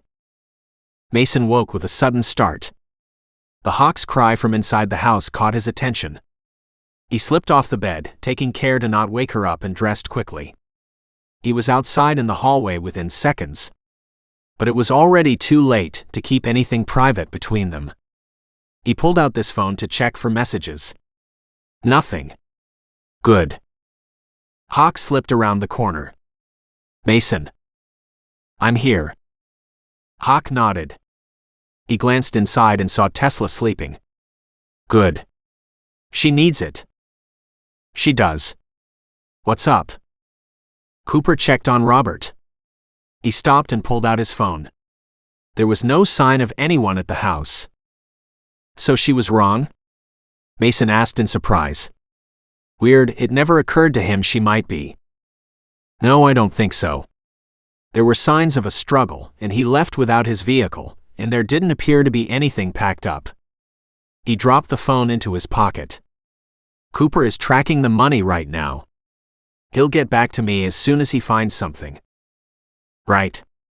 That could give us some answers. Hawk nudged him toward the room. It's my watch.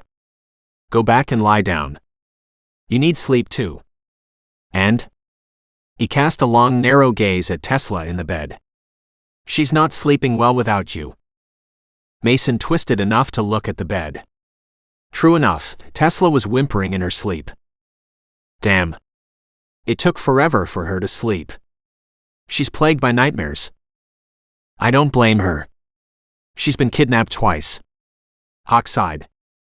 We all get nightmares. We have a good reason. Now so does she. Mason winced. True enough. Go. After a quick glance toward Hawk and reassured that his friend had his back, Mason went and lay down. Instantly Tesla curled up against him. He wrapped an arm around her and tugged her closer. And fell asleep. For bare moments. His phone went off. He read the orders and frowned. He glanced down at Tesla. He hated to leave her. But there was a problem that needed attention. Someone had been seen entering the hall. Had to be checked out. He sent a quick message back, asking if someone else could do the check as he was on duty. The response was immediate. She was asleep and had guards inside and out. He needed to do this and fast. Damn it. He stared suspiciously at the orders. There was nothing untoward about them. Just he hated to leave her alone. And this was pulling him away. Still, it was something that had to be checked. Nothing could go wrong this day. He couldn't argue that. With a last glance at Tesla, he slipped downstairs. He found Hawk in the living room and filled him in on the orders. Hawk shrugged at his buddy's frown. It is what it is.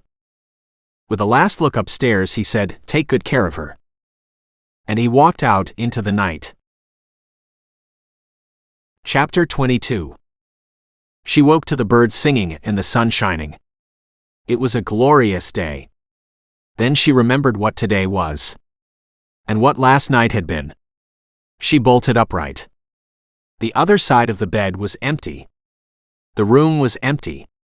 She was nude. And her body hummed in joy.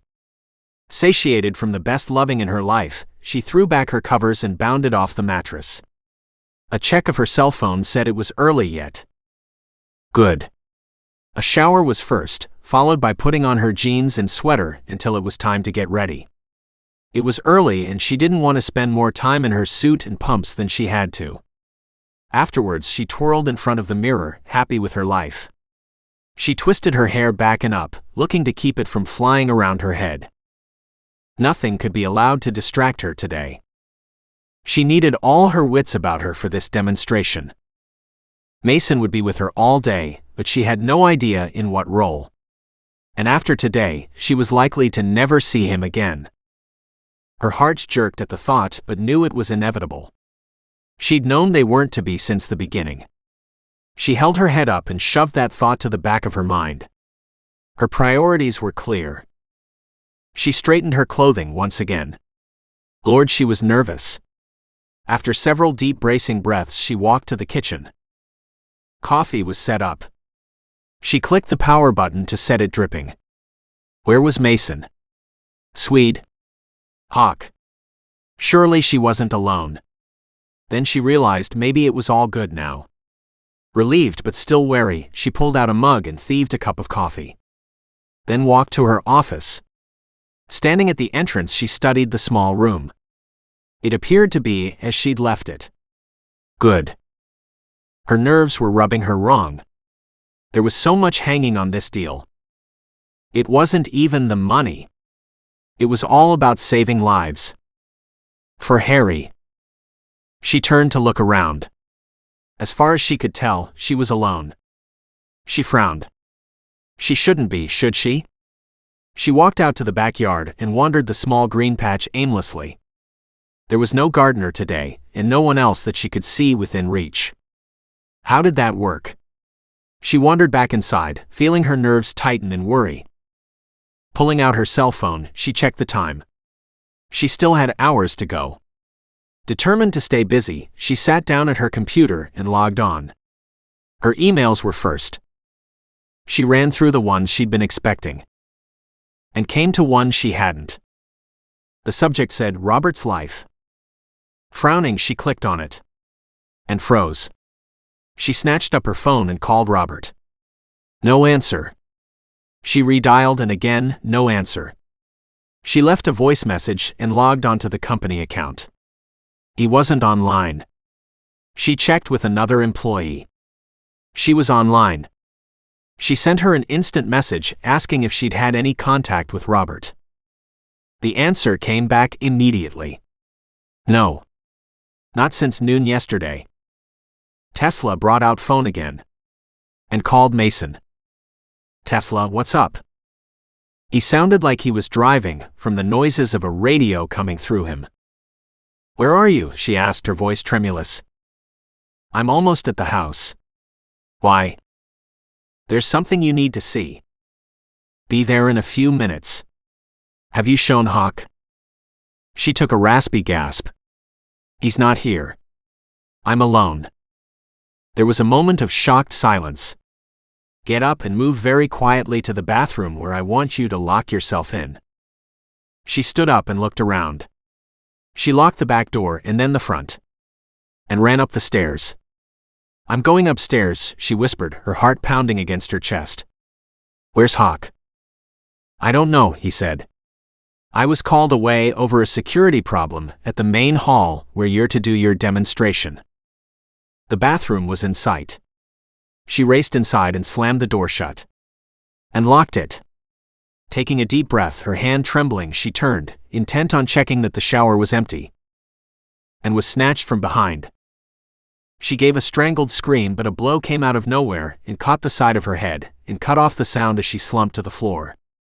She couldn't speak or hear for the ringing in her head. Still numb but aware, unable to move, she was dragged to the living room and tossed onto the floor. Another man grabbed her and picked her up, slamming her to the chair. Seconds later, she was tied and helpless. She tried to hold back the panic, but when the first blow hit her across her face, a whimper escaped. Talk. She stayed silent. Oh God. This was her worst nightmare come true. Third time lucky for the bastards. It was now or never. This morning was everything. She either gave in and died now or didn't give in and died in a few moments. She'd go the second route and give Mason's men those few extra minutes he and the team needed to get to her. At least he knew she was in trouble. As calmly as she could manage, she asked, "Where's Hawk?" A different man laughed behind her. She closed her eyes, recognizing the voice. Daniel. Shit. He's indisposed. A euphemism for dead. And that would be her fate, he was warning her, if she didn't give them what they wanted. Now talk. She shook her head. No. The next blow sent her flying. The chair tumbled sideways and she landed on her arms, her head snapping down to the floor. The blow stunned her and she lay struggling to catch her breath. One of the other men righted her. She moaned. Talk. No. Another blow. And on it went. She lost track of time. The only thought in her mind was to endure. Survive. To be there alive for when Mason arrived. He'd come. She knew he'd come. Into a trap. Mason was already racing to the house. He had to get her out of there safely. In his heart he knew Hawk had a chance if the enemy hadn't popped him immediately. If they had, well, he had another reason to kill these bastards. He drove like a crazy man through town. The rest of the team were converging on the house. But that didn't mean she'd be there when he arrived. He was minutes away. Minutes she didn't have. He had to make it. His communicator beeped. We're in position. ETA is 2 minutes. What can you see? Nothing. The curtains are closed. The cottage is silent. Not a sound. Shit. He made a hard right turn and then a left. She was just a minute away. Dear God, let him be in time. Swede spoke. I can see into the kitchen. All clear. He ripped up to the correct block, pulled off and parked out of sight. On foot. Approaching from the road. Going silent. He put away the phone and ran forward. He could see several men on the road. He knew the others would be ready. He slipped to the front door and listened. Swede would be entering through the kitchen. The others through the windows. He checked his watch. 3, 2, 1. He burst through the front door and raced into the small cottage. There was no one in the living room. He spun through the house, Swede coming in through the back door. Where is she? He shook his head in denial of the truth. He ran through the hall to the bedroom, his heart stopping at the sight of the bed where he'd spent the night with her. And found nothing. The bathroom. The closets. Returning to the living room, he caught sight of Swede. And the horrible truth on his face. She was gone. Again. Chapter 23. Pain radiated from the top of her body down. The only good thing was Hawk lay beside her, blood oozing from his skull. Not a bad head wound, hopefully, but he hadn't regained consciousness yet, and that worried her. It was hard to see through her swollen eyes, but she could make out that his chest rose and fell with each breath. If he could get help, then he'd likely survive. Like Mason, he was tough. And like Mason, he'd worked his way into her heart. She hurt for him. And the others. They wouldn't handle it well if they found the two of them dead. Poor Mason. She couldn't do that to him. But she might not have a choice. She didn't even remember when they stopped hitting her. She'd passed out before they ran out of fun. How long until the assholes came back? She rolled over and spat out a mouthful of blood. Gathering her strength, she pulled up onto her knees. That was the first time she realized she wasn't tied up. She glanced around, looking for a way out. There was a door to the left. She couldn't hear anyone on the other side. But Hawk came first. She shuffled toward him. Other than his head injury, he appeared to be fine. Other than that, she almost laughed and almost cried at the pain the laugh caused. Crap. Well, she could talk, so that was something. If that guttural sound was talking. She smacked Hawk gently on the cheek. Hawk, wake up. He didn't move. She leaned down and whispered in his ear. Hawk, I need you. Wake up, please. We're prisoners. She picked up his hand and squeezed it. When she thought she felt a faint response, she squeezed harder. Hawk, please wake up. They are likely to come back at any minute. The floor shifted beneath her. She froze. Earthquake? No, not possible. She waited for it to happen again. And this time the shift was more of a roll. Water. They were on a boat. Shit. Now she shook Hawk. She needed him awake. She could swim, but she doubted she could keep an unconscious Hawk afloat. She wasn't that strong a swimmer. She couldn't leave him alone. Hawk, she snapped, trying to interject some military harshness to her voice. It's what he was used to after all. Wake up, she ordered. She waited and watched. And was rewarded with a slight movement of his eyelids. Excited, she bent down and talked to him again. Explaining where they were and what had happened. You have to wake up, please. He moaned slightly and slowly opened his eyes. There was an unfocused look to his gaze. Hawk, it's Tesla.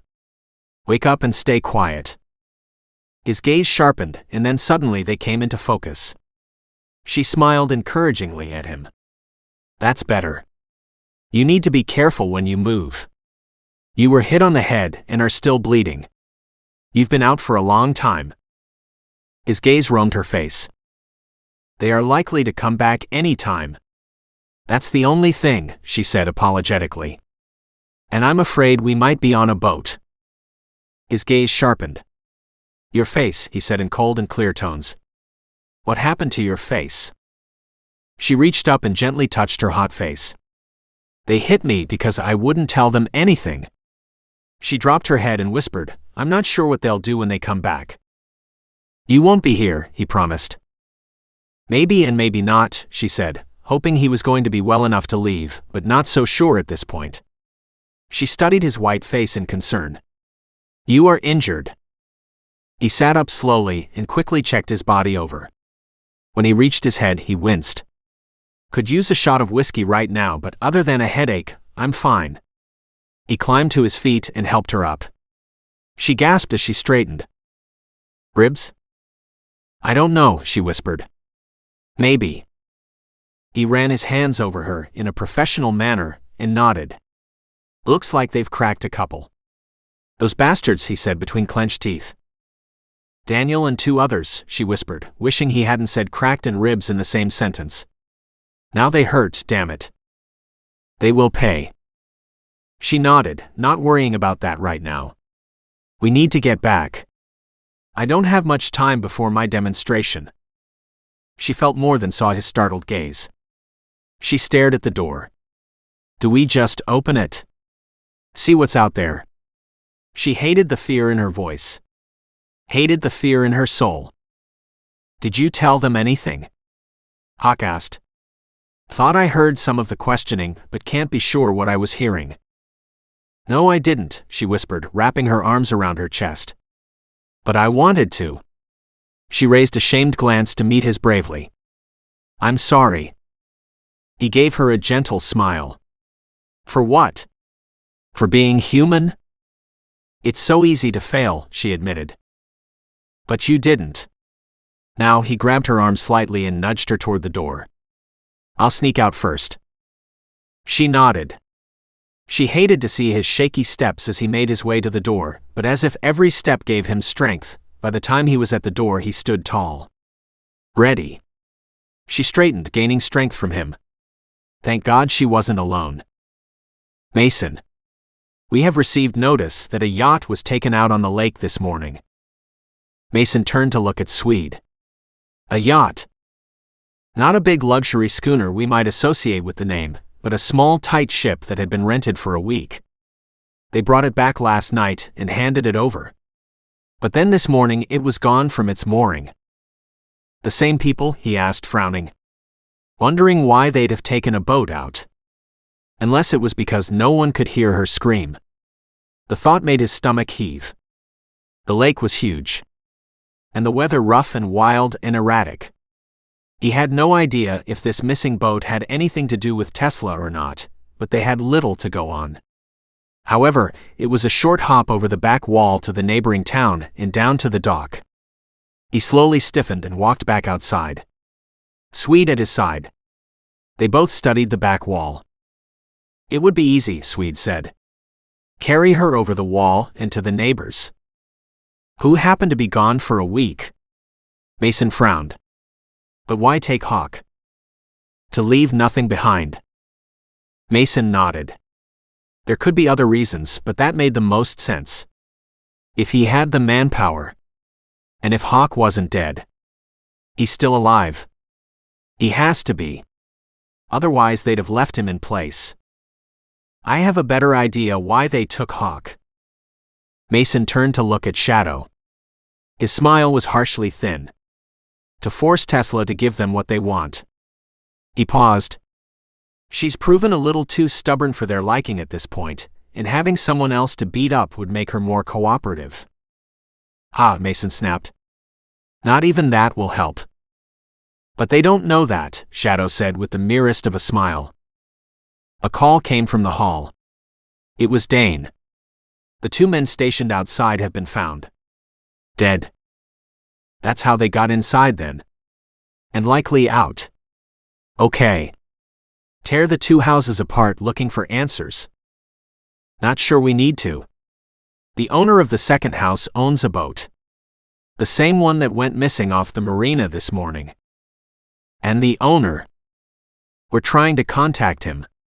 He's somewhere in Ireland on a hike, I understand. So far, no luck in finding just where. Find him. And we're after the boat. He looked over at Swede. Let's go. Chapter 24. Tesla waited for Hawk to peer out the door. She worried about his head. He looked dangerous as hell and as mean as a rattlesnake. She loved it. He shoved her behind him. He was awfully arrogant, though. Although Mason was worse. Hawk opened the door wider and stepped out. She caught her breath. If she could see easier, she wouldn't be so panicked. Actually, yeah, she would. He held out a hand. She grabbed it and slipped out into the tiny hallway. The boat was listing to the side now. He raced along the hallway to the small door up ahead. He tried to open it, but it wouldn't budge. It was locked. She groaned, but he did something she couldn't see and the door popped open. With care, he opened it wide enough for her to see a set of stairs in front of them. And something else. She grabbed his hand and squeezed and pointed to the floor. Water was seeping in. He nodded. Leading her up the 4 stairs, he lifted his head to the boat deck and peered around. Is anyone there? She whispered. He held his hand up to stop her from talking, then motioned for her to stay there. She nodded. Where the hell could she go?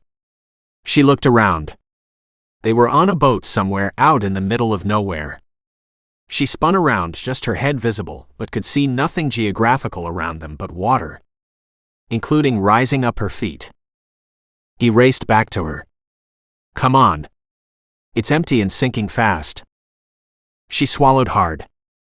They were going to kill us this time, weren't they? He nodded. If you hadn't woken me when you did, I'd be gone already. She looked back and realized the water was up the second stair. They had minutes only. Is there a dinghy, a rowboat, something to help? No. In a sudden movement he asked, Can you swim? Yes, she said hesitantly. But not that well. She stared out at the water and the foggy conditions. They were miles from land. Do we stay with the boat? For as long as she's above water, but we need to find something that floats to help support us. Right. But she hadn't even digested his comment before he was stripping off the large cushions from the driver and passenger seats. Straps he cut from somewhere had the two floats tied together. She felt better when she saw that. The last thing she wanted was to get separated from him. Are they watching us? Not likely. They've gone. He stopped what he was doing. Did they get it? She stared at him. Her hand went to the cross on her necklace and gripped it tight. They might have taken the hard drive and the rest of my computer equipment, but they didn't get the program. He grinned. Excellent. But they could have whatever Robert had at his place. Hawk froze. And what did he have? Parts of it, she admitted. Early prototype. Is it enough? No. Good enough. Do we know what happened to him? Not yet. Hawk refrained from telling her that there was no way the kidnappers would let Robert live. If he'd betrayed her, he was dead because they couldn't trust him. If he hadn't betrayed her, he was dead because he wouldn't give them what they wanted. And if he hadn't given it over right away, then he'd be so badly injured, he'd be dead anyway. She was smart enough to figure it out on her own. He knew the team would be here soon. They'd have tracked them down by now. What she hadn't figured out was that with cracked ribs, swimming was going to be a bitch. He needed to get her to safety fast. Under the back seat he found a set of oars. He grinned. Now they were talking. There were minutes left before the boat sunk fully. Precious minutes he needed. Then the time was gone, and they were in the water. Tesla on the float and holding on, fear on her face. He wasn't afraid of the water. This was his domain. His preferred medium for any warfare. They wanted to come. Let them. He'd give them a surprise. As if his thoughts had conjured them up, he heard sounds of a boat motoring toward them. He could hope it was a rescue, but... A piece of pipe was strung through his belt loop, his ankle knife was in his hand, and he slipped into the cold water. Frigid water. And he realized they had a bigger enemy now. The temperature was deadly. They had maybe 40 minutes before she'd be numb. He yelled at her. Climb on fully. The temperature is too cold for us to last very long. She gazed at him in surprise, then understanding. With effort she climbed, and he could see the moment the ribs screamed as she pulled herself on top. Then she reached out a hand to help him. He stared at it. He was a SEAL, this was his domain, and she, injured and hurting, was trying to help him get out of the cold water. She was something. Chapter 25. Help, she cried out to the approaching vessel. Help. No response. Shit. It was a powerboat. Large with someone dressed in black. And she knew this rescue wasn't going to go well. Damn it. She shifted higher so Hawk was hidden from sight. Help. Still no response. There wasn't much left of the boat they originally woke up on. In fact, just a few bits of loose debris floated beside her. She grabbed a water bottle that floated by. She'd take that. The boat came alongside. The man in black walked to the side closest to her and held out a hand. She didn't recognize him. But she had limited choices. She reached up and caught his hand. He gave a rough tug and pulled her aboard. She groaned as her ribs took more abuse. Then he helped her to sit down. So maybe a rescuer? But she didn't believe in fairy tales anymore. Thank you, she said, her breath coming out in short gasps. The slide over the side of the boat hadn't done anything good for her ribs. She closed her eyes for a long moment, trying to regain her balance. When she opened her swollen eyes, it was to find him standing in front of her. A short, snub-looking handgun pointing at her. It's just not my day, is it? She muttered, glaring at him. Who the hell are you? You're luckier than you know, he snapped. I work with Daniel. And the assholes who kidnapped you weren't supposed to leave you on the ship to die. But that's all right, the asshole that did is paying for his error right now. I don't know anything, she whispered, wondering if she could make it over the railing. She'd rather take her chance with the water than be back in the hands of these assholes. Or I'd have told them. No, you wouldn't. You're too damn noble. And for what? She straightened. If she had to do this one more time, then well, she would. Inside she was afraid. What if she couldn't hold out again? What if she gave in? No. She couldn't give in. And yet she eyed the gun. Are you the one paying them to do this to me? Where's Daniel? Daniel got called away. The presentation you did last night caused the buyers some angst. Daniel is trying to keep things on an even keel. Now the men downstairs? One is punishing the other for sinking the boat with you. You weren't supposed to die. Why did you kill the other man with me? She whispered, pretending Hawk was dead. He didn't do anything to you. Maybe not, but he would have. The man shrugged. He's a SEAL. He wouldn't be able to help himself. Damn it. She reached up and rubbed her eyes. Everything hurt. The world was in a dismal state if people like this had nothing better to do but screw around with others and hurt people for fun. The money for you is better than most contracts. He snorted. But you are only valuable if your damn software comes with it. Ah. So that was what was wrong. And he figured that as I didn't have it, that I was useless and best to let me die. Exactly. Then again, getting good help these days is a bitch. He smiled. But it all worked out in the end. She nodded as if she understood when in truth she didn't understand anything. Now that we have you again, we'll toss you to the buyer. Along with the electronics we recovered from your employee. Is Robert dead? She glared at him. She might just kill him herself if he was. Nah, not yet. But he's going to wish he was. He promised the goods, and he didn't deliver. She closed her eyes. Damn it. Maybe Mason had been right. Had Robert been after a bigger payday? This has been a shitty job from start to finish. The gunman growled, "What's with you damn people?" So finish it now, she snapped. The gun spun around and faced her again. I'd be happy to, but I want my fucking paycheck. Her chest seized. She gasped for breath, struggling to get the air locked inside back out. But it wasn't happening. She made a harsh wheezing sound and watched as the boat swam before her panicked eyes. Fuck. A harsh pound on her back had the old air gushing out and new air rushing in. She collapsed to the deck in pain but alive. Enough of that shit. He turned around again and walked up to the pilot house. And fired up the engines again. She briefly wondered about throwing herself over the side of the boat again, but the flotation seat cushions were nowhere in sight. And neither was Hawk.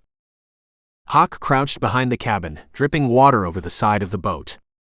He watched as Tesla collapsed to the ground wheezing, but at least she was breathing again. He'd only seen the one man. There had to be more. He slipped down the stairs and into the stateroom. At the bedroom, he studied the room through the small panes of glass. 2 men, one dead or dying and one stretched out on the bed, his arms crossed under his head. His damn phone resting on his chest. The sleeping man appeared to be the guy who had taken Tesla to the airstrip with Daniel. He gave a brief look to the other man but didn't recognize him. Someone who screwed up and was paying for it. He gripped the piece of pipe in his hand and went in high and strong and aiming for the asshole's knees. This guy wasn't going to walk away again. Instinct had the man waking just as Hawk's pipe came down to the bed, the empty space where the man's legs had been. Hawk launched himself at the bed, adjusting his position at the last minute, and plowed his fist into the asshole's face. Then a quick slam of his pipe. Damn, it was off target. The other man roared and tackled him to the ground. Jammed between the bed and the built-in cabinets, the fight was fast and fierce. But Hawk had the upper hand. And he was fighting for Tesla. Hawk was broadside a few moments later. And the second fight was on, this time with the man who'd brought Tesla on board. Only Hawk found himself flat on his back before he knew what had happened, and the asshole had his big thick hands wrapped around his neck. Hawk gasped and struggled to flip him over his back when suddenly he was free, and the enemy was fighting for his own life. Tesla had launched herself on the behemoth's back, and with some kind of strap she'd wrapped the man's neck and twisted tight, strangling him. The man jerked back, trying to free himself, but Hawk tripped him up and knocked him down. Tesla went flying and Hawk brought the pipe down on the man's head. And again. He didn't move again. Crying and laughing, Tesla launched herself at him. "Oh my God, you're alive. I was so worried." Hawk was damn near insulted. "I'm fine," he said. "Are you?" "I'm great." She laughed and gasped, her hand going to her side. "Okay, so maybe not so great." She pointed toward the stairs. "I think there are other men below." "No," Hawk said in a hard voice. "There were men below." "Oh." In a small voice she asked, "Did you kill them?" What did she think he'd do? Sit them down and spank them. Well, he had in a way. He'd spanked the one with a metal pipe. No, the one man had already done a good job of trying to kill the other. He spun around, searching the fog. "We need to get to shore." She nodded. "Do you have a way to communicate with the others?" He nodded. "The ship's radio, if nothing else." With that, he hopped up to the wheelhouse and, playing with a few knobs, clicked a display. Crackling noises filled the air. With her watching his every movement, he soon had the radio working. He sent a message to Mason first. Then he checked the gas and started up the engine that had been previously shut down. He motored slowly to the wreckage of the other boat and marked the GPS location for someone to clean it up, and so the authorities would know there'd been no loss of life in the accident. Then he turned the vessel and its dead cargo toward shore. Tesla settled into the passenger seat beside him, curling up against the bitter wind. It would be a nice day at this hour, but on the lake in the fog, there was nothing but a deep chilliness that seemed to seep into the bones. "You saved my life," she whispered from somewhere around her knees. He couldn't see her face, just the top of her head as it burrowed deeper against her legs. He looked around but couldn't see a blanket. And he had no intention of sending her below. Not with the men down there. He knew the one was gone and doubted the other was still alive. He'd get medical attention as soon as they could get it, but suspected it would still be a good 20 minutes. It wasn't likely that he had that long. "Do you think this is done?" There was no misunderstanding her meaning after all the shit they'd been through. "It damn well better be," he said, leaning across to rub her shoulder. "Regardless, we've got your back." She smiled mistily up at him, and as she lay her head back down on her knees, she whispered, "Thank you." He shook his head. "You saved my life and you're thanking me." Who knew there were women out there like her? She was Mason's. No doubt there. But she was damn fine. If Mason didn't want her, Hawk wouldn't mind a chance. She was some kind of woman. He took another look over at her and realized she'd curled up like a kitten and slept. Yeah, she was some kind of woman. He steered the boat to shore. With any luck, she'd get enough sleep to be able to handle what was coming. Chapter 26. When she woke, the wind was biting and swirling through the small cabin. The sun was trying to shine, but it was held back by the fog. And although lifting, the fog didn't appear ready to give up its domain. Tesla had hoped Mason would be here by now. Wherever here was. She just wanted to get the hell home. And even that couldn't happen. She had to go to the damn demonstration. Looking the way she did. Great. She could probably push it off for a few days, but then this hell would continue. Better to suffer through the demonstration and then go hide away and lick her wounds. If Mason found her then, that was a whole different story. Right now they all had a job to do. She was just so damn tired of doing it. Through the fog she could see a shoreline take shape. She smiled. Now that was a mighty fine picture. She stood up to see better. "Any idea where we are?" "I'm not sure." But from the dark tone to his voice, she thought he might but didn't want to tell her. He grabbed the radio. Penderson Marina. That's the name I can see. He clicked off and waited for a response. When it came, she didn't quite understand. Until Hawk said, "Okay, we're going to be about an hour then, unless you can arrange a ride to pick us up." He nodded at the next response and shut down the radio. "We have car and a helicopter on the way." At the word helicopter, her heart sank. Then she realized, after all she'd been through, how damn appropriate this would be. She'd arrive in style, and to hell with them all. She'd come to do a job for those men. She'd do it and go home. She sat in silence as Hawk handled the boat with enviable skill. She had no idea how long he'd been doing this, but he made it all look easy. The weather was clear by the time he pulled up to a mooring spot and hopped off, tying the boat up securely. He glanced around and saw what he was looking for. He motioned to the dock. She gasped at the sea of uniforms racing toward them. Hawk helped her out of the boat and stood with her as the men came and ushered her to a waiting car. She was driven to a small helicopter pad and loaded up, and within minutes she was airborne. Hawk still at her side. She glanced down and realized she was no longer scared. She'd been through so much shit already, riding in a helicopter was no biggie. "You're not worried this time?" She grinned. "Nah, why would I be? Mason's not here." He frowned, his gaze searching.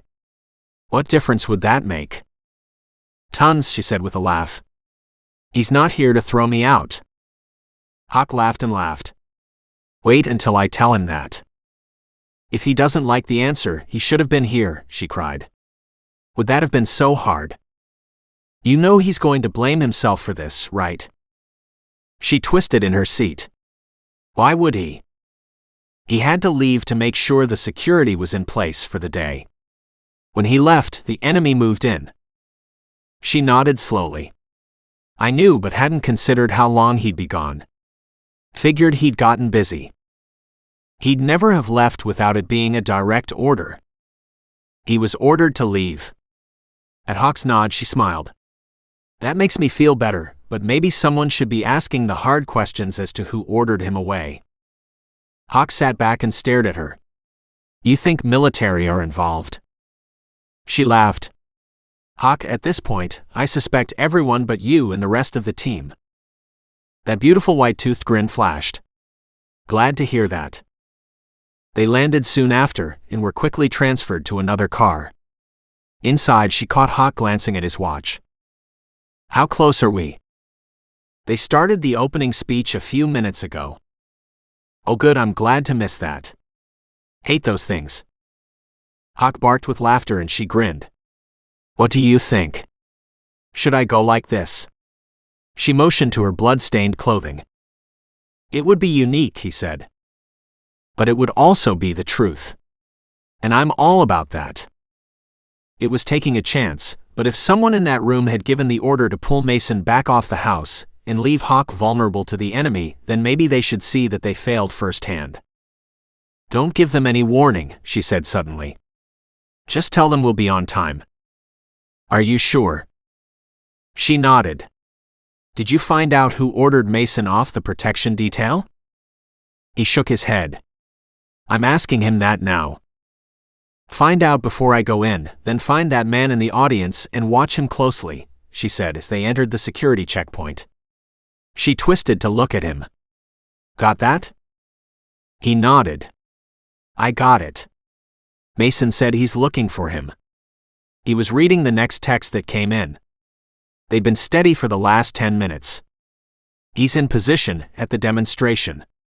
He's standing at the back door." "That's nice, but I could be shot from anywhere in the damn room. I'd rather have him beside me." Hawk picked up the phone and called Mason instead of texting this time. "Good." He quickly relayed the message. That made her feel better. Slightly. Knowing Mason was waiting for her lifted her heart. She needed to see him again. To be hugged. She'd had such a shitty morning. And after the best night of her life. She leaned her head back and closed her eyes, so hot and puffy now. She kinda blacked out at that point. She had to prepare for what was coming. It was going to be close. In many ways. Mason realized she was safe if she was giving orders like she had been, according to Hawk. He could believe it.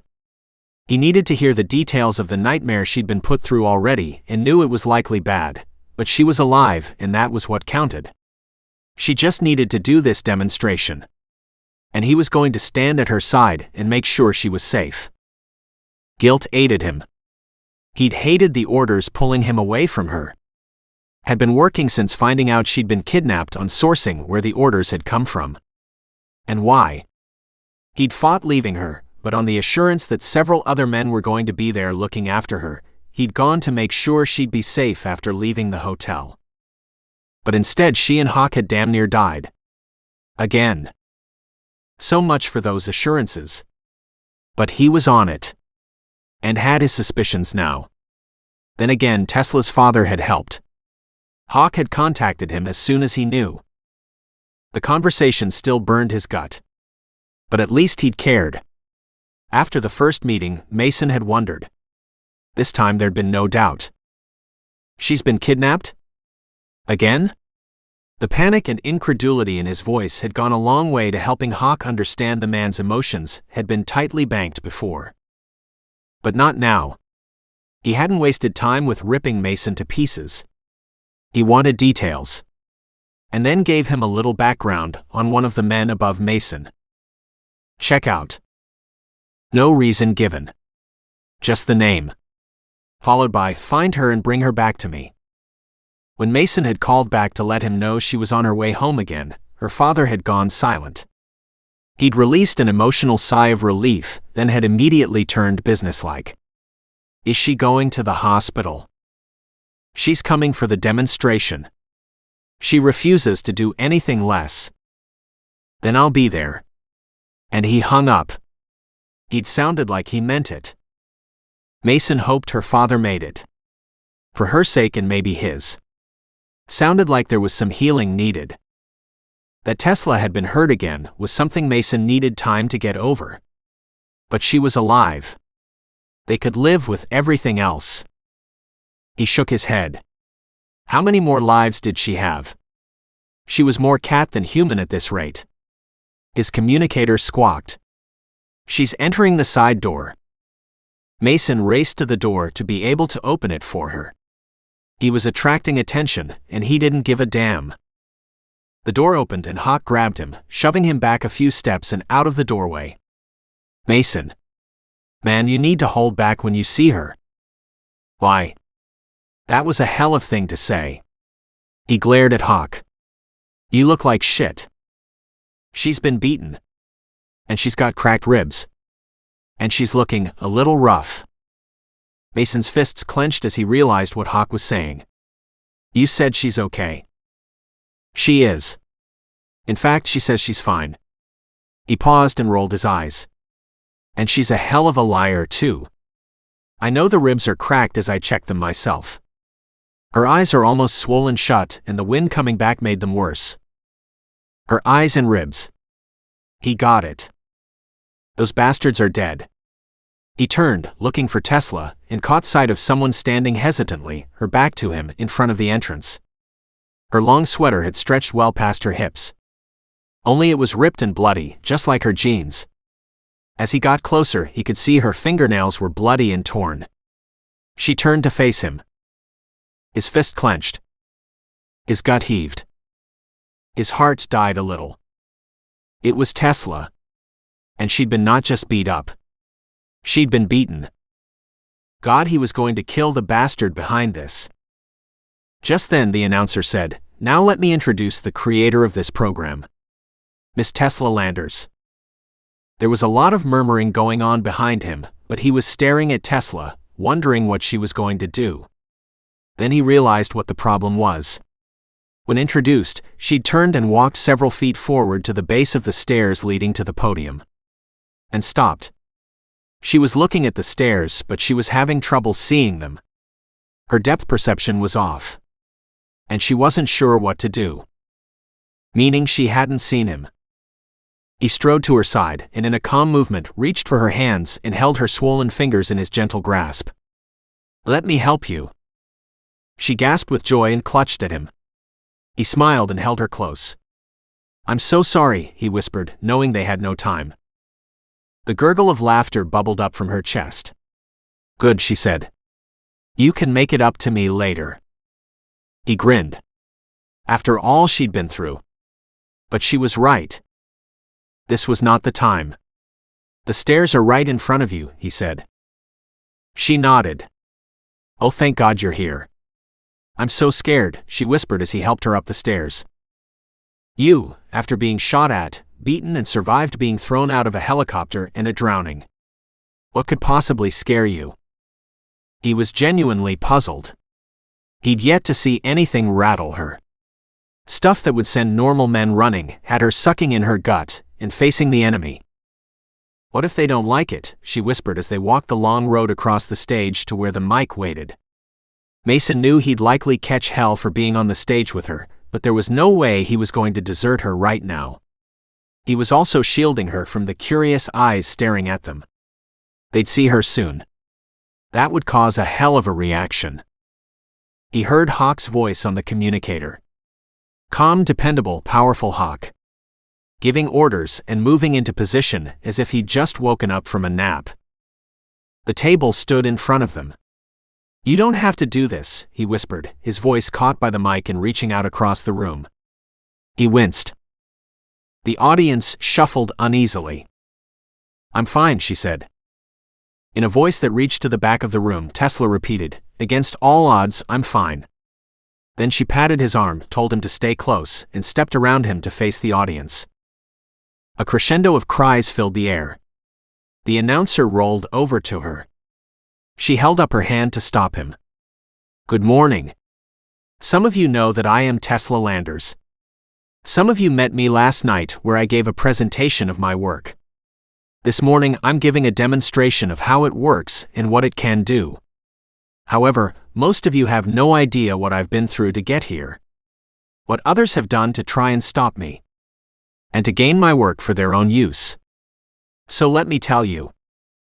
In clear details, some Mason hadn't even heard yet, she stood tall and calmly told the massive audience sitting wrapped all the details of what had happened this last week. Instead of appearing terrified, she was steady and convincing as hell. When she came to the part about Hawk and fearing he was dead, Mason could feel the color bleaching from his own skin. Lord, what she'd been through. "Now let me tell you why I'm sharing all this." The audience was silent. "It's because what I have created will save lives. Our soldiers, men and women who stand for us each and every day, their lives. For the lives of the men who have saved me every time this last week. I know SEALs aren't supposed to get the glory, but these men," she pointed to Hawk in the back of the room, Swede on the far side, Cooper in the front, and Dane against the left wall and Shadow standing in the shadows on the right. Her final gesture was to turn and motion to Mason himself. "I have nothing of value to give them in thanks but to see that this program does what it's intended to do. Save their lives that they might in turn help someone else in need. So how does it work?" She turned on the projector. With all eyes on her, she lifted her necklace over her head and unhooked the cross she had dangling on the end. With a simple motion, she proceeded to pop it into two pieces and plug one side into her laptop. Shit. She'd been wearing that thing the whole damn time. Mason's shocked gaze went from one of his men to the other and saw the same shock in each of their faces. No one had guessed. She'd been wearing that necklace the whole time she'd been captive in enemy hands, and they never knew. He caught sight of his commanding officer and saw the same surprise on his face. But his second in command at his side, that wasn't a look he'd ever expected to see. And damn if Tesla's father hadn't called it. He lifted his communicator and said to Hawk, "Dodgson is looking ready to make a move. Swede is already on it." He saw the same damn look. Swede reached the man in seconds, who only at the last moment realized the threat bearing down on him. The man jumped up and bolted to the door. Hawk stepped in front of him, his fist connecting with the man's jaw. The officer dropped like a stone to the floor. Hawk and Swede bent and lifted him and whisked him away, their actions only causing a small disturbance in the room. All eyes were on Tesla and her program as she led them through the process of what it could do and what her future plans for the program were going to be. When she finished, she fell silent for a long moment. Then she said, "I lost my brother to the job. He knew I was working on this. For him, I finished it." She gave a tremulous smile. "I've called it Harry's Hope." She straightened and looked around the room. "Are there any questions?" And the place erupted. In a calm, orderly fashion, she stood until she looked like she couldn't stand any longer, and answered the questions as they were fired at her. Finally, the room fell silent. Mason stepped up and offered his arm. She accepted. "Ladies and gentlemen, if there are no more questions, I'm sure you'll understand if I leave you now to think about this while I go find a doctor to check out my broken ribs," she said in a dry, humorous voice, and she withdrew her USB and clicked it back into a cross. As she replaced the piece on her necklace, she added, "And as long as Mason's taking me, I know I'll get there safe." The audience chuckled. Then she added, "Except if we're going on a helicopter. Then I'm going with Hawk." And she turned and walked away. The audience stood and clapped as she left. She lifted a hand in acknowledgement and kept walking. Mason had never been more proud of anyone in his life. She was something. And what she was his. She just didn't know it yet. Chapter 27. Now if we can keep you safe and out of trouble long enough to heal. The nurse smiled down at her. "You just need to stay in bed for a couple of days and let your body get over this trauma." She nodded and curled up under the sheets. She really hated hospitals. Although this was a nicer one than most. "I could go home and sleep. Maybe. Waiting on the rest of those X-rays first. If the doctor is good with them, then you can. But you have to rest. No more racing around the countryside." "My racing days are done," she whispered, yawning. "Good. Sleep a bit. When you wake up, the doctor will be here." She barely heard the rest of the nurse's statement, as the warmth and coziness of being curled up in bed, all the nastiness of the last few days over and the stress of the presentation and demonstration gone, finally allowed her to relax. De-stress. Not that she knew what that was. Still, she needed downtime in a big way. Talk about surviving a week of hell. Mason had helped her off the stage, and she was ashamed to admit she'd all but collapsed on him afterwards. But he took it in stride, picking her up and rushing her here. She hadn't seen him since. In fact, outside of the nurse, she hadn't seen anyone. She wasn't sure what was to happen next. Was her little house she'd been in prior to the latest kidnapping available to return to? Did she want to go back there? She was of mixed feelings over that. She'd loved Mason there but had been kidnapped as well. Not exactly a good balance. Later, she'd think of it later. She also felt naked until she reached up and clasped her necklace. She'd loved the start of surprise from the audience when she'd unclicked it and hooked up the special USB end on it. The enemy had to be kicking themselves over that. She'd been asked to come back in a few days for a more in-depth session. Of course she'd been pleased to accept. But she wouldn't be showing them everything until she had a contract. She had a long list of add-ons she wanted to develop. She had to decide on a priority list first. And hire more help. She frowned, her fingers pleating the sheets. Poor Robert. He hadn't survived. His body had been found, dumped in the woods by his house. The whole scenario felt odd now. There'd been so much tension, fear, just that unknowing had driven her for so long she felt cut off. At loose ends in a way. As if adrift and no idea of what to do or how to do it. Maybe that was okay too. She closed her eyes and drifted. There were sounds in the hallway. Doctors talking. Clipped footsteps. Her room was empty, and there were birds chirping outside, yet everything was muted. She yawned again and snuggled deeper. Sleep waited just outside of her awareness. But she couldn't seem to get there. She needed sleep. Sinking deeper, she reached for it. And slept. She barely felt the needle go into her arm. Or the sheets under her lifting as she was moved to another bed. As the awareness of something happening to her filtered into her subconscious, she struck out, her arms falling limply at her side. The cold hit her next as she was suddenly outside. Then inside a vehicle. She struggled to open her eyes, but there was a weird set of colors everywhere. She had no idea what the heck was going on. "Mason," she cried, only her voice was weak as a kitten. She collapsed back to the bed, and the last thing she heard was someone saying, "She's out." Finally. "Good, the plane is ready. Let's get the hell out of this damn country." Hawk heard the rustling beside him. They weren't in rooms yet, just in the small examining rooms. His head was booming like a series of rockets going off. Mason walked in. "Hey.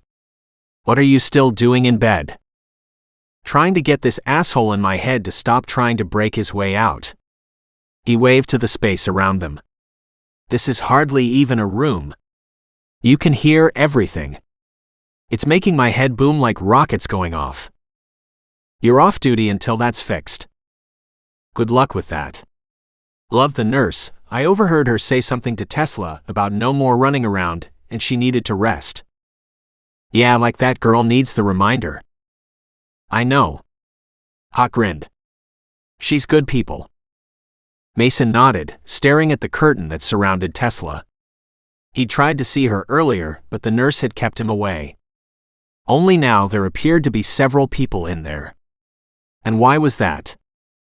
The doctors, maybe? Hawk suggested in a low voice, but he didn't sound like he believed it himself. Mason slid to the curtain and peered around the corner. Two men dressed as orderlies were moving her to another bed, only she didn't seem pleased to go. Was she hitting them? Damn. The men pushed the bed to the door and maneuvered it out into the hallway. He watched a moment longer until the man whose back was facing him turned slightly. Just enough that he could see his profile. Daniel. He spun and stared at Hawk, who'd already bolted to his feet. They raced down the hall in the direction the gurney had driven. By the time they found them again, the orderlies had pushed Tesla down the far end of a hallway and turned the corner. With a shout, they raced after her, catching sight of them again as they barreled out to the loading bay, in time to see Tesla loaded into the back of a waiting ambulance and the men jumping into the front. "Stop!" Mason roared as the doors slammed shut. He sprinted to the vehicle, only to have it rip out of the parking lot, just as he tried to jump onto the back.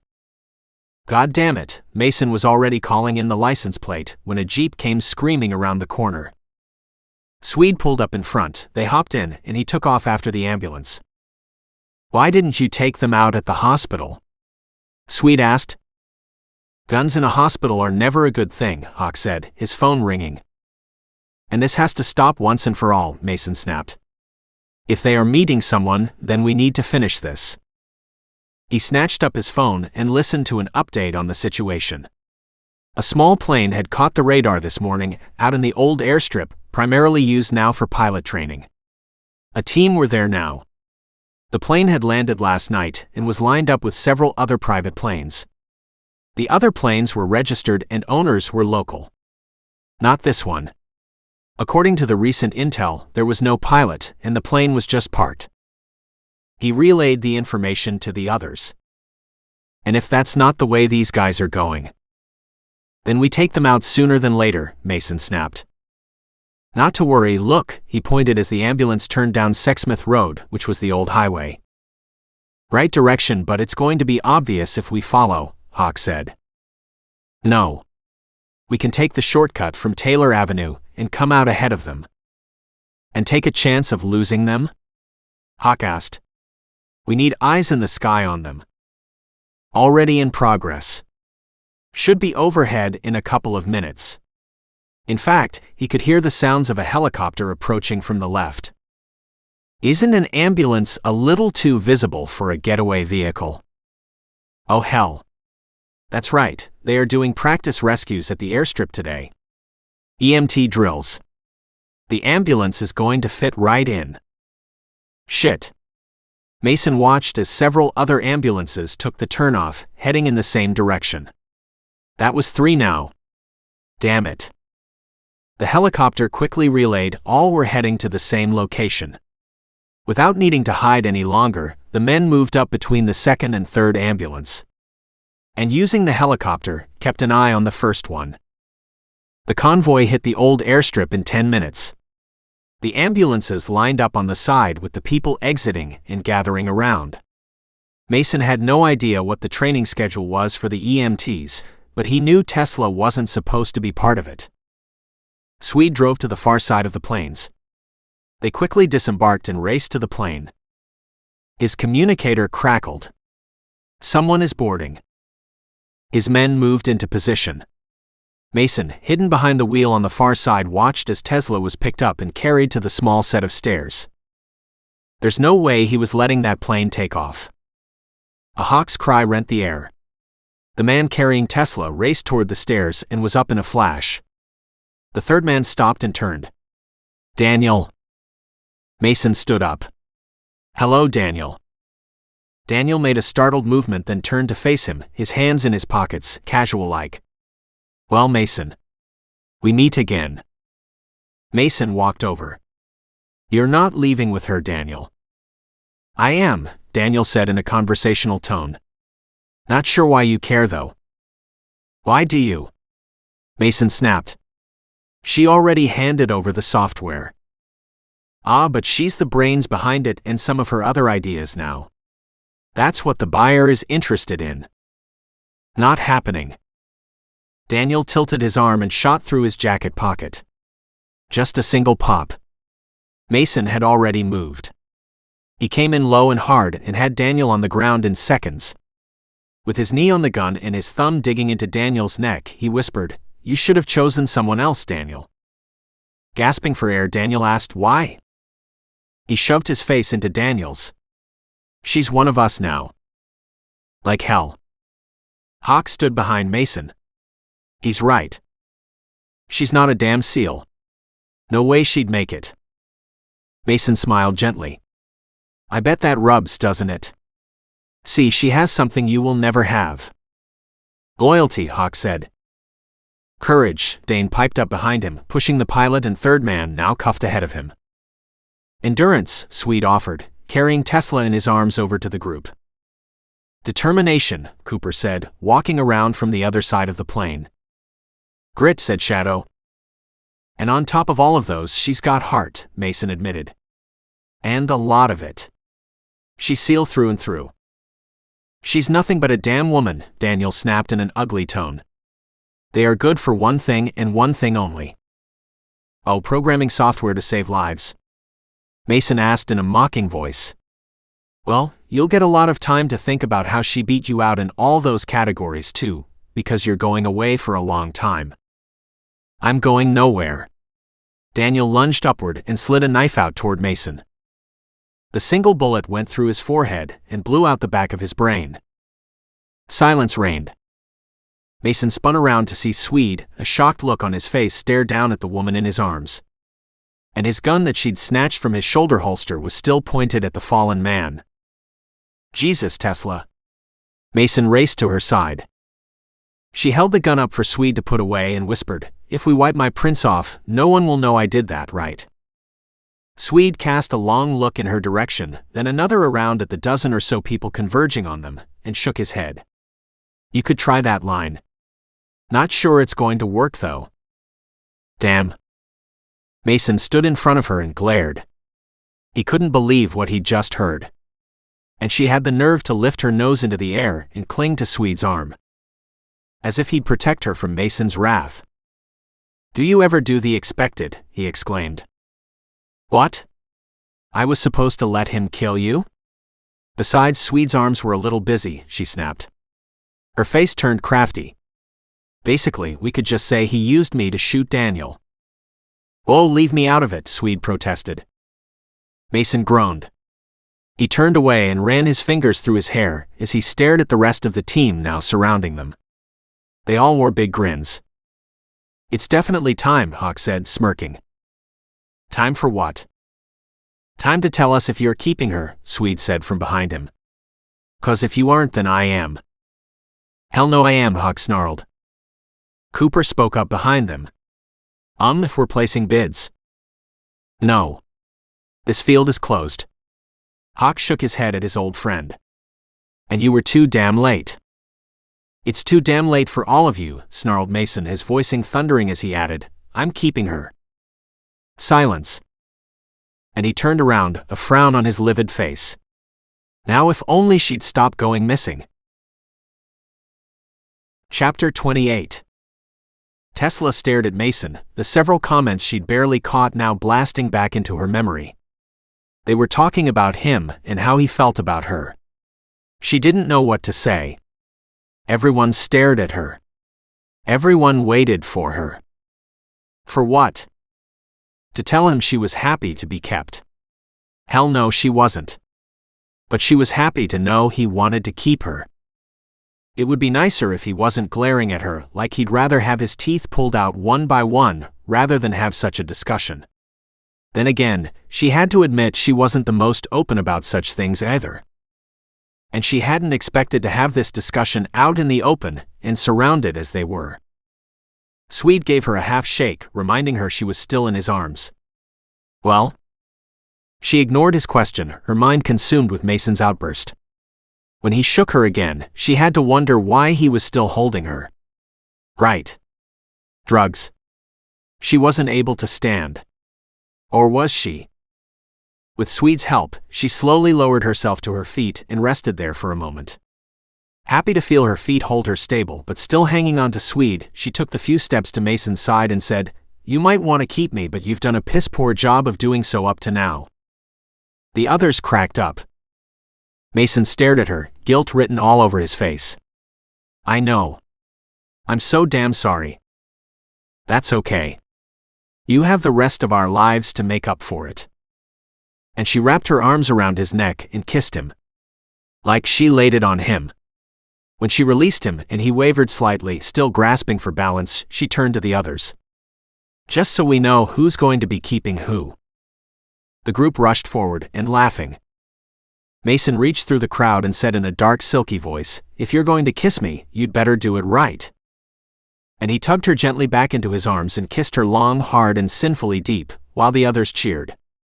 The waves of noise rolled over her head, but she was blind to everything but Mason.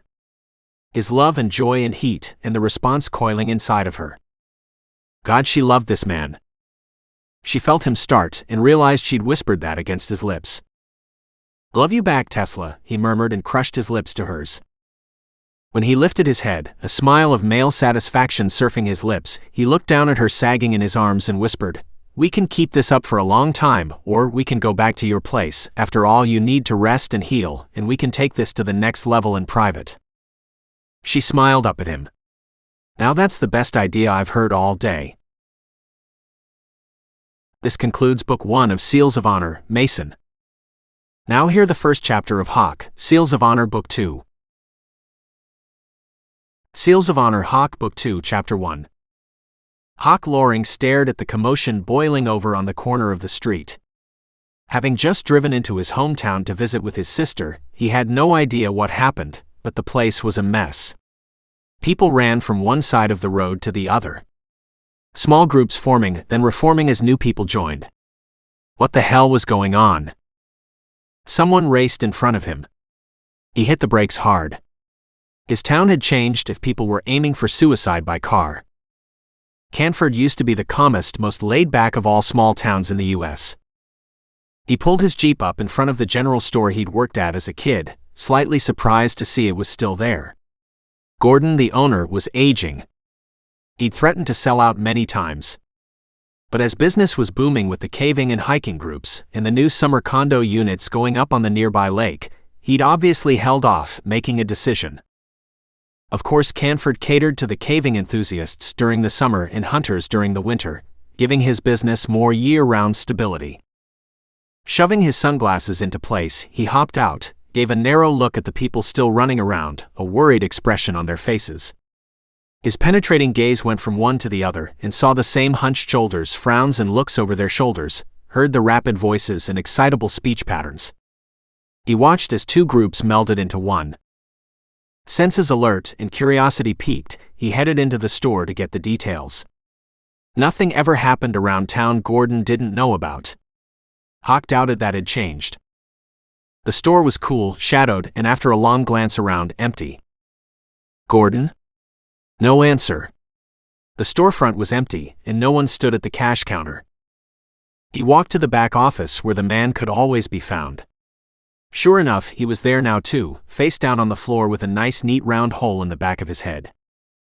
What the hell had gone on here? Hawk crouched and checked out the body. Still warm but cooling. Dead a few hours at least. Did anyone know? Had anyone come in and checked on him? Anger boiled up. Gordon was a good man.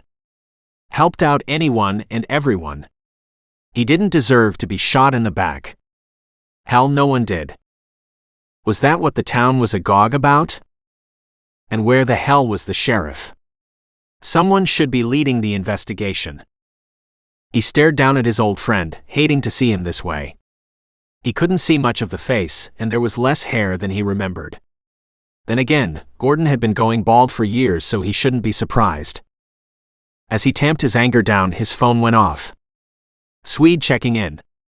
The team had 5 days off, and each headed off somewhere. Swede was going home. Mason was going to the beach with Tesla to help her heal from the ordeal she'd been through. This last job had taken them to places they hadn't expected to go. With his free time, Hawk had decided family was just the ticket. That meant his sister. There was no one else. And she was good people. Reminded him a lot of Tesla. Tesla, if she had a sister, he'd have been all over her. As it was, Mason had struck gold, and even if it took him a while, he had finally understood she was a gift worth keeping. After seeing something he'd had no idea even existed, Hawk wanted the same for himself. But how did one go about finding it, or her, in this case? Women like Tesla were rare. Swede's text said he'd made it back to his father's house safe and sound, and where the hell was Mason? Wanting to avoid the multiple texts required to explain, Hawk quickly dialed his friend and fellow SEAL. I'm in Canford. Stopped in town to say hi to Gordon, Hawk said. Glad Swede knew the town and Gordon after multiple visits to the hunting cabin for R&R, and quickly filled him in on what he'd found. What? Gordon? Just lying there. Shit. Banked anger seeped through the phone. Give me a few hours and I'll be there. Hawk didn't have a chance to argue because the phone went dead. Knowing Swede, he'd already hugged his father goodbye and thrown his kid into his truck, and was even now hitting the road. They were about 4 hours apart. Not that he needed him, but that was what mates did. Then he remembered his sister, Eva. And winced. She'd been fairly voluble on her opinion of Swede. An unfortunate beginning had given her a bad impression of the behemoth. Maybe this time that could be changed. Not likely. His sister was a spitfire and not into multiple affairs at the same time, and there was something about Swede's looks and size that had women all over him. Hell, they were SEALs, women were never in short supply. There were bars close to the base that appeared to cater to women who only wanted to catch a seal. Then a different one the next night, and on and on. Like Mason, Hawk had gotten tired of the whole singles game, and now that he knew there was something else out there, hell, sign him up. Mason was a lucky man. He turned his attention back to the floor. Gordon's body lay half hidden by the desk, but anyone could come in and see him. Hawk grabbed a blanket out of the cupboard and covered him up. He had no idea where Gordon's only daughter Mia was, but he didn't want her to come in and see her father like this. He called in the local police department, or what passed for one here. There'd been a sheriff and a couple of deputies the last time he'd been through. He brought up his phone again to call his sister when the main entrance burst open, and 2 men ran in. Hawk stepped out of the office to face 2 young bucks. They skittered to a stop and glared at him. Who the fuck are you? His eyebrows shot up and his gaze narrowed, memorizing their faces, making sure he'd recognize the 2 men again. Maybe I should be asking you that question, he said in a hard voice. And what are you doing here? The first one reared back slightly, his long hair billowing over his forehead, a smirk on his face. It's a store, what do you think we're doing here? The second man, a bright redhead covered in freckles, sauntered over to the counter, grabbed a pack of gum and opened it.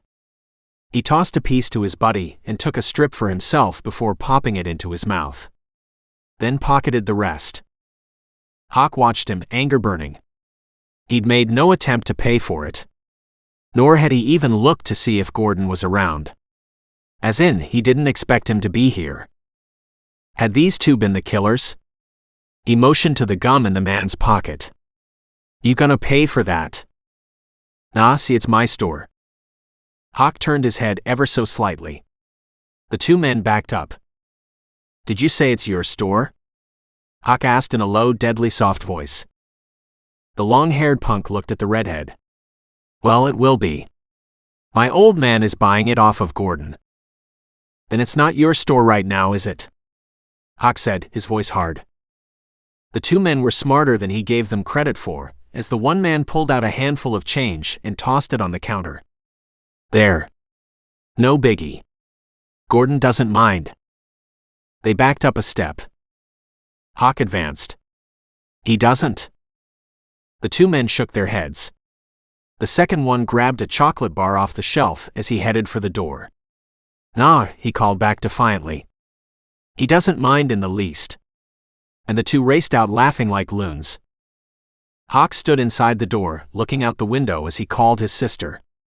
Eva, what the hell is going on? There was a weird crackling, then her harried voice. No one really knows, but some rumors started about there being a cache of weapons and bomb-making equipment found in one of the caves, and everyone is making up weird conspiracy theories. Where are you? She asked. In the general store, standing over Gordon's dead body. What the hell? Canford and bomb-making equipment. Those two didn't go together.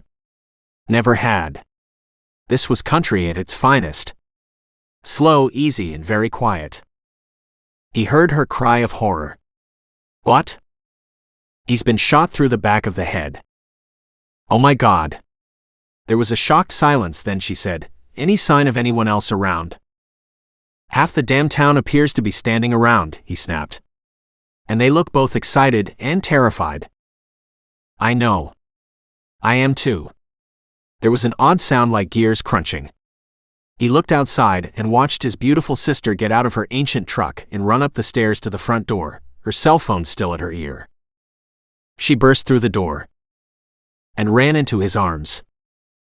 He held her close, her long auburn hair hanging down her back and over his arms. He wrapped a hand in her long locks and hugged her hard. Finally, he set her back a few feet and saw the worry in her face.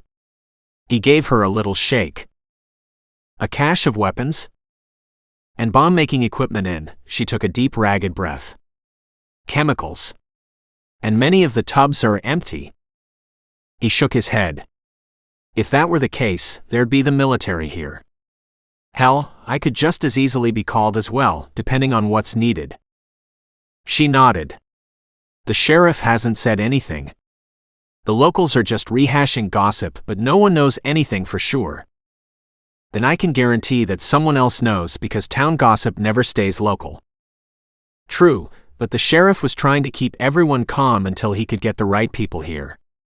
As in his contacts. As far as I know, there is a mess of people coming, but in the meantime, no one is allowed to leave.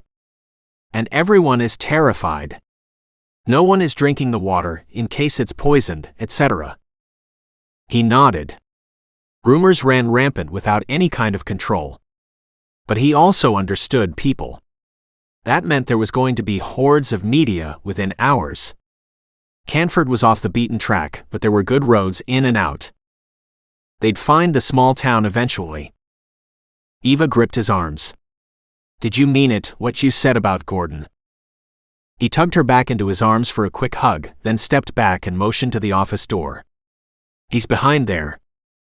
A fist went to her mouth, and tears twinkled at the corner of her eyes. Who would do such a thing? He shrugged. In his world, people did all kinds of shitty things for minor reasons. His gaze roamed the back wall, and the question popped out at him. When were you in the store last? She shook her head, her hands swiping at the tears trickling down her cheeks. A few days ago, I think.